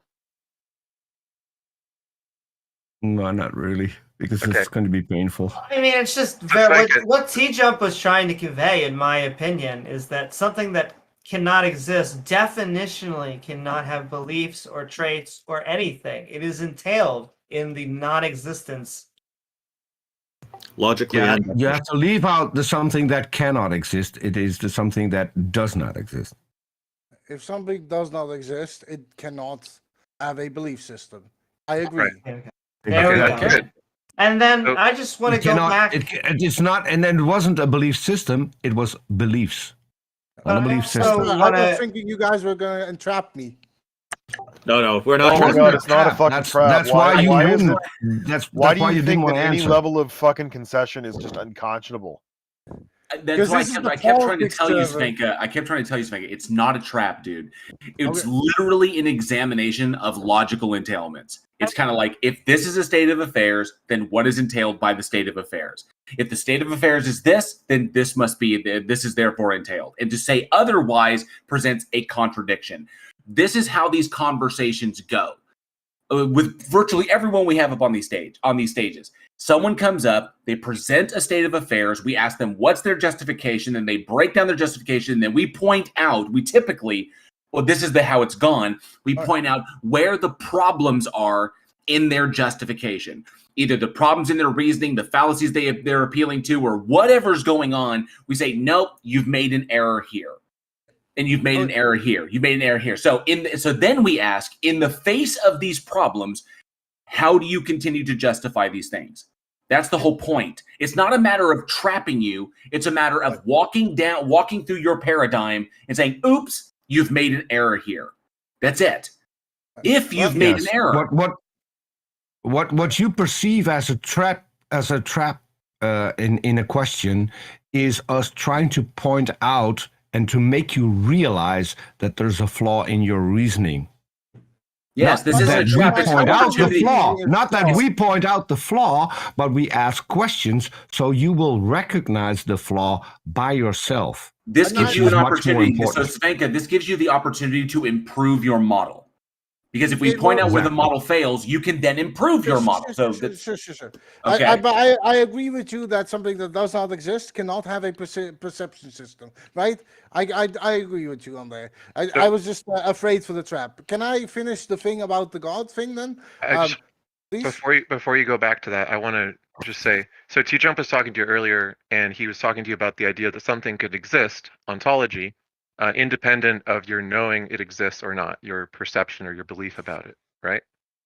So would you grant that you would at least have entailed by what you agreed to earlier that your existence could be independent of your perception of it? You grant that, right? Your existence is independent of your perception of your existence. Like, you could believe you don't exist but be wrong about it. You could just still exist. Your ontology can be separate from your epistemology. I agree here. Yeah. Okay. So what that means is you can start to think without immediately regressing to, but that's just a perception, but that's just a perception, about other things. And I think that's why he wanted to establish that as a ground for the rest of the conversation, is because if every single thing that anyone says causes you to regress to something like solipsism or extreme skepticism, or that's just a perception, you may be in kind of a cognitive loop because you're not thinking of ontology and epistemology separately.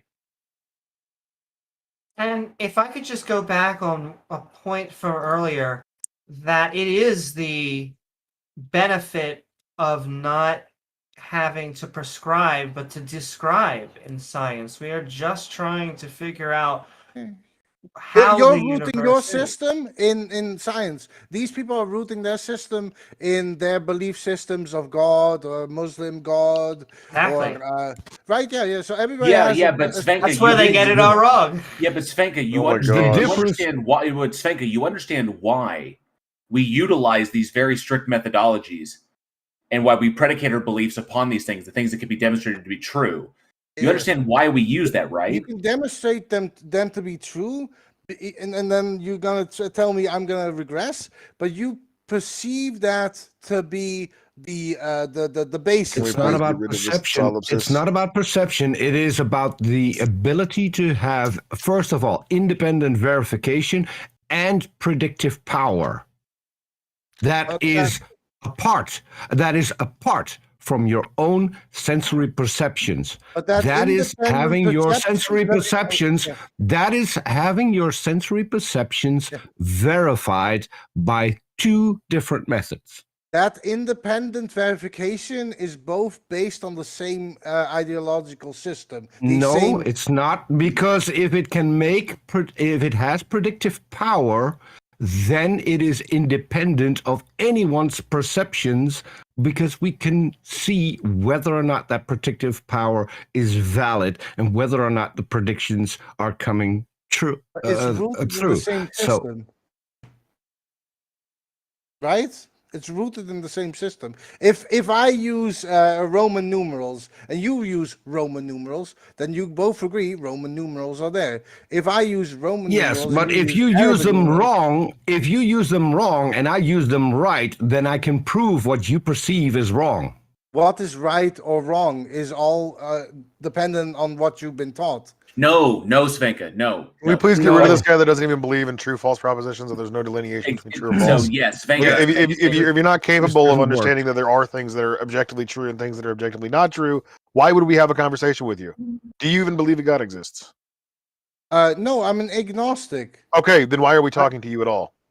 I said this in the beginning because I want to get my things across. I said in the beginning I can agree with a This lot is of a things. completely useless And I want to go interaction. back to the God argument, but you guys want to be in where we're rooting our system, which I also wanted to speculate on. You're but not sticking. in half You're an sticking hour. to ridiculous. rooting around in their system and in perceptions. You're the one who doesn't get to a god. I wanted to go on 10 minutes ago, but you guys want to keep on with this conversation. With that, right? Because- hang on a second, Svenka, the reason for that is because the reasoning essentially you were walking us along your path of reasoning, but there are major problems in what you were doing. We were trying to fix those problems, because if we just let you go, then the conclusion you're going to get to is going to be completely erroneous. All right. If the basic building blocks of what you're working with are like totally a misunderstanding of basic stuff like epistemology and ontology and how we determine the difference between that which is real and that which is imaginary, or the difference between true and false propositions. If you don't have a fundamental understanding of these things, you try to derive conclusions from them, then what you derive is going to be completely messed up. And the original argument Biometrics was trying to. No, it's not by my metric. What the? I'm with Xerxes. I'm with Xerxes now. We Yeah, don't me too. respect books, but it is not about the books. Although I love books, I Oh. love softcover, hardcover. If you're reading it in an ebook, it is not the books that we worship or revere. It is the search for knowledge. It is the peer-reviewed process. It is just trying to find the truth. I agree Yes. with you. I agree that we're all looking. It is the for an understanding that answer we to our- accumulate to our- outside to our- of the books and then put into the books to teach to other people and to teach the methods that you do not understand. Like, in the interest of wrapping this up, Svenka, why don't you, in one sentence or two sentences, state your thesis of why you think that we should be convinced that a God might exist? Because that seems to be what you've tried to say, is that you're agnostic and you think we're wrong to God be. does not exist because God is only in your head because it's the belief system you depend on. And whether you believe in math or language or all these constructs, religion is also a construct.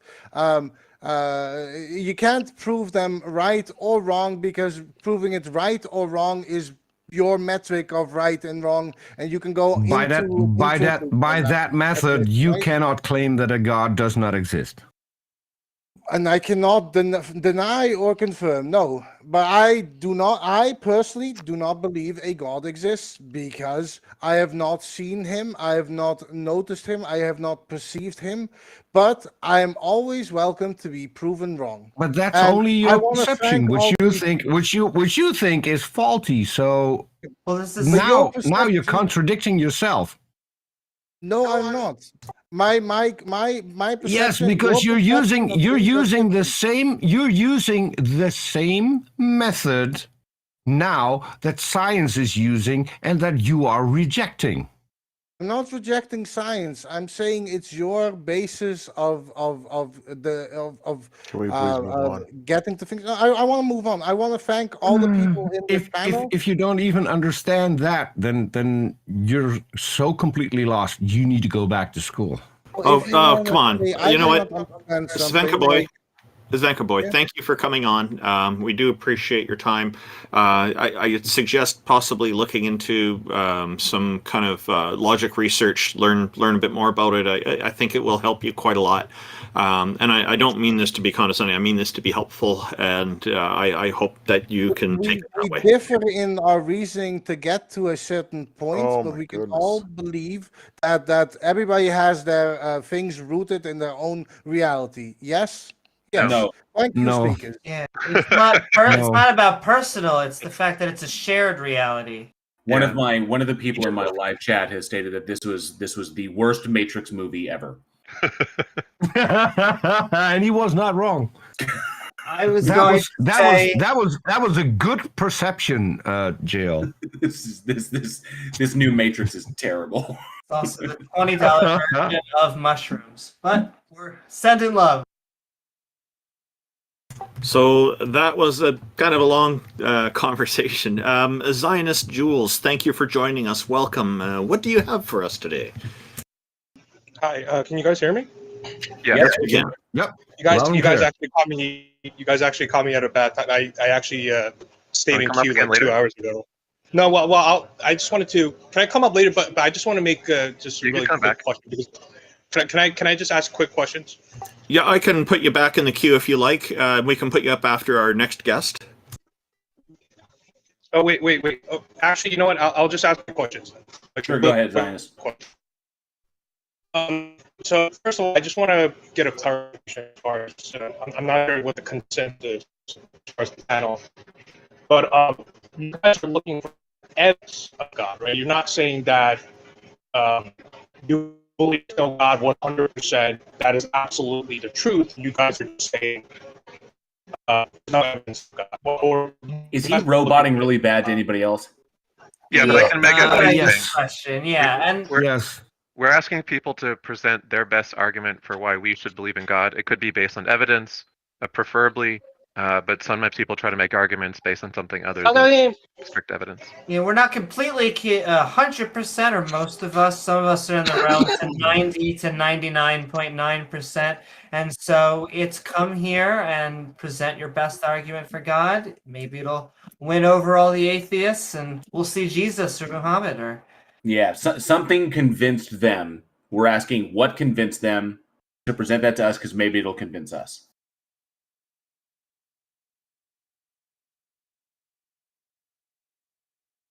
Did he disappear? I think I think we might have lost him. He may have Zionist roboted Jules. out. So, Zionist Jules, in case you can hear me, I'm going to move you back into the audience, and we're going to move on to our next guest for now. Oh, he did it himself. So just give me a moment. I'll bring up our next guest here.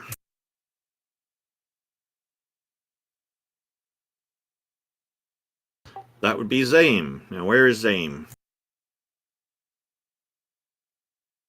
Under Z for you and under Z for the Americans.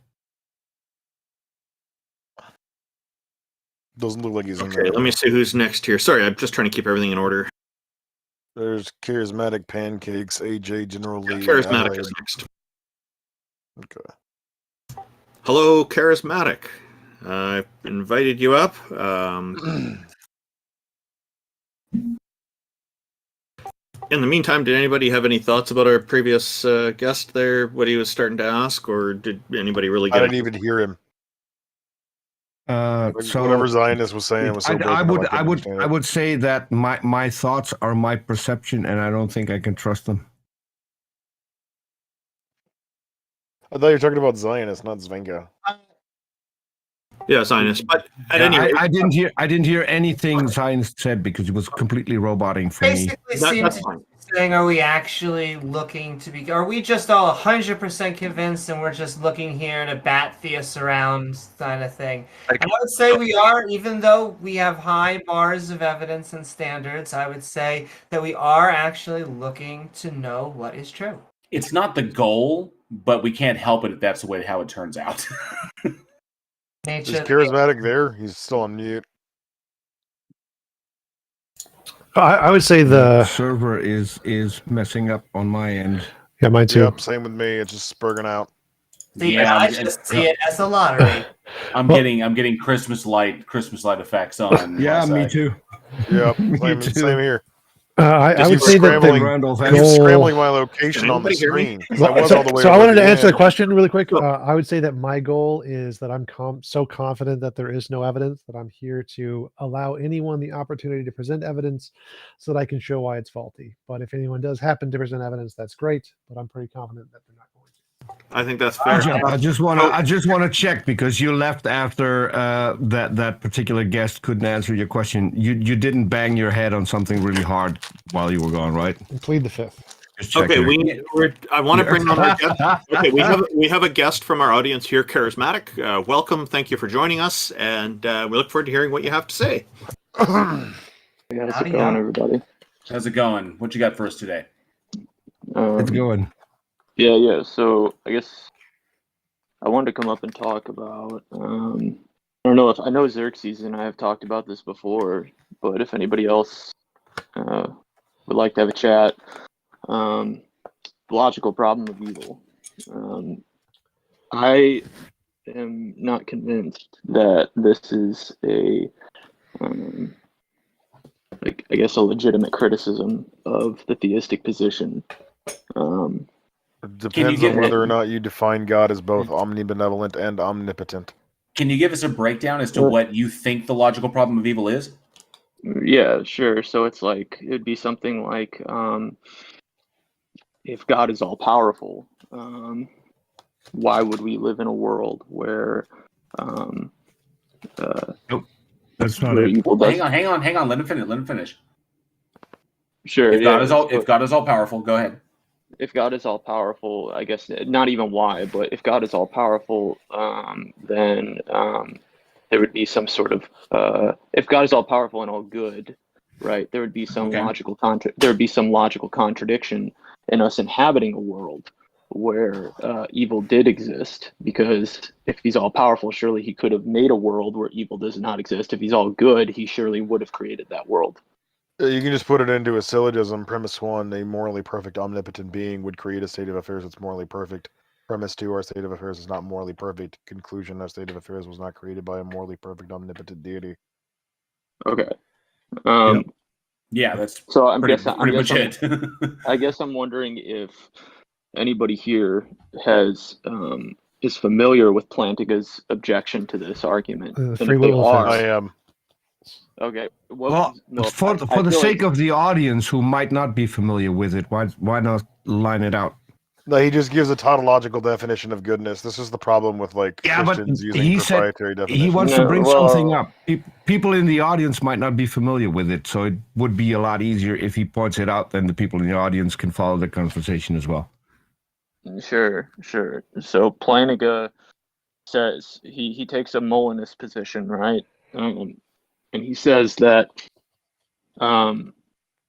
it isn't logically. The point is that he's not talking about logical possibility, right? He's saying that in response to this problem, it could be the case, right, that this world, this morally perfect world, would be infeasible for God. And the reason why it would be infeasible is because there are these counterfactuals of human freedom, of creaturely freedom, that he is not the truth maker of. These are completely independent of his will. And because counterfactuals of humanly freedom are independent of his will, something like the choice to do evil, right? Creating a world where everybody doesn't choose to do evil and only chooses the good would just be infeasible for him. So heaven is impossible? Yeah, So so heaven- I'm curious. Did he create? Wait, did Peter, he Peter, hang on a create second. the I just- Okay, ability wait, for stop. the Peter, people? Peter. Stop, choose evil? stop. So charismatic. Heaven is impossible then? Well, we're talking when you say heaven, right? Heaven isn't part of the creative will that I'm talking about. When I Okay, talk well, about is it like infeasibility is irrelevant? That's a stupid word to use for an omnipotent being. The only thing that an omnipotent being can't do is a thing Well- which is logically impossible. So, what is the logical contradiction with God creating a state of affairs wherein people freely choose to do the right thing all the time? you just missed the point of the objection, though, right? Of planning No, this objection. He's not saying- charismatic. he's I not pointed out saying- charismatic. The point of the question was I was pointing out a contradiction in the worldview. Is that if the God exists and the heaven exists and the hell exists, this is all entailed in the worldview. But you're trying to give an excuse for why evil exists on Earth when it is entirely possible that it didn't have to exist on Earth. And this is demonstrated by the realm that is created by God, that would be heaven, where no sin, no death, no pain, no suffering, none of that exists, and everybody has free will, and everybody worships God, and it's all fantastic and great. But the existence of a heaven, the problem is that if it can exist, but it doesn't exist, but the God is morally perfect, and God can create a heaven, then why create this? Well, in terms of why he would create a world, right? Like that's not a question that like the motives for why God would create a world. Like No. I don't. It's the presentation of the heaven. If the heaven exists, that means God has created both. Okay? So, but it's already created the heaven. So why not just create the heaven, which the heaven comports with the omnibenevolence? Sure, The earth does not. That's the logical contradiction. Because Yeah, it's either God couldn't have done it otherwise, or God is not good. No, but you see, JL, the problem is that that when you're talking about heaven, and then you're talking about what the world that we inhabit, right? Okay, charismatic. I'm talking like about you just take his question and remove the heaven element of it. What is the logical contradiction with God creating a state of affairs wherein people choose to do the right thing all the time? Yeah, no. You're missing. This is the point I'm saying. No, I'm not just saying that answer it's the logically question. Is it I'm impossible trying for him to do that? No, I've been trying to. What I'm saying is, and Plantinga says this, we're not saying that it's logically impossible. We're saying Then that it's it is irrelevant. logically possible. We're saying that it is logically possible for this world that you're talking about, right? We're saying it is logically possible for it to exist. What we're saying is perhaps it's just infeasible for that to happen. Infeasibility is a stupid word to use when talking about a being that is That's omnipotent. not a There is no gradient to the challenge that that an omnipotent being could possess. It cannot be thwarted. It has no What creative is- limitations. what is It has the no relevance? restrictions. One sec. There is no One such sec. thing as being infeasible for an omnipotent entity. That is the most retarded word you could use. Wait. Can I What explain do to you you why mean? it Yeah, what is? do you mean Can by I explain to infeasible? you What is why this it relevant is? to the argument? Yeah, because the reason why, right, is because it is, when I say infeasible, right, I'm referring to something that would be dependent on the counterfactuals of humanly freedom, right? These are independent of God's will, right? So if What I'm does that saying, have to do with the if I'm argument? So saying how the does choice how That does- means nothing. Wait. So walk me through this. So it's logically possible for God to create a morally perfect world, but he doesn't because he's created a world of free creatures with he's created a world of free creatures. You just that said a have minute the- ago it is Wait, not logically let him- impossible let for him- him to create a world with free creatures and make it morally perfect at the same time. That's not impossible. So if he didn't do that, then Yeah. he's by definition not morally perfect.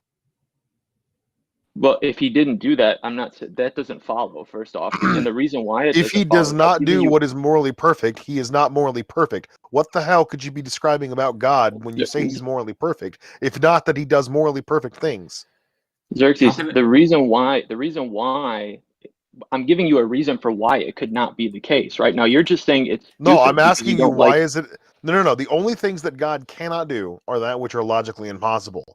You just admitted that there is not a logical impossibility with God creating a state of affairs wherein people freely choose to do the right thing all the time. Sure. If there were Absolutely. such a contradiction with said state of affairs, that would mitigate the concept of free will altogether, because then you would have to be arguing based on the counterfactual that there is something which compels us all logically. It is a logical necessity that at least one of us will do the wrong thing at some point. But Yeah, that would keep just talking about destroy the concept of free will you keep altogether. talking about logical possibility, right? Because And that you is keep the trying to only hammer, thing which God is incapable of doing. If it is and you logically keep impossible, trying to. God can't do it because it's not a thing to be done. If it's not logically impossible, God can do it. And with the properties that we assign God, being morally perfect or omnibenevolent, we can infer then that he would do it. If this is true of God, this must be true of the universe. This is not true of the universe, therefore this is not true of God. That is the Okay. logical problem of evil. It is just a Charismatic. lowest sure. going. Go just to clarify, charismatic. Am I led to am I led to believe that you think there is no logical contradiction in a morally perfect being acting in a not morally perfect way? That would be the way you just framed that. I would say that's a contradiction. Okay, so therein lies the seed of what this problem is that a morally perfect being cannot act in a way that is immoral. It's morally perfect, so it can only act in a morally perfect way. Sure. Creating a state of affairs that is not morally perfect would be a contradiction to its nature, to what it is. So it's morally perfect, it creates morally perfect things, because to do otherwise would be imperfect. Sure. So unless there's something, right? Unless there's something that's delimiting, right? This is what Which like there's Craig not. says, right? Which there is not. If there's a There limiter is. on God's creative ability, then it is not omnipotent. There is, right? Because the point is that what is delimiting this would be the counterfactuals of humanly freedom that he's created. Now he could have like the Molinist could say, like, could just bite the bullet and say you're right. Like he could have just created a world. One sec. So the argument we've made is that we can have freedom and have a perfect world. Therefore, God creating freedom is not incompatible with a perfect world. So Yes, it doesn't yes, matter. exactly. And I've like stated multiple times that I'm conceding this is a lot. Like I'm saying this is logically like a possibility. Like I've conceded that multiple Right. times. So if God and can you guys create a keep world with free will and whatever else, but didn't, he must be immoral. So it doesn't matter if God created a world with free will and we can still be without suffering, but he didn't, he But- must be immoral. It doesn't matter if we have free will. But if he, the point is if he's not the truth maker of the choice of the consequences of that free will, right? Right. That means God didn't then create it. He create. What do you mean he didn't create? I'm saying he If God created the isn't the agent that truth would. maker, then God didn't create the world. So if you're saying that we created the world, that he created like No, a no, starting no, no. point and He's then not we the- changed it, he's no longer the creator. We are. He's not. He's This not is the completely truth maker. nonsensical. This He's not argument the does not truth track maker. whatsoever. He's not the. What I'm saying is he's not the truth maker of the consequences of the choices of Yes, that he free is, will. because he's the one that decides how our choices will generate effects, right? Right. Like when I go running in the morning, okay, he's the one that created my body with a particular anatomy that would tire me out, and then it would make me gasp for air. He's the one that created that cause and effect. He's the one that dictated the cause and effect that if I were to walk up to somebody and stab them in the chest, that it would hurt them, that it would be deleterious to their well-being. And he knew in advance, with infallible foreknowledge, all the consequences of all the actions that anybody would ever take. It is lunacy to suggest that he's not responsible for that and didn't know it in advance, or is not somehow the reason for the counterfactuals. Well, He that's knows not all what of these propositions with infallible certainty in a mono thought, according to the Craig's theology and Flanagan's theology. So this does not get you out of the logical problem of evil. At best, all you're arguing is that he's kind of not omnipotent, but kind of omnipotent at the same time. It just doesn't make any sense. Either he is devoid of creative limitation, or he's not. If he is not devoid of creative limitation, then you can get out of the problem of evil by just saying that, well, God is perfectly good, but he can't control everything. Or you would have to say God can control everything, but he's not perfectly good. It is those two characteristics that are at fault here. In order to solve the logical problem of evil, you have to abandon one of them, which it seems like your argument is just tacitly doing that, but doing it in a very sneaky way. Yeah, I don't know what that means, like in a Well, sneaky essentially, way, you're right? trying to weave your God around the swords of logical entailment, and it doesn't work that way. You can't have your cake and eat it too in this scenario. Is essentially what Xerxes is saying. You can't have it both ways. That the logical entailments indicate one conclusion or the other. You can't fit it through the keyhole of both, because then ostensibly you are altering the definitions of the attributes you're giving. You're using like Xerxes pointed out in the beginning. You're using proprietary definitions that nobody accepts in this. You're basically changing the words to mean what you need them to mean to try and defeat the problem. But the problem is that doesn't work that way, because if you change it, then ostensibly you're creating an entirely new scenario. You haven't addressed the problem because you don't want to deal with the problem. Well, I feel like I am addressing the problem, right? Let me rephrase the problem for you so that you can help you to understand. A God who would have created a world with free will without rape would be better than a God who created a world where the possibility of rape was an option. God did not create a world where the possibility of rape was not an option. Therefore, he's not morally perfect. Okay, that's just like, I feel like this is just like restating, like, I feel like I get what you're saying, TJumps. I feel like you're just restating, though, the idea of, or reformulating. Charismatic, how are you losing the plot here? The reason I'm doing that, we can literally just frame this from the words one sec. So the reason I'm doing that is to give you an option. Try to apply whatever your argument is to that example to show how it is not the case that a God would be more morally perfect if he created a world without the possibility of rape. You use your counter example to try to show. Well, I haven't given an actual argument, right? I'm just giving you reasons for give your reasons justification. Give your reasons why a God who created the world with the possibility of rape is a morally better God than one who would have created a world without the possibility of rape. Right. So like that's where the Molinist is just going to fall back on, like, we could talk about morally sufficient reasons that God which is could again have, incoherent because Molinists and Christians alike use tautological, meaningless definitions of good and moral. When you say moral in the Christian worldview, all you mean is that which conforms with the edicts or character of God. So God having a morally sufficient reason is just God doing whatever God does. It doesn't mean anything. It's completely devoid of explanation. Go ahead It's and give nonsense. your reason. Go ahead and give your reason of why you think a God allowing the possibility of rape is not immoral.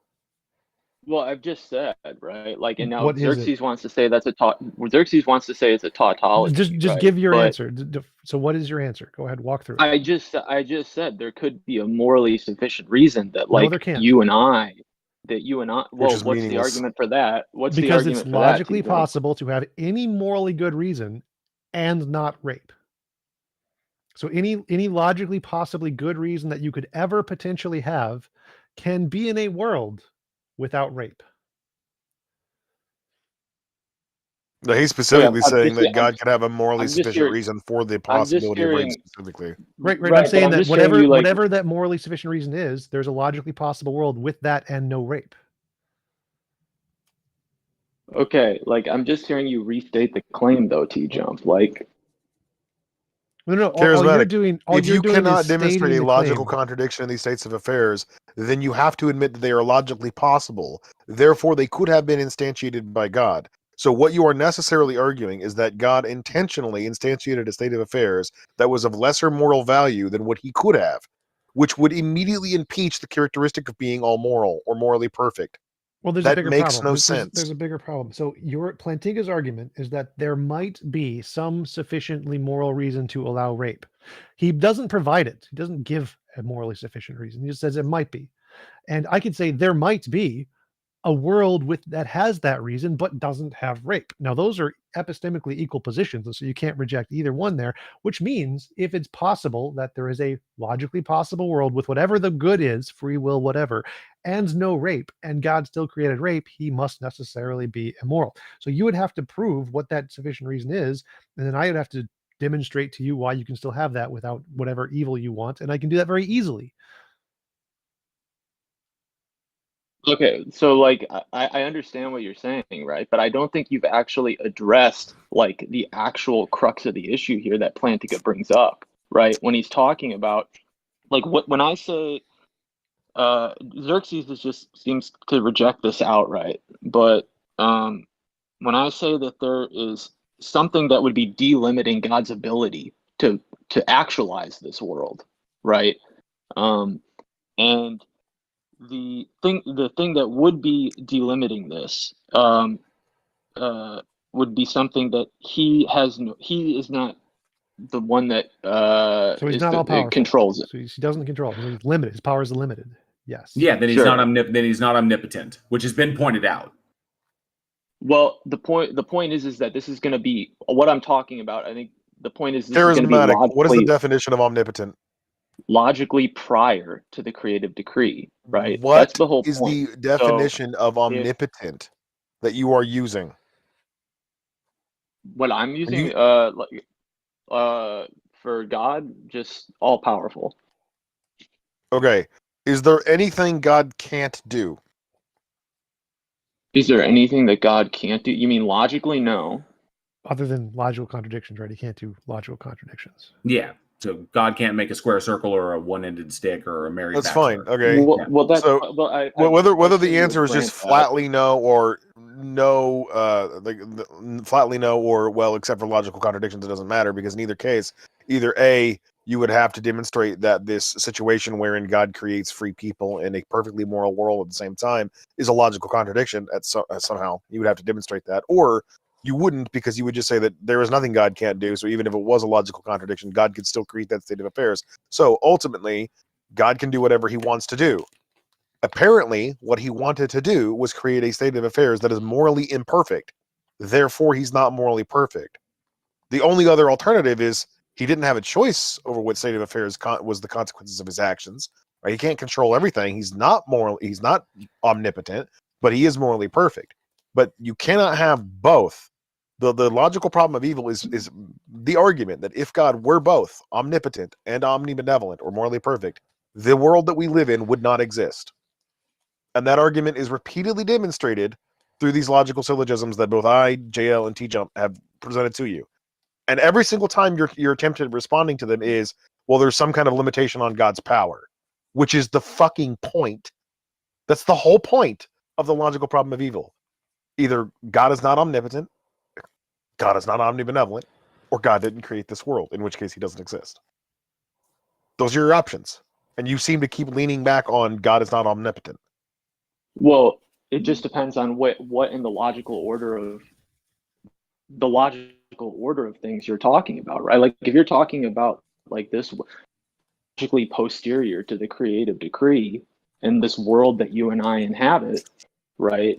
It's Calvinist garbage. It's Calvinist garbage. It's not even. Order doesn't matter. I'm not a a meaningful Calvinist. statement. The order makes no logical difference. I'm not a Calvinist. Wait. The order I'm not a Calvinist. I know you're not a I'm Calvinist. Molinist. I don't care. What you're repeating is Calvinist the order garbage. doesn't matter. The order has no logical relevance to the argument. It's Molinism. I don't care which denomination. It doesn't make a difference. The order makes no logical difference to the argument. Yeah, the order doesn't but the order doesn't change anything about the nature of the entity. The entity is going to be omnipotent no matter what order it creates anything in. It's still going to have its nature. Okay? It's not if you're saying that the God is defined this way, then the God acts in a way that is logically contradictory to the way it is defined. That is the problem. That is what TJump, that is what Xerxes, that is what I and probably many, many other people have tried to convey to you. You define God this way, but God has apparently acted in a way that is logically contradictory to the way you define it. How do you reconcile this problem? Your attempt to reconcile this problem has been to essentially redefine the attributes as they're understood. Essentially, you're removing God from the problem. Is all you're trying to do, is because you can't reconcile the problem. So obviously, but because you believe that God exists, then God, this problem must not entail to God. So therefore, obviously, God is defined in a completely different way. That's the only way out of this, is to literally change God. So either God is omnipotent and omnibenevolent, or God is not omnipotent and omnibenevolent. If you want to go with God is kind of powerful, but not all powerful, and God is kind of good, but can't really control everything, and maybe has a dark side, and maybe is kind of a deceiver like Allah is. If you want to go that route, then fine, there is no problem. But if you adhere to this standard kind of Christian idea that God has these attributes, you cannot get out of this. So which is it going to be? Okay, well, yeah. So I think I think that by me saying that God is omnipotent, right? He's omnibenevolent. Sorry, I'm getting my omnis conflated Omnipotent, here. omniscient, omnibenevolent, omnipresent. Right. Omnipotent and omnibenevolent, right? Like, I've given you a reason, or I've said multiple times that, like, I think in fact, I would say that I'm even more committed to the omni than most Christians are, because I'm not just saying that he knows, or he's all powerful and he knows the way things will be in this world that we inhabit, but he knows the way things would have been in every possible world that would have been inhabited, right? So I feel like I'm the one that's actually doubling down on omnipotence Okay, here. but charismatic, that makes it worse. Earlier, you said that it is not impossible for God to create a morally perfect world and have creatures with free will, meaning that is a possible world, and God saw that possible world, and he made the decision not to create it. Exactly. Okay, he could have seen that possible. Therefore, he's not morally perfect. And I'm saying, and I give a reason for why it could be the case that he didn't create it. Right now, your response to that, The as far as I only can possible reason that he didn't create it is that he's not morally perfect.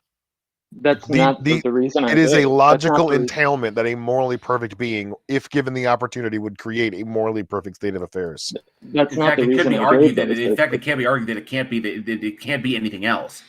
If the thing is defined as morally perfect, it cannot act in a way that is not morally perfect. Because if it does, then it is not morally perfect. And there is not. And when you're talking about the omnis, and that means that there is nothing external to this that can influence that or decide what it can and cannot do. Everything. All of this is completely arbitrary.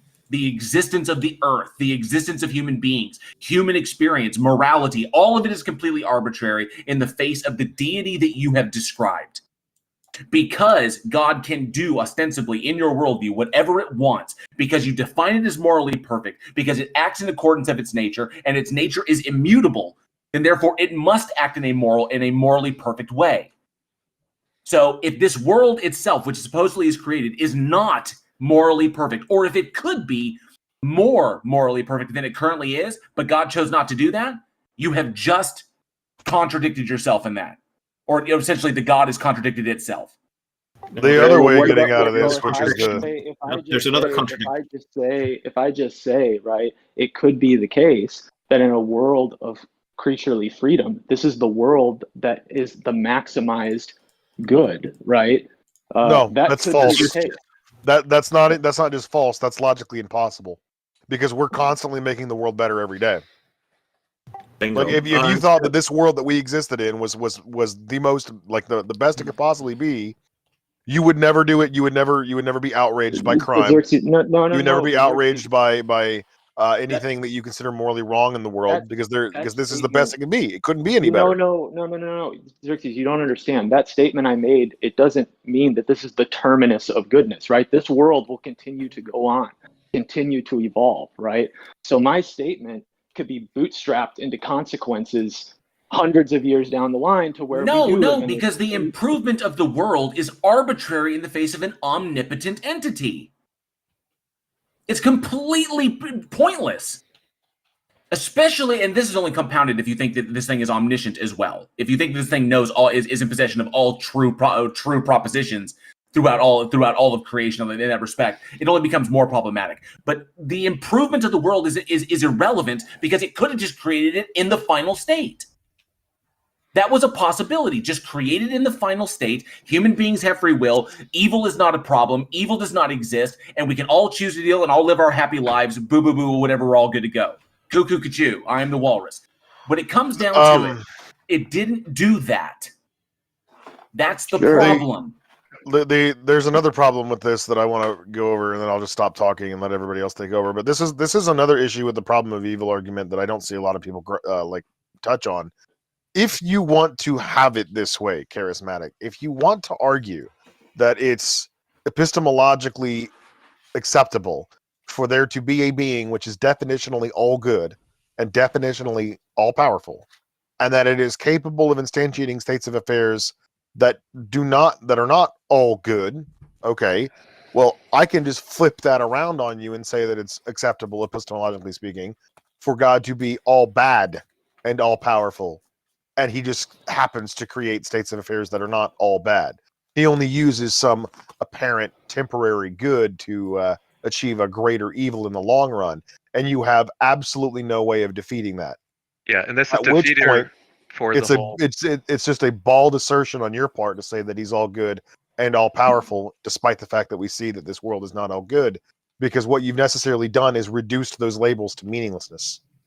This also just defeats the divine command metaethic in its entirety. So if you hold to divine command metaethics charismatic, then the problem that an all evil God could exist who is deceiving in this manner, and there's no way, based on the definition of the metaethic of divine command, which just says that God's commands have the power to make things good, then you just don't have a logical metaethic anymore, because God's commands could just make things that are horrible good by definition, and then good and evil are just meaningless terms.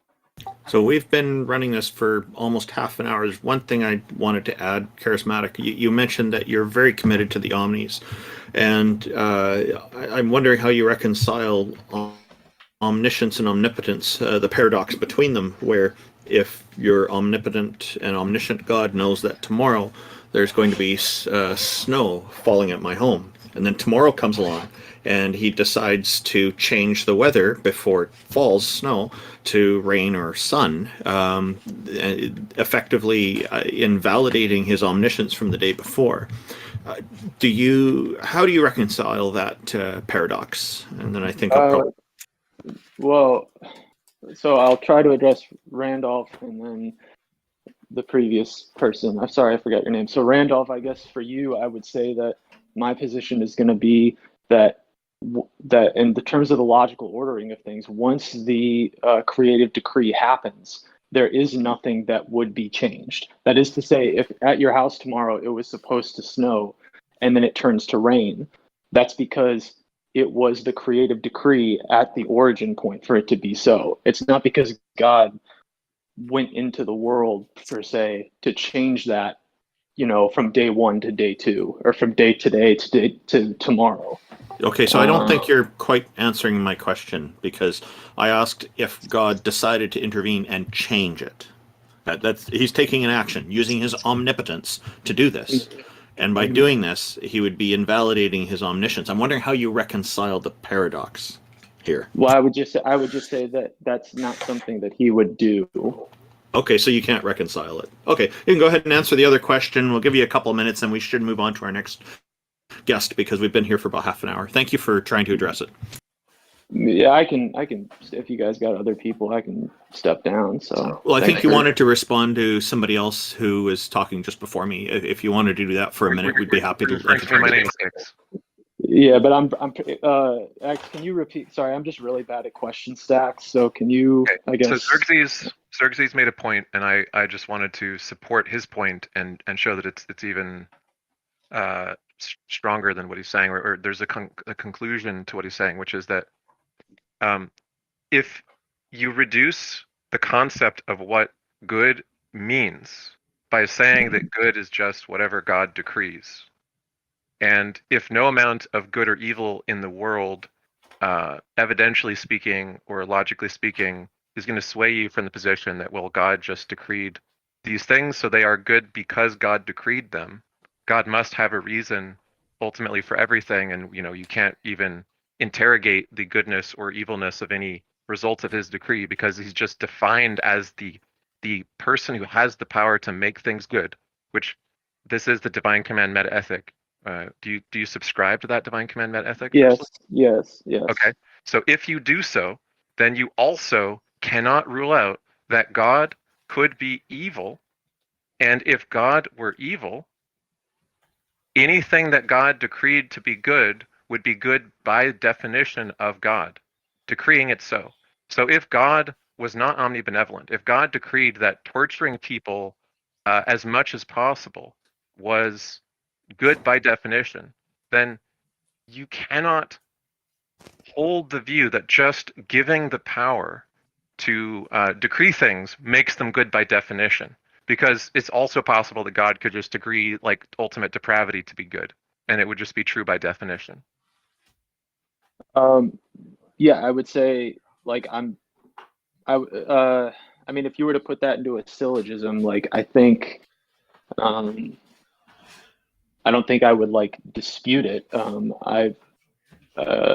It seems like it would be like I would have to bite the bullet and say this is a possibility. Sure. I just think I have good reasons. Well, I wouldn't even say it's a possibility. I'd say it's an actuality, because the words good and evil aren't even meaningful in this context. There's just what God wants us to do and what God does not want us to do. And describing them as good or evil is just the mere subjective whims of people. We just squabble over these random strings of sounds and letters because of the connotations that they pack. But things like moral, immoral, right, wrong, good, evil, none of these words mean anything if your worldview is true, charismatic. Because there's just that which we should do to avoid going to hell, and that which we should do. God commands certain things, and the reason we ought to do the things he commands us to do is because we're going to be tortured for all eternity if we don't. Well, that's it. There's no real world consequence at all. No real I think world that's a pretty like drastic representation of what the Christian is trying to say, like for why, like. Well, it's taking it to its extreme. It's saying if this is possible, then let's just take it to where eventually where it's going to go. That by pointing out that extremity shows you how ridiculous it is, because there's nowhere you could reasonably put a line of demarcation there between, oh, God wouldn't do that, God would do this. So it's just, that's the point. It's not that it's just a matter of like, okay, well, let's take it to its limits. All right, fair enough. Good chat with you guys. Thank you, Charismatic, for coming on. We always appreciate everybody putting time into this, and we look forward to speaking with you again. One last question, Charismatic. Have you read Mackey on the subject of the miracle of theism? No, I have not read J.L. Mackey. No. Okay, so what I would recommend for anybody who's going to go deep on a Christian theologian apologetic or whatever is please read the source that they're attacking, right? So Plantinga's primarily trying to refute the miracle of theism and Mackey. And if you don't actually read Mackey or Oppie or any of the other people who've critiqued Plantinga extensively, then you're going to be able to just maintain confirmation bias and believe the theologian that you last read, who you were most convinced by. So maybe read that or read into it at least, and come back to it. You said, sorry, just to repeat, Mackey. You said Mackey or Oppie, Graham Oppie? I mean, Oppie covers all of the arguments, as does Mackey, but Mackey specifically, I think, covers this in most depth in the Miracle of Theism. And I can read you quotes from it, but I don't want to take forever. But he just says, look, like Plantinga pretends like he's defeated the logical problem of evil. He hasn't. The grand world depravity concept is illogical and doesn't work, and just sort of undermines the whole argument, and so on and so forth. So I would read that if you're wanting to study this more.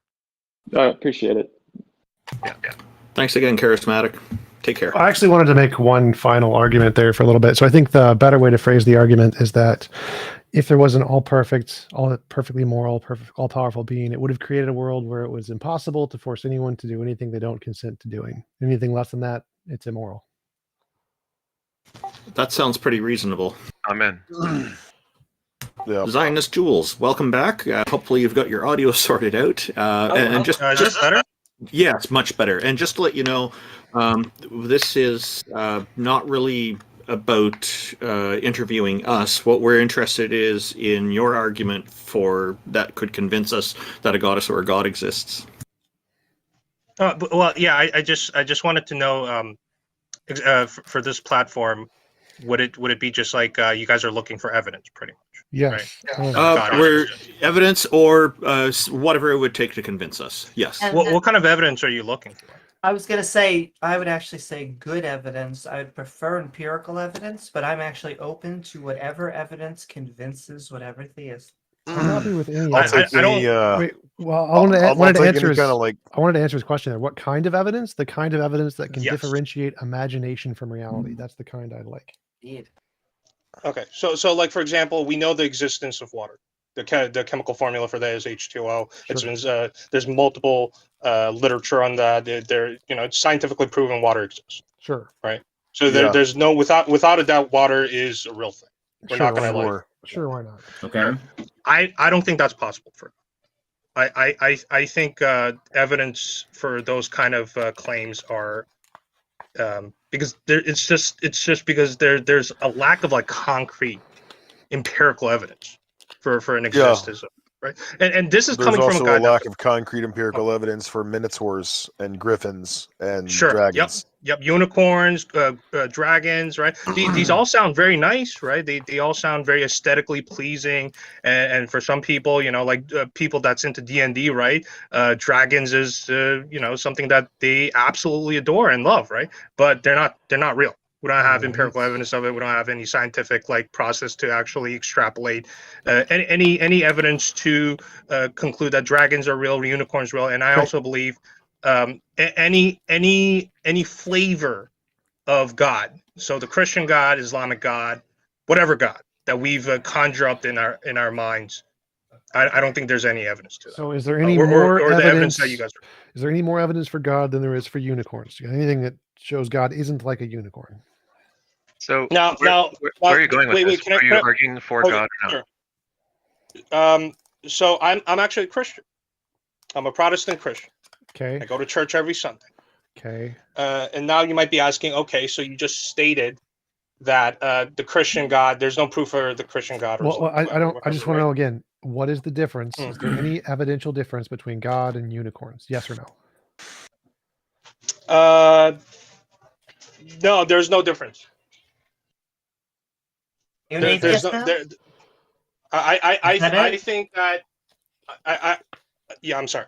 I think that there's no evidential difference, and I think when you're saying that the level of evidence, right, that's available today. Yep. I don't think there's a difference between unicorns or God.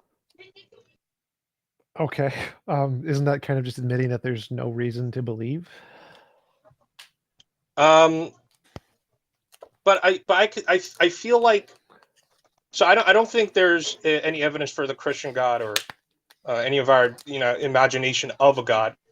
But strangely enough, I'm still a Protestant Christian. I don't think there's a Christian God, but I think there is some like undefined entity that has created us all. I don't have any evidence for it. It's just a okay, but Zionist, you're not a deist. You're a Protestant Christian, so you don't just believe in an undefined entity that created us all. You believe in Yahweh, the Abrahamic God of the Old Testament, who incarnated himself as a human in the New Testament and sacrificed himself to himself as a proxy sacrifice to atone for the sins and transgressions of mankind, but only on the condition that they actually believe it happened. Yeah. Social. So like wait, hear me out. I'm sorry. Hear me out. Wait, you gotta hear me out. So I was raised in a Protestant. Yeah, I'm that kind of Christian, but only in certain social circles. No, seriously, yeah, in those social circles, right? I don't believe in this. When I read the Bible when I was like a young kid, I was like, what the fuck is this? This is absolutely absurd and stupid. Why would people believe in this? So why are you a Christian? Because of the community aspect of it. Right? A lot of my friends and family are from church. And, okay, I grew up do you believe a God exists? Yes. So okay, but not the Christian. So you're a deist. Yeah, I was gonna say you actually sound like you are a cultural Christian for community, but your actual beliefs are deism. Yeah, you're a deist masquerading as a Christian because Christian girls tend to be kind of freaks. That wasn't my reason. That you said the latter reason was Zionist. I'm still stuck at something you said at the start. There's equal evidence for God and unicorns. So when on Sunday you're on your way to church. Hold on. When on your way to church on Sunday, do you ever have the urge to stop on the way there to feed the unicorns? No, because they don't exist. Right. So if there's I equal don't evidence, know. I don't know if they exist or not.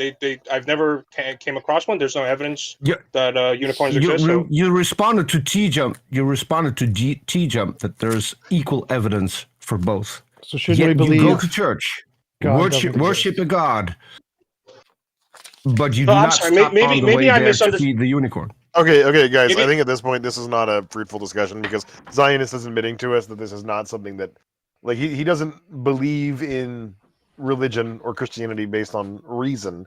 He believes in it due to the community that he Like gets cultural as a reasons, yeah. consequence of the of participating in these behaviors, right? Like, it's not, it's not like a sincerely held conviction. It's more of a practice thing. But But Zionist like a did practice, say- pretty much. maybe, like, I mean, he just admitted that there's no evidence for God, so I mean, we can move on to the next person at this Yeah, point. my last point would Wait, just be if you can do that, I get why you would do that given someone's background, or maybe if they enter a new clique.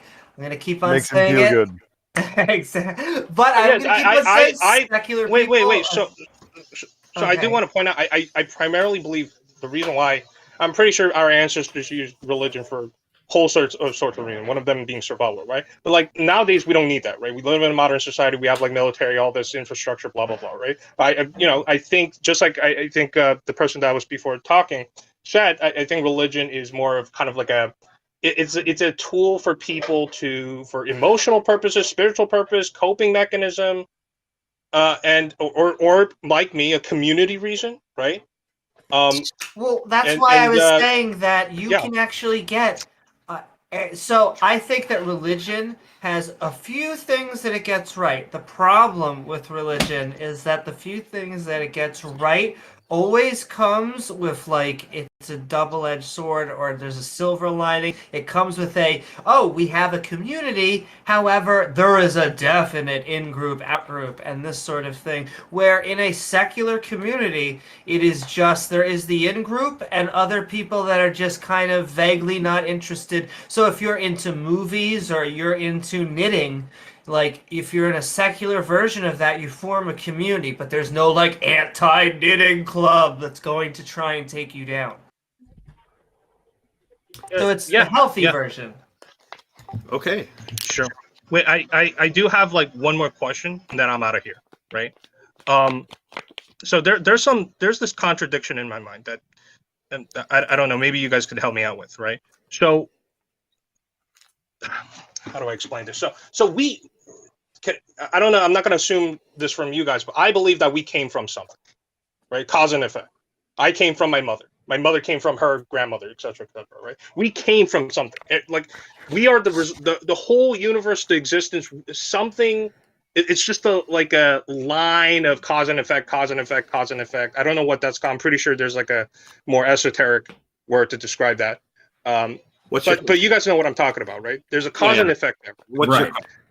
But at the same time, when you talk about the idea of God, right? There's a lot of people that think God is the singular cause that created all these effects, but the logical problem or the logical issue with that is infinite regression, right? Which is, okay, well, if that's the singular cause, what was the cause that created that singular cause? And then you could go all the way down, to infinite causes of whatever, right? Well, the infinite regress kind of like that you don't need that. It's an infinite regress. That's it. And there's no logical contradiction entailed there. So there you go. That's it. What was the question? So yes, there's God or nature. What's the point? Oh well, no, I was kind of confused as to how do you guys just or I don't know if you guys are perfectly fine with this, but I don't understand how we can just say there's an infinite regression, but at the same time, there are some people that might say something like, we came from nothing, right? There are like atheists that says like, we just spawned out of nowhere.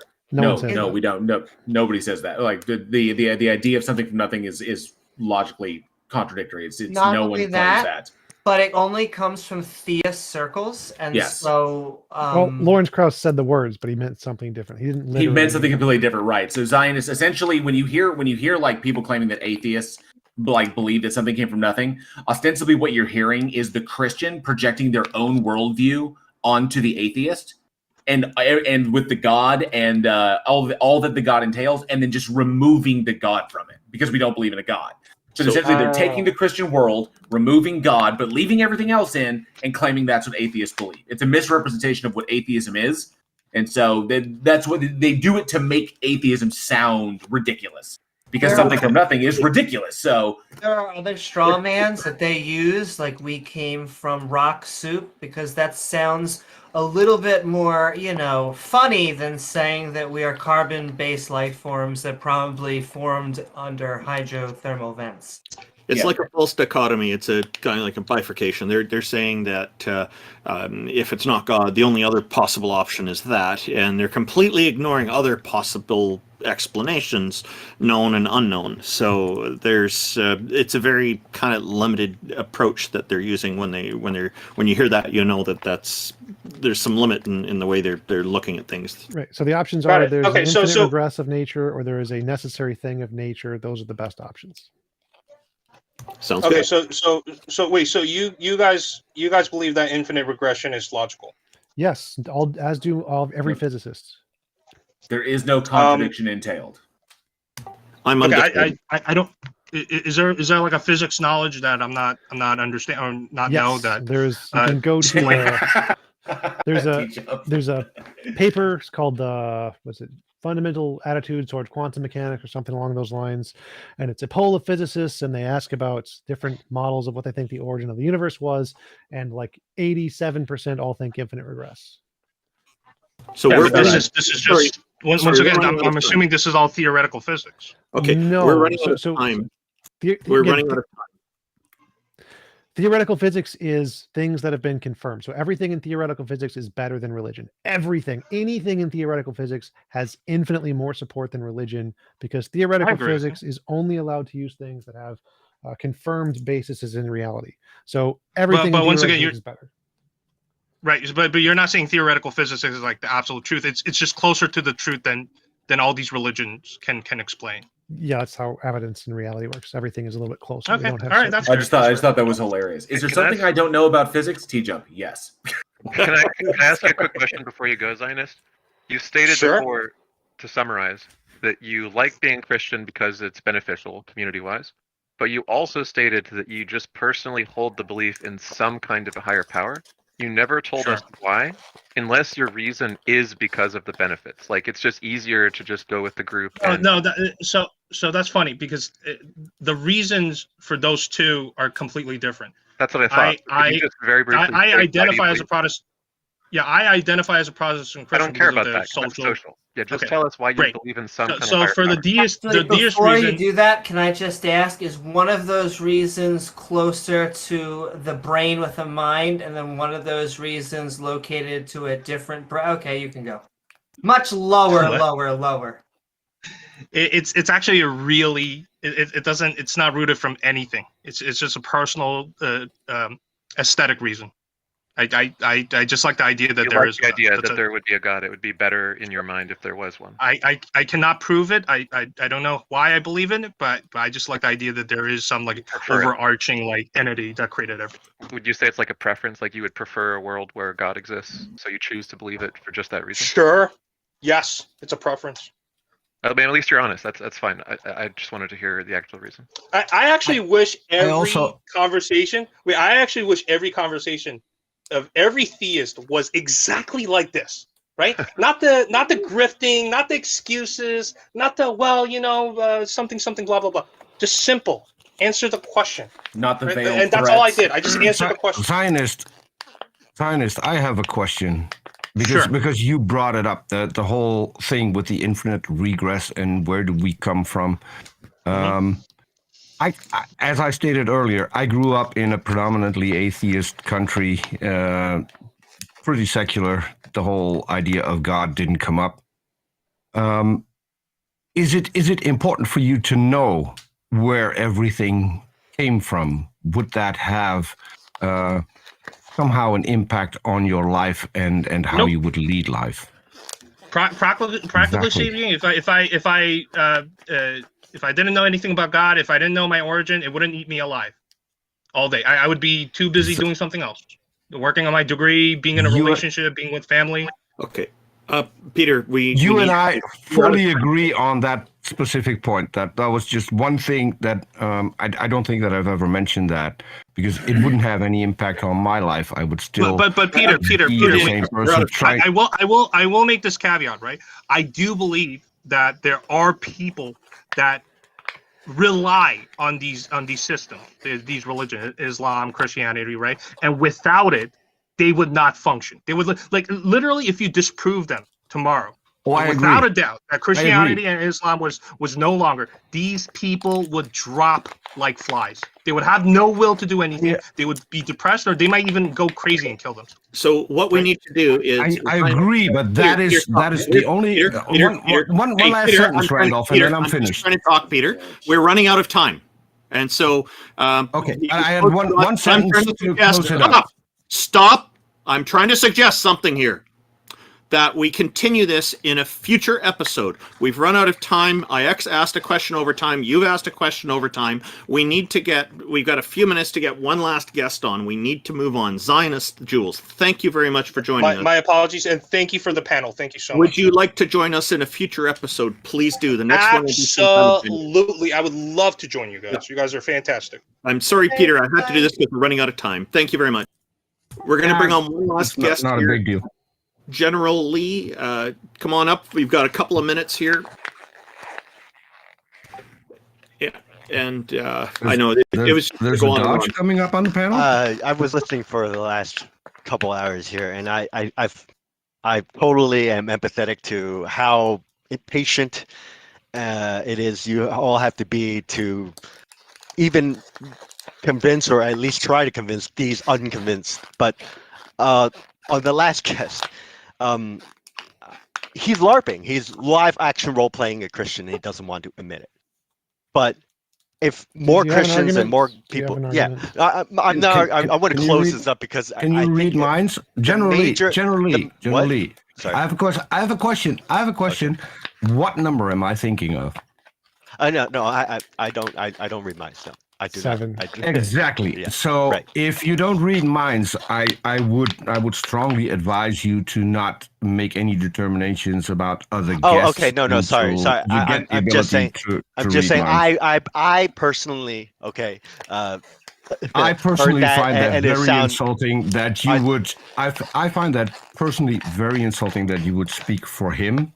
Oh, I'm not speaking for him. Sorry. Let me pretty rephrase clear that. voice. Peter, let me rephrase. Okay. I'm sorry, I didn't mean to. Sorry. All right, let me just go back. There's a difference. There's a difference between stating he is or I believe he is. Yeah, sorry. You can believe whatever you want. I believe. Okay, this is fantastic. Okay. Generally, what do you got for us, bud? Exactly. Convince every No, I'm not trying. That's actually not what I'm trying to do. I'm saying every individual has a unique perspective, right? And when they come into the world and given a worldview that is God is everything, that bias is formed. So then it's much harder later in life for you to get out of that, right? So what I've seen here are people who they can't understand the logic of outside of secular thought, but the world. For them, is like everything in the universe from Planck length to parsecs is the world, and God is controlling all of that. But I argue, well, what if he was outside of that? Like, why is he part of the universe? What if he wasn't in this universe? Like, is that an out for some people? Is that one way for them to be able to believe in this entity instead of saying God is the perfect omnipotent everything, and we have to make our own proprietary logic to make that work. Just to interrupt. And then when people who understand logic argue back and forth, and you'll never get anywhere because they simply won't accept they're wrong or in the terms of logic, objective logic. It depends. Can this God interact with our reality? They may transcend it. Can they interact with this physical realm? I think they should say no, or at least say go like, oh, to me or some personal. They should have some that would help them be more accepting, I guess, because if they say it's perfect and we have so many examples of imperfectness, then they lose their argument. But because they have the proprietary monopoly on good and truth, anyone who doesn't believe in that they see as literally like existentially a threat, right? So they only answer with insults or answer with, you are threatening my existence because with your logic and math, which I don't believe in. I'm like, but regardless of your belief in that, it still is. And then you you get the arguments we've heard. Do you believe in God? No, I do not. I do not personally, no. But I've spoken with like people who do closely, and like one particular, I had a lieutenant colonel who was my unit's minister, or chaplain, and we had long conversations to the degree that I think like I was able to convince him more that his particular like cult denomination, he should have a non-denomination, as in to accept more than just his particular. And I think that was at least progress on my part. But yeah, break it down to religion is tribalism that existed as long as we've existed as humans, but in our modern world, we have much of the answers that in our old world didn't have. And though the traditions and comfort people have in the church and all those groups, but they alienate themselves from the rest of the world, which acknowledges all of the things that we do, that we are not in control of so much more things, but if we know, we understand more, I think. But as much as I want to try to make people who believe a certain thing acknowledge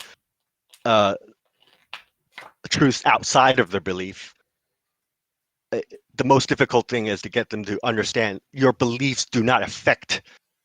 Like the beliefs are your own. You can have these beliefs and emotions because you are human, but the world it isn't fair, isn't just, isn't perfect. It is cause and effect and chaos and all that, all those things, as one in my particular experience as being a veteran. But anyway, that's all I had to say. I don't know. I just wanted to wrap that up. I'm sorry, I didn't mean to attack the previous person, but I'm just saying that I think a lot of people are live action role playing a thing that they don't realize until someone calls them out, like role playing. So I can understand that view. Can I tell you? I actually want religious fundamentalists to go in his direction. I mean, my joke is that I have, you go to a rabbi and you say, Rabbi, I don't believe in a God. And they go, God? Who needs a God anymore? And so I want that for Christianity. I want that for Islam. I want that because unicorns and dragons are awesome. Like, right? Like if they said it in that way, I wouldn't care. Like, that's fine, D&D all you want, but it isn't. It's when they go, I fear my God will compels me to do these things because I see evil. And when they're in the practice of that, they become evil. You're like, the fundamentalists and the literalists. Like, right. I appreciate and admire that they are openly saying what they believe, and in the text, however, it is horrific and horrible in the way that it's generally thousands-year-old ancient superstitions that, while they once created a community, now it impedes it oftentimes. But yeah, send in love generally. Anyone else? I don't want to. Generally, thank you for coming on. Really appreciate it. If everybody's okay, I think we could bring up one more guest if we can keep it under 5 minutes. Does that be all right? I mean, I'm here for it. If you don't want to do that, I mean, we can just like move over to the Welcome atheist to VC and do it there. welcome to Adelaide is better than Melbourne. How are you? What have you got?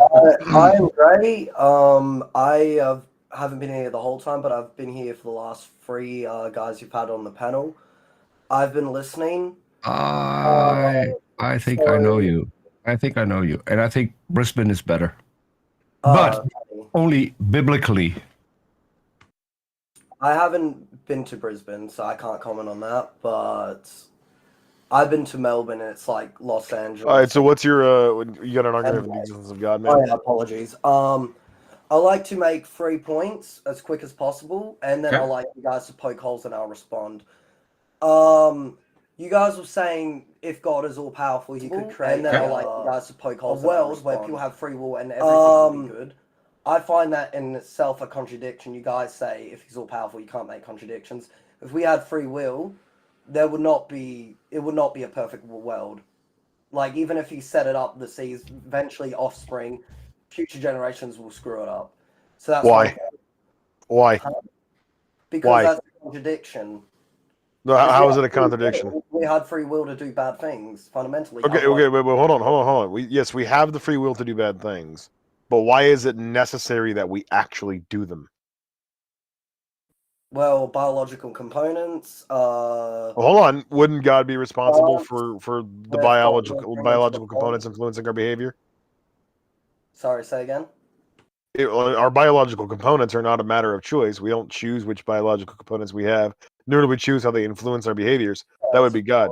God creates the natural world, or I should say it's actually the artificial world, but whatever. It's a test because the tribal societies always had like a chief that would have 40 or 20 women, but like fundamentally Abrahamic law suggests that we should have one wife, even though that That's goes false. against our desires. Oh well, Islam has. Yeah, that's incorrect. Yeah, Abrahamic law does not in any way indicate that we should have one wife. But as far as like the free will thing, have you ever murdered anybody, Adelaide? No, but I have in the last year or 2 years groomed myself for the possibility of the necessity to kill someone, but I would not appreciate the need to. Okay, well, we're not talking about like self-defense. I'm talking like, have you ever just like wantonly murdered anybody? No, of course not. Do you agree that there are people who live their entire lives without ever wantonly murdering people? Of course. And there's So people just that because a will- person has the free choice to do something doesn't mean they ever will, right? if they have the free choice doesn't mean they ever will. Okay, So so you're saying why is fault- it? Well, hold on. Why is it logically impossible for God to have created a state of affairs wherein everybody freely chooses to do the right thing all the time? Well, shit. I mean, Ostensibly, no situation would ever arise in this world by the edict of this God that would necessitate or result in these things being chosen. So your guys' position is if we had free will, the environment would not ever allow our free will to ever commit an act that There would goes- never be a situation in this world where murder was a logical result, where murder would be necessitated. No one would ever. I mean, it's have not to even. defend- It's not even that. It's just like imagine a world exactly like this one, except nobody ever does anything wrong. Not because they have to, not because they're compelled to. They just simply choose not to. So, like, arguably, with the Christian worldview, in this world, every single person on earth is compelled to be sinful. So we don't actually have free will. There is nobody who, other than Jesus, who has ever lived or ever will live, who is capable of living a sinless life. We all have a sinful nature, and we are therefore stripped of free choice because at least one point in our life, we're going to have to sin. We can't get out of it. We're Xerxes- compelled somehow. Xerxes- But hold on, Peter. Hold on, Xerxes, Peter. that's only true if you reject the. I was just adding, if that's only true if you reject the infancy gospels. Okay, so like with Christianity, I mean, like either you believe that we're somehow compelled for whatever reason to sin, or you don't. If you don't believe that we're compelled to sin, in which case we would have free will. We are compelled to sin because it's the Because then we don't have free will. of Adam and Eve. Then we don't have free will. Well, okay, I see that, but it's sort of like a yin and yang argument, isn't it? Because it's an internal battle. Well, I mean, is free will itself necessary? Do humans have to have free will, or could have God created them without it? Well, technically, we don't have free will because we act on emotions. We're flawed creatures. Okay. So we don't have free will. So God could have created a state of affairs when we still don't have free will, and there is nothing morally wrong with the world, but he chose not to. So therefore, either he is incapable of doing such, or he didn't desire to do such. In either circumstance, he's either not omnipotent or not omnibenevolent or morally perfect. That's the logical problem of evil. One or the other. You can't be both. Adelaide, I have an assisting question. Does free will exist in heaven? He just said free will doesn't exist. It doesn't matter. Like, he just admitted that free will doesn't exist in this world, so free will isn't even. No, it doesn't exist here, but does it exist in heaven? It doesn't matter. It doesn't matter because he's saying that God created this world, and that God is omnipotent and omnibenevolent, and he created this world without free will, so that's fine. No, hold on. I believe two contradicting opinions can both be true at once. The Trinity, for example. I don't want to. Okay, that's just wrong. I'm not even going to entertain that. That's just wrong. That's definitionally wrong. Yeah.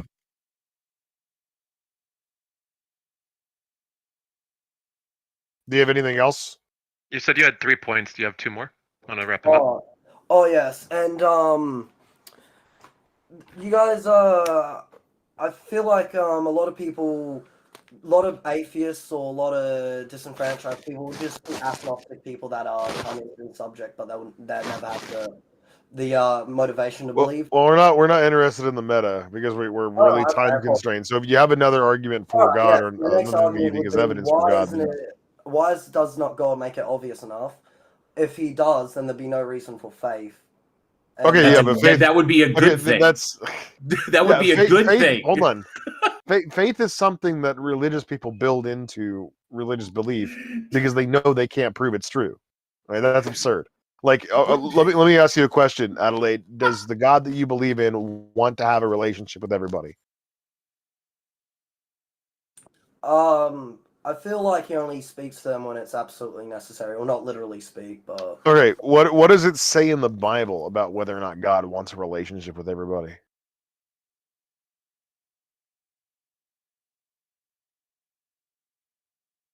Okay, goodbye. I guess he didn't want to answer that question. There would be no need for faith. That's a good thing. It's like, come on, man. It's like, yeah. First Timothy 2:4 says that for God wants for all people to know the truth and be saved. Okay, and ostensibly that would entail having some sort of loving filial relationship with God. If that's the case, I fail to see how making everyone know that you exist for certain could in any way be deleterious to the goal of having a loving filial relationship with them. If I had a child out there, can you really think of like a way in which knowing that I exist would be more deleterious to a loving filial relationship between me and my child than not knowing that I exist? Well, it's just you're so powerful. If he knew you existed, he'd be forced to love you, and that'd just be so unfair. But that's dumb because every single Christian in the world claims that they know God exists. They believe it sincerely. So are they all forced to love him? Or are they all like acting out of their own self-interest just because they're convinced that God exists now? I'm inclined to go with the fear prospect, that they're all terrified of it. They're terrified of the prospect. This is dumb. Okay, this is so dumb though, because if he exists and he didn't want to like contaminate our decision making with prospects of punishment and reward, then why the fuck is the book that he wants us to read littered with prospects of punishment and reward? The moment that you question, there's just like a floating over your head. And I'm like, no, it'll be fine. None of these. So this is the problem of non-belief, and I see that like Christians don't have any escape from this problem, but it's a little bit more rhetorical than it is logical because Christians can just keep running down the line of any potential excuse they could give for why not everybody knows like God exists. And then you have like precepts and Calvinists who think that everybody does know, or they claim that everybody knows, but we know they're full of shit, so we don't even have to entertain that. But we're like your conventional or average evangelical Christian in the United States. They don't think that everybody knows God exists for certain. But that's a problem because if not everybody knows God exists for certain, well, there's some issues with that within Christianity. Why is that the case? Why doesn't God reveal himself to everybody in such a way that we know he exists for certain? And unless you're a Calvinist or a Precept, there's no response to this. There's no way to get out of it. They just keep getting gradually more and more absurd, the reasons. And you just keep swatting them down over and over and over again. But I would like. You cut out. Oh, you just cut out, X. I would like everyone to have an awesome day or night. Oh God, just thank you. revealed himself to Xerxes, and he just got completely befuddled. Yeah, thank you. No. My mic cut out. It disconnected. So thank you to everybody for tuning in today. This turned out to be a really great episode. I think we're gradually getting better at these things. There are a few people who are waiting in the queue, but what I'm suggesting is that we try to continue with them on our next episode, which will be on January the 8th of 2023. We're not doing a Christmas Day episode. Yeah, we're not. Well, I mean, to the people that are in the room, if you want to have a conversation with an atheist after this, then just hop in the atheist VC. There'll be a couple of us in there. That sounds great. Is that in I this? will go open that up. It's in this server. Yeah, I will go open it up right now. Yeah, if you can get an invite link, Xerxes, and share it in the chat. It's a voice chat. It's just down. It's just down in the guest text. It's in the same server. It's just good a voice to have you chat. back, Xerxes. I really enjoy your contribution. Thank you, buddy. Randolph, Xerxes, someone in my live chat would like you to know. atheist, Someone in my live chat would like you to know. Sound just like Jeremy Sisto. I don't know who that is, but I'll take it as a compliment. It's I a think compliment. Peter, you're trying to ask me something. Yeah, as an atheist, I have to conclude that you have fallen in the war on Christmas. I have. We're not having a show on Christmas. No, it's because I have family commitments. How Lame. unatheist of you. Lame. Okay, so unatheist. I think what we're going to do is go on with some final thoughts before we close down here. X, did you have some final summary of anything that was covered here today you'd like to highlight? Yeah, I wanted to reiterate how much I appreciated what Xerxes ended us on. The whole point of God being a trickster God who is literally deceiving us so that it will be a meaningful choice that we would choose him because that's somehow necessary in the theodicy of free will and moral defense against the problem of evil and everything. It's ludicrous. And if you want a way to laugh at this, and maybe laughter will help you see the problem with it more than logical arguments, just Google Bill Hicks, Dinosaurs in the Bible. Watch Dinosaurs in the Bible by Bill Hicks. He's a comedian who just lampooned this to the ultimate degree by describing what happens when you get to the gates of St. Peter and they ask you if you believed in dinosaurs. Thank you very much. TJump, did you have any final thoughts? Potato. I knew it. Potato again. Okay, you're quick and easy. Thank you. And probably delicious if cooked properly. JL Warren, any final thoughts today? This was really, really good. I think the stage went really well. Had some good conversations. Everybody did fantastic. And I think a lot of people. I think there was some good progress. Some of them were pretty productive. And yeah, I'd like to see more of it. We are getting better at it. And I'd like to see more of these in the future. So yeah, I'm kind of bummed that our next one's not going to be until January. I'm going to have to cut a corner off of your atheist card there, Randolph, for not making a Christmas show. But I have time. I'll make a Christmas show, but it won't be for this. It'll be for something else. But I've got family commitments, unfortunately, and That's a all lot good. of people have family and they're busy and whatnot. And we won't yank your atheist card. We're just going to cut a corner off of it. But if you lose all four corners, you're done. Yeah, it's like we're going to have to pull that card. You're going to go back through retraining through our atheist training camps. But yeah, it was a pleasure. I'll try to find that card so you can cut one of the corners off. It was a pleasure. Thank you, X. Thank you, Peter, Amy, Randolph, TJumps, Xerxes. I know you're out there, and of course all the guys that unfortunately were busy, Jefferson, and of course Jack Burton. Thank you to everybody who popped over in the live chat as well. This was awesome. It's fantastic. Look forward to the next one. And if you want to continue the conversation, anybody in the live chat, I am currently live on my channel at Bridge the Divine. It's literally at JL Warren is my handle on YouTube because YouTube has handles now, or youtube.com/JL Warren. So just pop over. You can jump in the live chat and we'll talk there. Otherwise, thank you all so very, very much. This is amazing. JL, one quick question. How long are you going to be live for after the show. Probably a few Yeah, minutes yeah. because I've probably just a few more minutes just to kind of wrap up. I've got dogs I got to take care of. So I was asking because we still have to have a chat, and maybe we could do that after you Peter. went off air. Peter, please take this kind of stuff offline. What are your final thoughts for today, Peter? I think we had some pretty good guests actually, especially the second to last one. I really liked talking to him.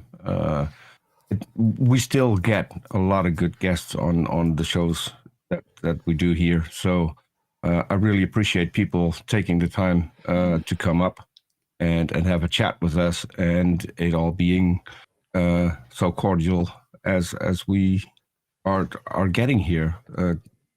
We used to get some trolls. For some reason, we no longer get a lot of those anymore. So I'm really happy with that. Well, that could just be a temporary reprieve. I don't know. You can't predict trolls. Thank you. I kind of miss Jason the Worm guy. Oh, he wants to come on, but he's had some trouble getting on this Discord for some reason. But maybe next time. Link to the Atheist Voice Chat and the Heathen Hangout for anybody that wants to continue the conversations afterward. So I'm gonna head back there now. Did you have any final thoughts? I was almost finished. There's one more thing. If people don't have anything else to do or don't have anything better to do, in a few hours, Arn Ra will be live, and we will be reading the Book of Mormon, or at least trying to. But if you want to learn more about the Book of Mormon, that's probably the show that you want to look for. It's read by a bunch of comedians. So you recommend watching the musical first, as like the quick primer on it? We have covered the musical a couple of shows ago, and put the link in the chat. I think so. Yeah, we've talked about that too. Does Arn Ra have the golden plates? I'm kidding. No. You got to get him some golden plates for reading. So there is another thing. So we did at some point. Someone said Arn has a pirate costume because he had his parrot on, and Arn said if I get a donation of $100, I'll do an entire show in pirate costume. Within a few minutes, he got $100 in a donation. So if people want to donate, that's good too. The flying spaghetti monster will be proud. King Xerxes. Oh, I guess he doesn't have any final thoughts. I was to join him in the voice room. It's called the Atheist Room. Yeah, and Amy Newman, your final thoughts for today, and then I have a few. Sure. I just want to say, first of all, potatoes are great because you can boil them, mash them, and stick them in a stew. And I just want to say, Randolph, that it is okay to do whatever you want on Christmas as long as you are taking the Christ out of Christmas. I feel like that's really what's important. It's not even there to begin with. Exactly. But yes, I would just say that there's a reason that I love the discussions. There's a reason that why science is the best methodology that we know of currently that discerns fact from fiction. And so my biggest two pleas to what I would call the cultural Muslim and the cultural Christian is that you can have everything that you want from those communities, but you can have it even better when you have gotten rid of all of the baggage that these Abrahamic and theistic belief systems come with. And so you should be pushing once again for family, community, and yes, even tradition, but without the need to believe in a God. So I just want to thank everyone again. Well, no multiple sex partners. Oh, look, hey, that's true. I'll tell you, that'll be my asterisk. Please have as many sex partners as you want, as long as the other sex partners know. As long as they know, hell, make them join in. As long as they consent. As long as they consent, exactly.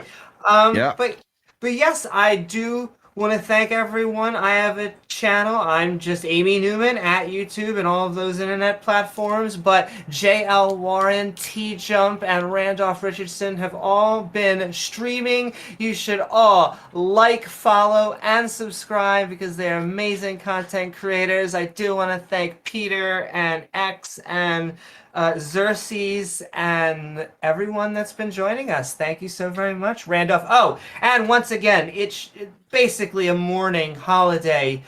Please remember, everyone, this Tuesday, in honor of our host, who, as TJumps said, was here with us in spirit, please remember Taco Tuesday. Thank you, Amy. Yeah, so there is one point that came up for final thought I have here. At about 1 hour and 25 minutes into our conversation, I had asked our guest if the cosmos could qualify as an immovable object. And I think their response was it might be an irresistible force. It would be, I think, an interesting topic to explore at some point. Because I don't think anybody's really explored this one before. So we will hopefully be able to get some exploration on this at some point. Call it cosmic exploration, I don't know.